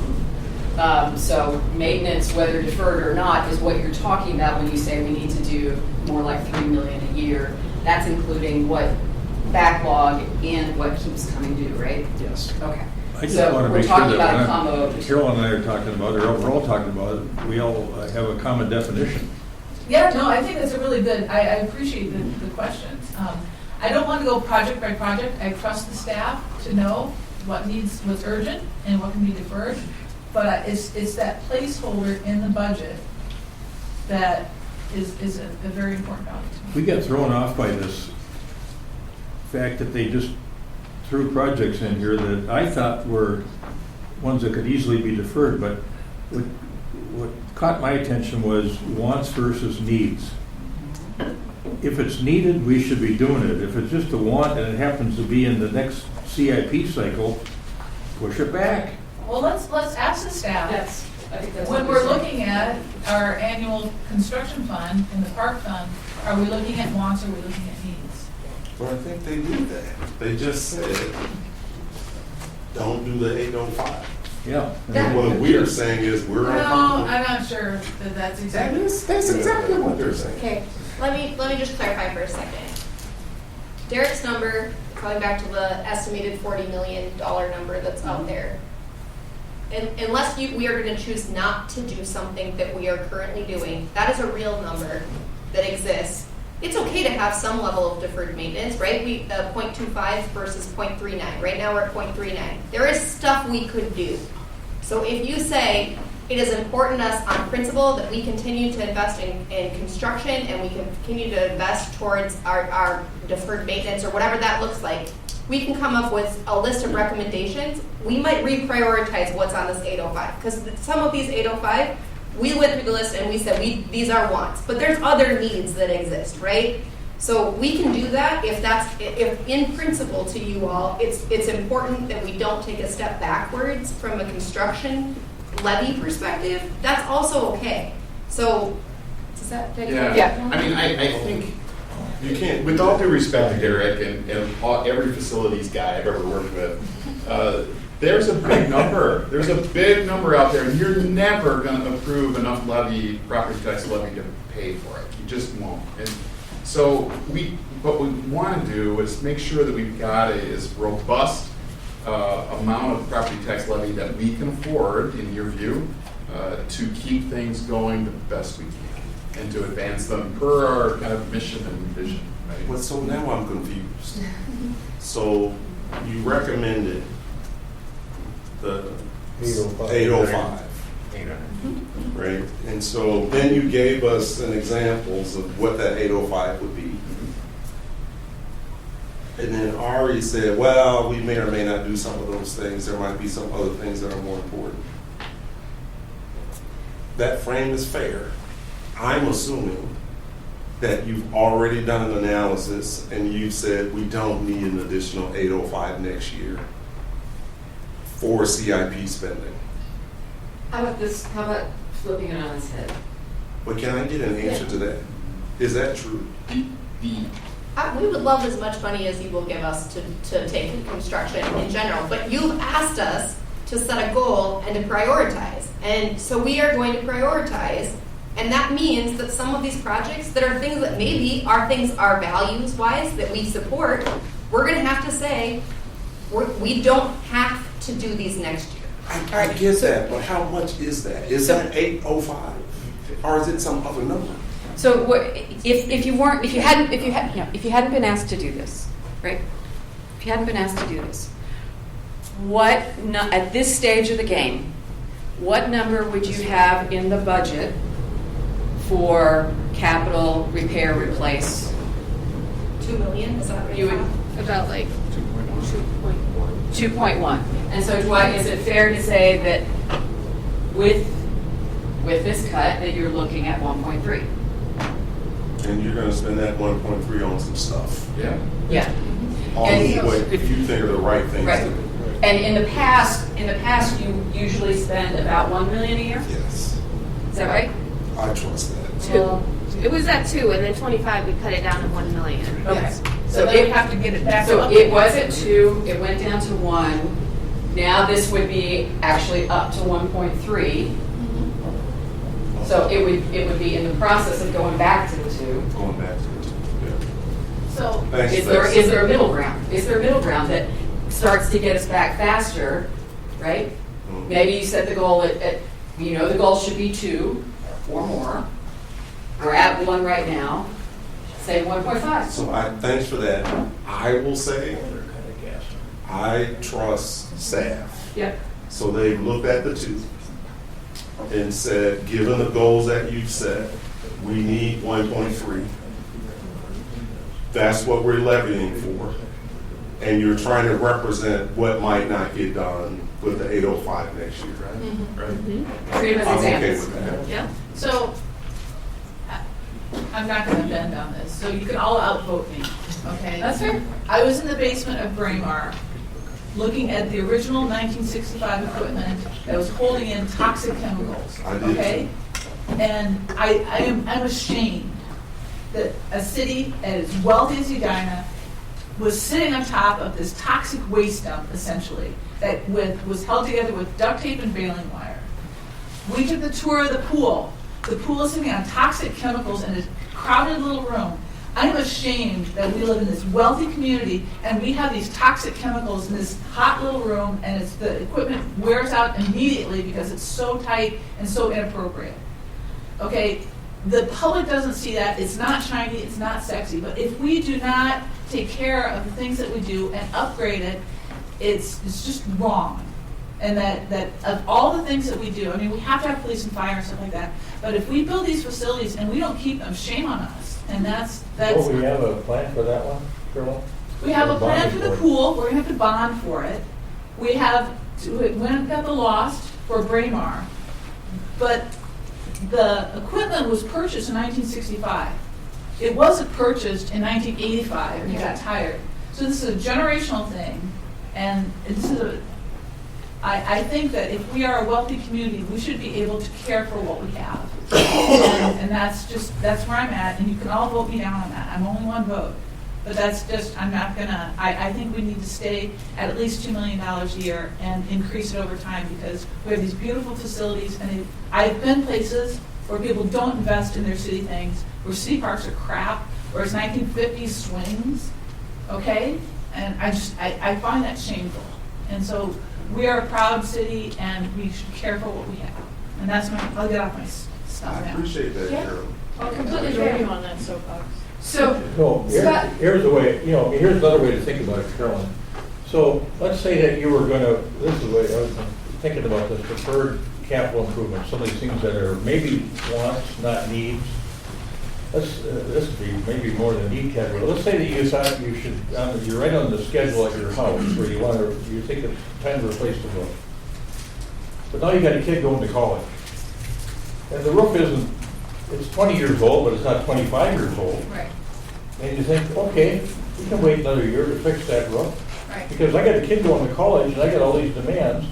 And that's what I think we're trying to think about is with respect to the demands we're putting on our residents who are the owners of this town, how much should they shoulder year after year of doing these things? And you're making great points that taking care of what you own, I think we've done a poor job of that. Keeping up on the things that we own. It's easier, in a way it's easier to build it than to take care of it over time. So, but I think that's something we should talk about, some sort of sustainable fund to make sure that we take care of what we own in a timely way. Well, and that's what I'm trying to preserve. Yeah. Because our kids started going to college in 1985 when the lower property taxes, they took, I was a bond attorney in 92, and the things were passing state after state. You can only increase taxes, property taxes at the rate of inflation or 2%, whichever was high, whichever was lower. And that was the culture that created this deferred maintenance. Yes, Yep. yes. And so we've been going to our kids have been going to college since 1990. It's true. How many kids do we have? It's 2025. That's 35 years of kids going to college. And that's why I put my foot down on this. But you raise a really good point, and that is when we're looking at our CIP, are we doing, the best of the best? We replace everything every 20 years, no matter what? Or can we stretch that from 20 years to 25 or 30 years? And that's a values discussion we have not had. I was hoping we would have last year more in depth, and we didn't. I am willing to have that conversation. I don't think we need to replace playground equipment every 20 years. It seems really aggressive to me. But we haven't had, and Terry's saying, no, it's not. But like I said, I've been in towns where they were literally, the swings were built in 1950, and they're the same swings that kids are swinging on. And that's not where we are. But we need to have that discussion about whether the time periods that we're looking at are fit with our values. But, how many kids do we have going to college? It's just, at some point we have. So I appreciate that. I'm comfortable with the 805 being included. And what I would say, if we have another list of potential sources, including what we emailed, then we could look at those, and if we can deliver on any of those things, then we have dollars that we can then figure out, well, what's the most effective way to do it. Yeah. And so the last thing I'm going to say, and I've said this before, I love all of my colleagues, but I trust the staff because they understand these services. They're doing the work. I'm not I don't have the level of understanding that they do. So I'm going to trust the staff on the recommendation, and I will stand on the soapbox and do that to the community. And so that's where I am. So I'm cool with the 805, and I would use my other ideas to see how I can close the gap and use some of those dollars on the deferred maintenance. So, Scott, real quick, to that point, It's good to be loved. the two of you, Oh, wait, sorry. Good to be trusted. So we started the day with 4 million in recommendations from this board, right? 2.5, rocking and rolling. Up to 1.6, various levels of questions and concerns. Right? And remember, I think it's worth remembering that this is coming to you mainly from just two of the major 3 buckets of our budgeting system. Right? The biggest one is the one that is so imprecise right now, it's hard to even talk it through, but there will be some additional savings that come. Yeah. So up to 1.6 with questions on it. Let's say, for argument's sake, half of that, which is the capital amount, we just say no to. Let's just, for argument's sake. So now we're looking at about 8, right? And let's say that we want to hold on to some of the stabilization. So let's say half of that 1.6 they ultimately go through and about half of it. Let's say we've got $1 million whole from where we started this morning. As you look at these other ideas, and you know some other ideas that have come to you from council that maybe haven't been talked today, what scope and scale of potential in the near term, so 26, 27, do some of these, again, no one will hold him to this. This is back of the envelope. This is unprepared, right? Right? What kind of scope and scale or range potential is in this, right? Does that make sense?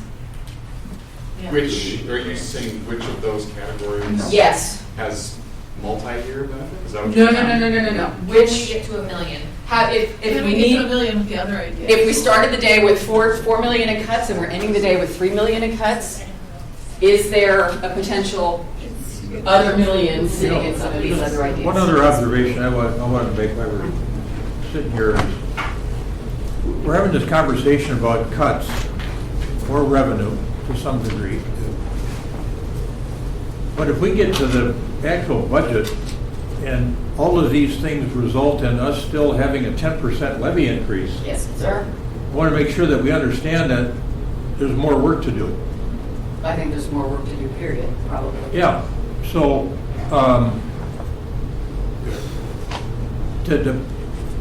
Carolyn's good at prompting, thinking on things, so, and Pa, what do we have coming off of borrowing cycles here? What in the payments that are involved, and when do they come off again? You said that earlier, and I wasn't paying close enough attention. Over the next 4 to 5 years. Over the next 4 to 5 years, we have, you want to know total of all of those in the next 5 years? Or what do you Well, if ask? you can do it, tell us what's rolling off first, and what the payment has been, what the amount we collected from taxpayers is. Yep, so the gymnasium debt service, that is a 2015 HRA bond, that is about $95,000 a year. How That much? one's rolling off Say it this again. about $398,000. Okay. That's coming off in 2025. We're making the final payment this year. And then the fire station debt service, this is a 2016 issuance. That's about $405,000. That's a 3C station? Yes, Yeah. this one will be Number one. coming, final payment is in 2027. And then the Public Works Facility Debt Service, this is a 2017 issuance. It's about $1.25 million. It's coming off in 2028. And then the Public Works Facility Debt Service, this is the 2013 original issuance that we refunded in 21. This one is coming off, this is about $480,000. This is coming off in 2029. So let me just pause for a half second there though, because there's also debt that we have planned to go on.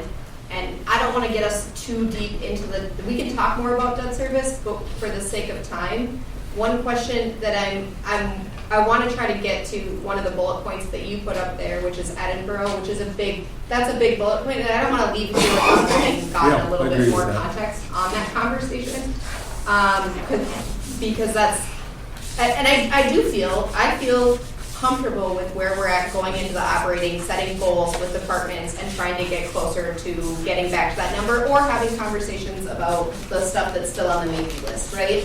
So if we can at least preserve a little bit of time to at least have Perry talk a little bit more about the Edinburgh, because I don't want to leave that for staff that hears but that as an unanswered, just thrown out there conversation. Well, and that's where I was trying to go.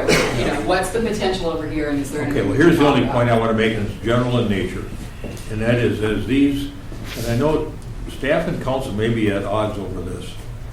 I'm not sure, but as we have some of this debt roll off for things that we've built for the benefit of our town, in terms of maintaining what we own, there's a potential source of revenue there if we continue those payments that we've historically made and use them for a different purpose. Now, there may be a difference of opinion as to whether those should continue or whether they should be used for the purpose of maintaining what we own, but it does strike me that's a conversation to be held at some point in the future. But that depends on how much new is coming on board, right? That's money that. Yeah. It depends on how much new is coming on board, right? Right. Fire Station 3. This could be a net zero.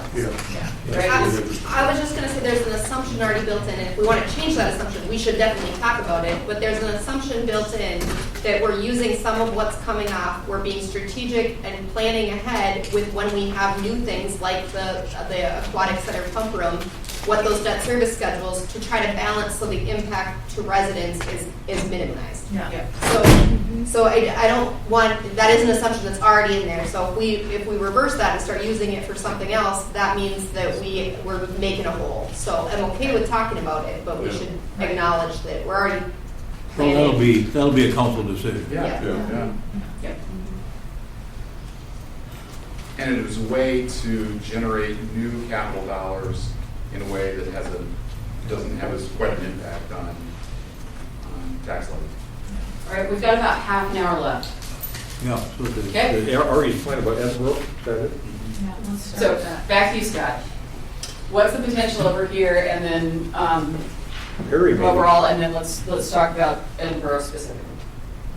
Well, Edinburgh. I guess go me to talk Yeah, about it. yeah, let's talk about it. Right now, my view of this is Edinburgh Park is in the budget work plan for discussion.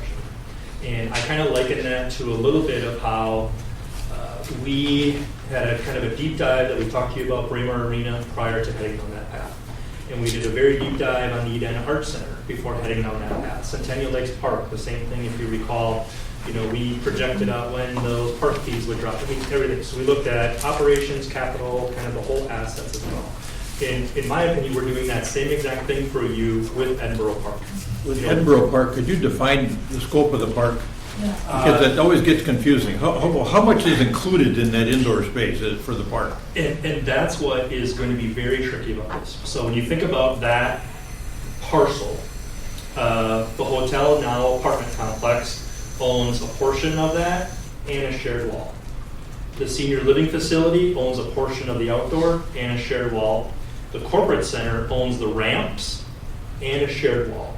So from the city perspective is we own the interior, the loading dock, and 3 shared walls. And then, I'm trying to get my directions out, to the east where the kind of cul-de-sac drop-off is, right? So it's got a layer of complexity already because of the shared partnership, right? So for us right now, does that include the pool and the old adventure peak? So it includes the pool, the upper walking track, the amphitheater, the adventure peak, the indoor playground area, the summit where we have birthday parties, and kind of the 2 entrance doors. Where you enter into the corporate center is corporate center vice versa. But those assets are the responsibility of the city.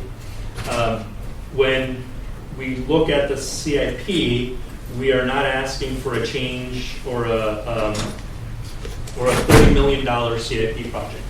We would not have that until we complete that analysis, just like we did on the others, right? Which kind of set the stage about how do we want to tackle that, how do we want to appropriate that. There are some short-term needs that we do have very, kind of concerning things about, related to the, the filters and the HVAC units and things like that. But not necessarily, when I look at the 26 and 27 CIP, we are not asking for a $30 million investment for Edinburgh. Similar to, my perspective always is when I look at the CIP is that's kind of a policy and a vision document for the community. Where would we like to be? And then as you approach each year's levy, that's where you kind of set those budget priorities. So, you can say we want a long-term golf facility in New Enterprise, but we're not proposing one at this time, but it's in that vision. That's how we kind of look at the remainder of the Edinburgh Park assets is that's something we have to get to, but we need to do a deep dive for you before, just like we've traditionally done on the other facilities.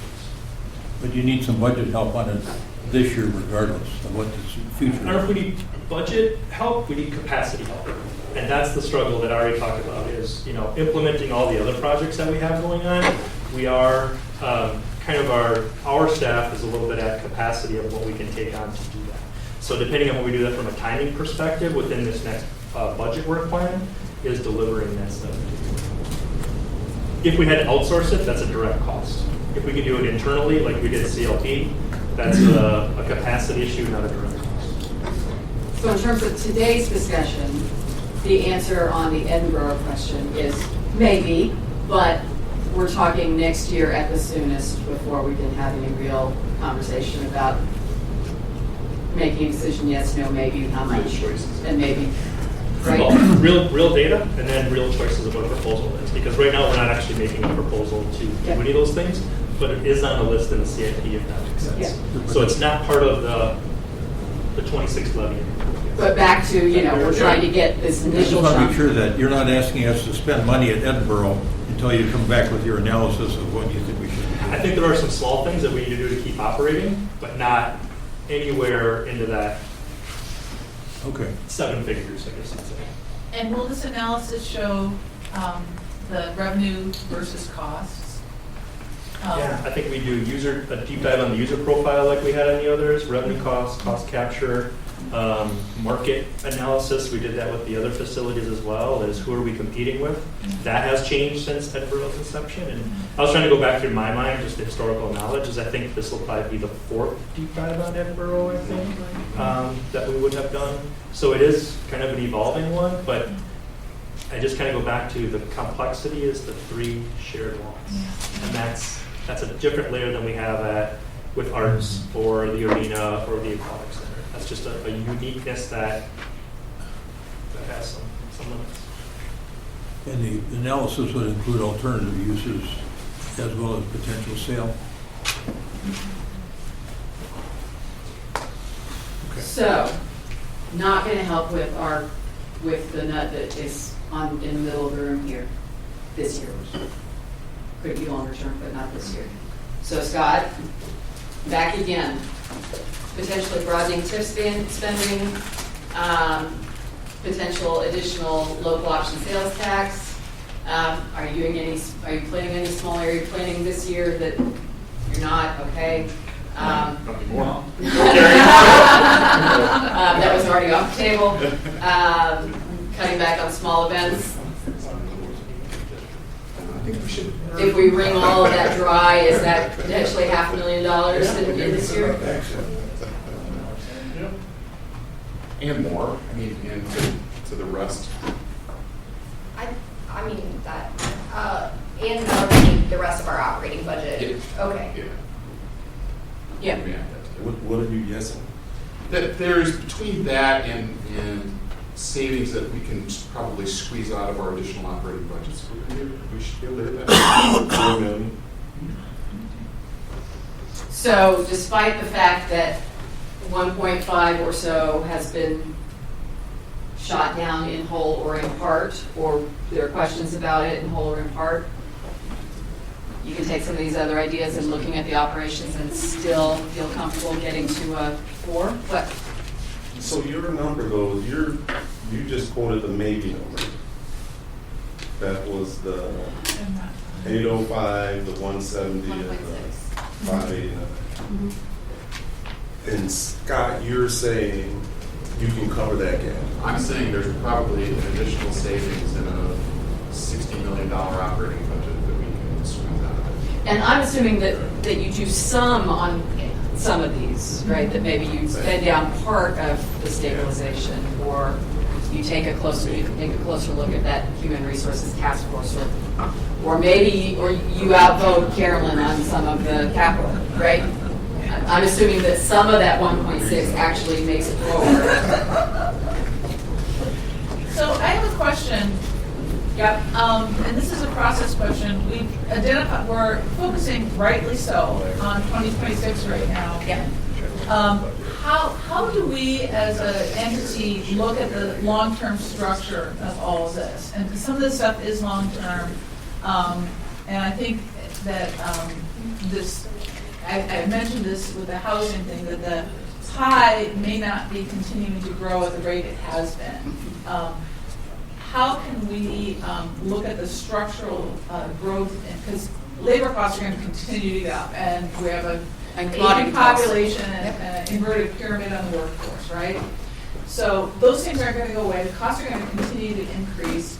How can we look structurally? What's the process for looking structurally long-term at how we do this? Is this something we do every year? And then, again, push down, well, that's a long-term issue, but how do we build that into our calendar to look at these long-term structural issues? The retreat has always been a time and a place where we do that. So this is different in the spirit of it is a little different than what we've done before, but we have been doing this. Okay.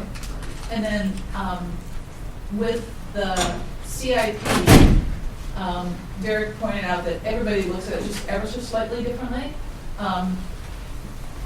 I would like to see some of the values that are assumed department by department for the replacement, and have just put some sunshine in that. I know that you have. It's always very complex, but I guess I'd like to, for us as a council, to hear the values. This is why we do this in each section of it. So that we can then articulate, yes, that reflects the values of the community. Maybe that's a little more aggressive than we need. Maybe that's not aggressive enough. But that's next year when we're looking at the CIP. I would very much like to have that discussion so that we can, to the mayor's point, is it asset preservation or is it a want to have? Whether we can, so that we can answer that when somebody asks us that. Yeah. I feel like I don't have sufficient grasp of that. So that would be a request for next year. The other thing I heard you guys say earlier today that would help with this, and it came up in 2 or 3 different contexts, is how do we build some straw men, we take our historic trends and we do forecasting based on some assumptions, and we keep rolling forecasting and revising them based on various assumptions. But right, we do some of that. We take a longer look at budgeting trajectories year on year as a role. We do this in the corporate world all the time, right? The assumption is that if population is assumed to grow like this, then our staffing is going to assume to grow, and inflation is going to do this, and we just adjust, right, on a rolling basis. They're not real projections, but they're arcs that you can see evolving faster, maybe, right? Because you've got a longer trajectory on some of this stuff. Did we put, we did put assessment in there. Yeah. So Kate, is that fair for what, I think you brought it up 2 or 3 times, yeah. Yes, sir. I just want to make sure what you're coming back with is what I'm thinking you're coming back with. So we've got this 1.6, and so I'm just going to hypothetically, I'm going to use member research, the HSTF, are you gonna come back and say, all right, within that list, you've either figured out on the left side up here that you can cover all of that? Or are you gonna come back with recommendations and say we cover these? Or are you gonna come back and say, in that area, we think we should budget for 30? I hope it's the first one, but it might be the second one. Okay. Well, and I think it also falls on us to go through and have that conversation and say which of the 170 are must-have versus nice-to-have. Yeah. You now have the recommendations, right, that you can Yeah, think so through. That's your prerogative. So if I play that back, you're gonna look at the total 1.6 against the other ideas that you have, some are on the board, some aren't, frankly.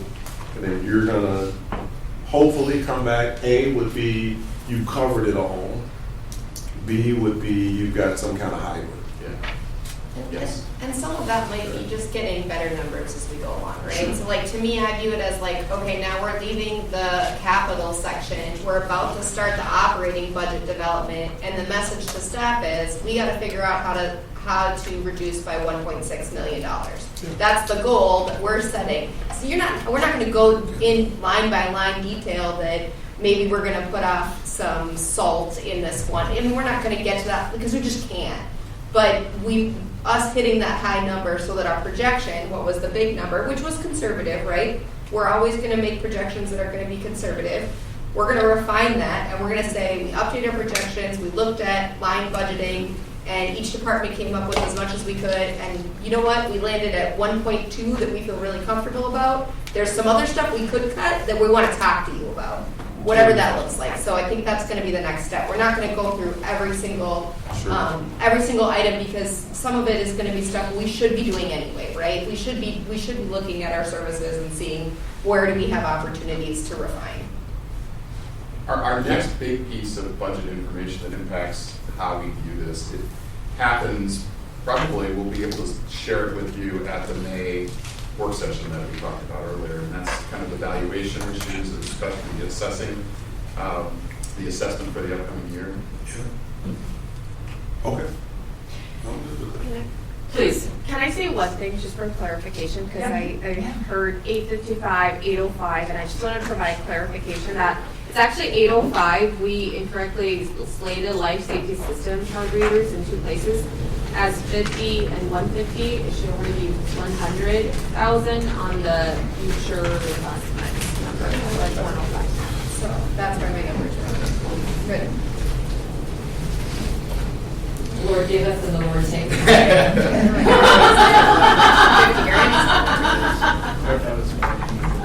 You know, one of the challenges that strikes me is if we're on a 2-year budget cycle, that we can probably figure out 2026, but we can't figure out 2027 because we don't have that structured analysis done in time where we would normally adopt a 2-year budget proposal.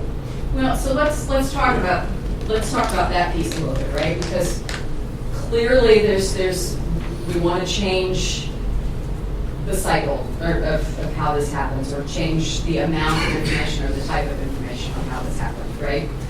And so I've heard a few things from you to that extent. One is doing some of that rolling forecasting and trending, right? That can give you a better sense of some of these things.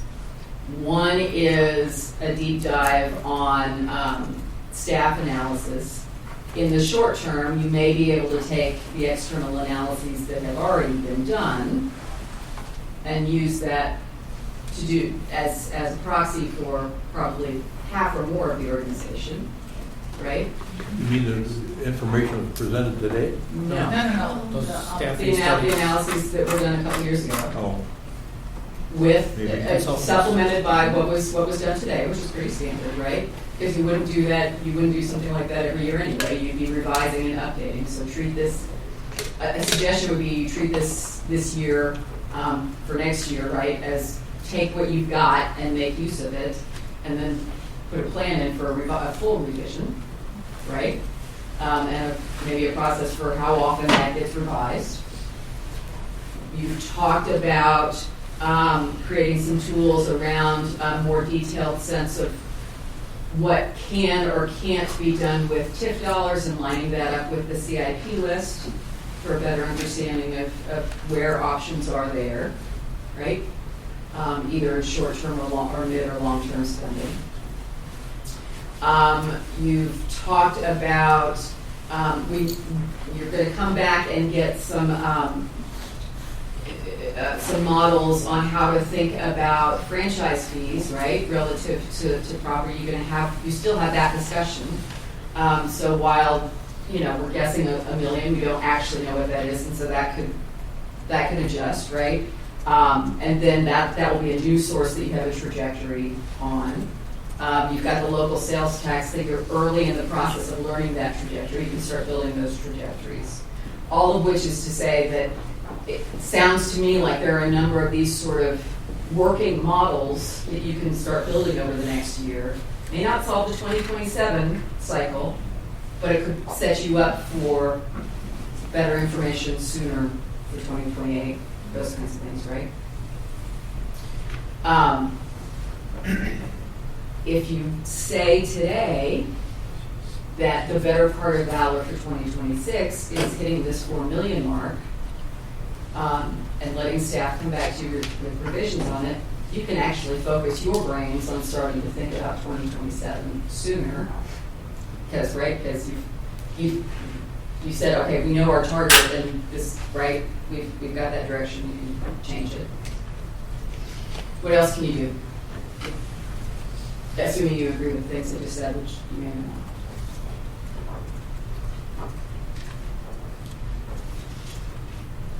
One of the big wild cards from capital improvement or capital planning standpoint is local option sales tax. Mm-hmm. If we get that bill passed, the Russ bill passes, it's going to be an unbelievable benefit for us, our budget team, because we're going to be able to do everything for about half the cost. With voter approval on each of those minutes. Yeah, because people other than people living in Edina are going to pay for half of it, just like they are now. And you will know the answer to that this summer sometime. Or this, We'll know by the end of May. Timeline-wise, you would know by the end of May, and probably as soon as you could put something out for voters to vote on would be the 26th. Yeah. And it takes us about that long to inform the community. And I like that, right? Because it gets that broad validation. These are the projects we should be investing in. Even if you just even if we can just get the existing capacity, don't lengthen it, don't increase it, just whatever's already been passed. Just get the 19-year spending authority. Right. What else can you do or think about doing over the next few months? What balls can you get rolling that sets you up for the 2027 conversation? I have an idea.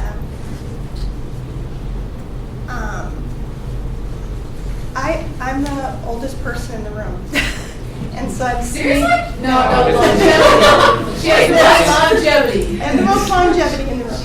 And so I've seen a lot of these projects that we're talking about replacing, how they came to be. And a lot of the things that came to us came in the way of donations or groups, neighborhoods, groups, gifting something to the city.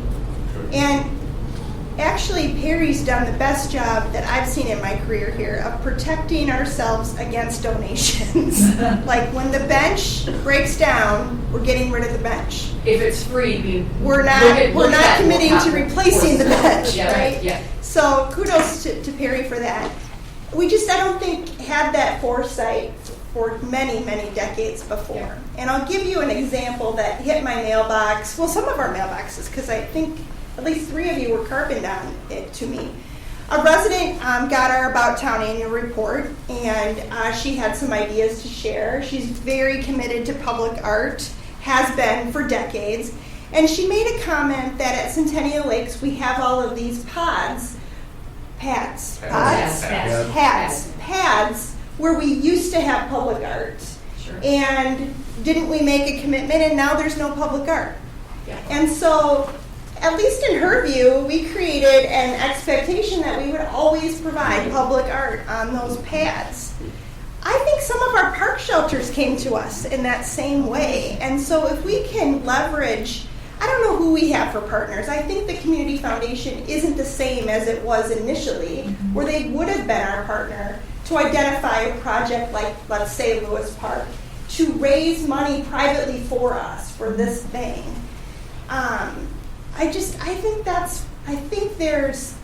That's how the school district solves some of their stuff with the work that EdinaGov and the Ed Fund does. That's an interesting idea. And they've gotten through their budget woes because of those partners. And we're just trying to do it all on our own. And it might not just be ours to solve. So to that point, Denny Metzold has an idea. And he's like, he's not retired, huh? Well, he's retired from the crime fund so he could maybe do the park fund.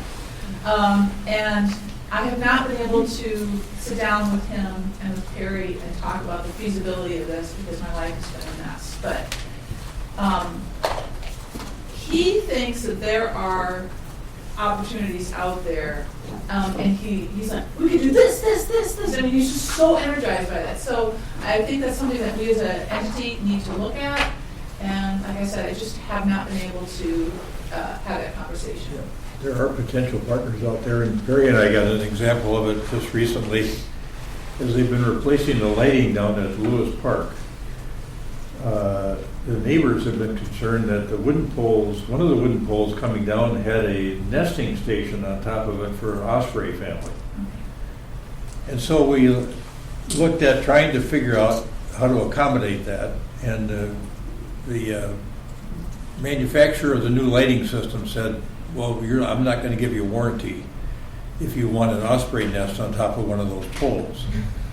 And so then the conversation came up about, Perry wrote her a nice note saying it was going to cost us $33,000 to put up a pole with an osprey nest on the top of it. And we thought that would be the end of it. She writes back immediately, she says, I'll give you $25,000. Wow. Yep. You are. So I don't know if it still makes any sense, but to that point, I mean, there are donors out there that we haven't even thought about. In fact, the former mayor, Fred Richards, has told me for years, in memory of his wife, he's wanted to do, I think there used to be a pond in Artisan Acres below the building, down in that low spot down there. He wants it. He would give the money to create a water feature down there. But we haven't drilled down on some of these things. Well, and the naming option is part of that package, right? That's about donations and that's about that. And you know, Hopkins has a Friends of the Arts group. And I think that's the cautionary tale is the offer for the donation didn't cover the full cost. No. Yeah. And it also then puts us on the hook for 15 years from now, we have a pole that would need to be replaced. And as we explained to the resident, there is zero guarantee that osprey would relocate. Like, so even for $25,000, we cannot guarantee you that osprey will go back to that pole. And I think that's kind of the cautionary tale of donations is they're great to receive, but are they of a priority or are they targeted? And I think that's the cautionary point. It's always a very philanthropic gesture, and we've had a ton of those over the last several years when you think about Pacey at the golf course and General Schulstead at Centennial Woods Park, right? There's a number of those, but sometimes they're, but what about that? I spent the rest of my life in the nonprofit world, and you never say yes to a large grant that it's somebody else's idea, right? I mean, there are opportunities, but they have to be cautious. I think we are coming up toward the end. Scott, have you gotten everything you needed? I think so. We still have the tour after this, which I think is, again, like a really positive note to try to end on. It's like, we're doing a lot, and some of these things are really big investments that are once and generational. The stuff that you guys got the sales tax money for that we're doing at the arena, I don't want to, it feels a little bit negative when you look at the externalities list, but I don't want to end on a negative note, because I actually think that the services we're providing to the community do make a difference, and they are important.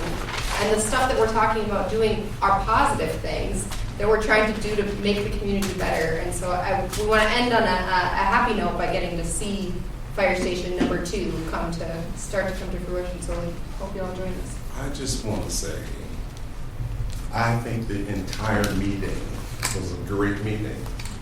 I'm actually leaving on a happy note. I'm going to be on an even happier note to see the fire station. But I think you guys have done a really good job of listening and saying what you need and presenting information that I think will get us where we need to go. And the way I think about the externalities piece, like, it is such a positive thing for us to be sitting in 2025 and have a list of that level of specificity of challenges for our city that we can start leaning into. That's a really positive thing. So kudos to you guys. Thank you. Thank you for spending the day with us. We really appreciate it. And we've got some homework that we'll be back to you on. So we appreciate that very much. Any other final? I want to say thank you to all the hard work that everybody's been doing on this, and I appreciate the comprehensive nature of it. I know it's hard. It's excruciating to think about making cuts. And we did that in 2025, we're going to do it in 2026, and I want to honor the hard work that everybody's done. I leaned over to Jennifer early in this process and I said, geez, I hate this budget work. Yeah. And it just has, like she said, you're just tearing off the Band-Aid. It's not any fun. But you guys did a great job of prepping us and giving us some ideas to work from as we go about this process of trying to figure out how to continue to deliver high-quality services at the best possible price. In fairness, I told him we all needed to. Well, thank you all for coming to play, and you did good work today.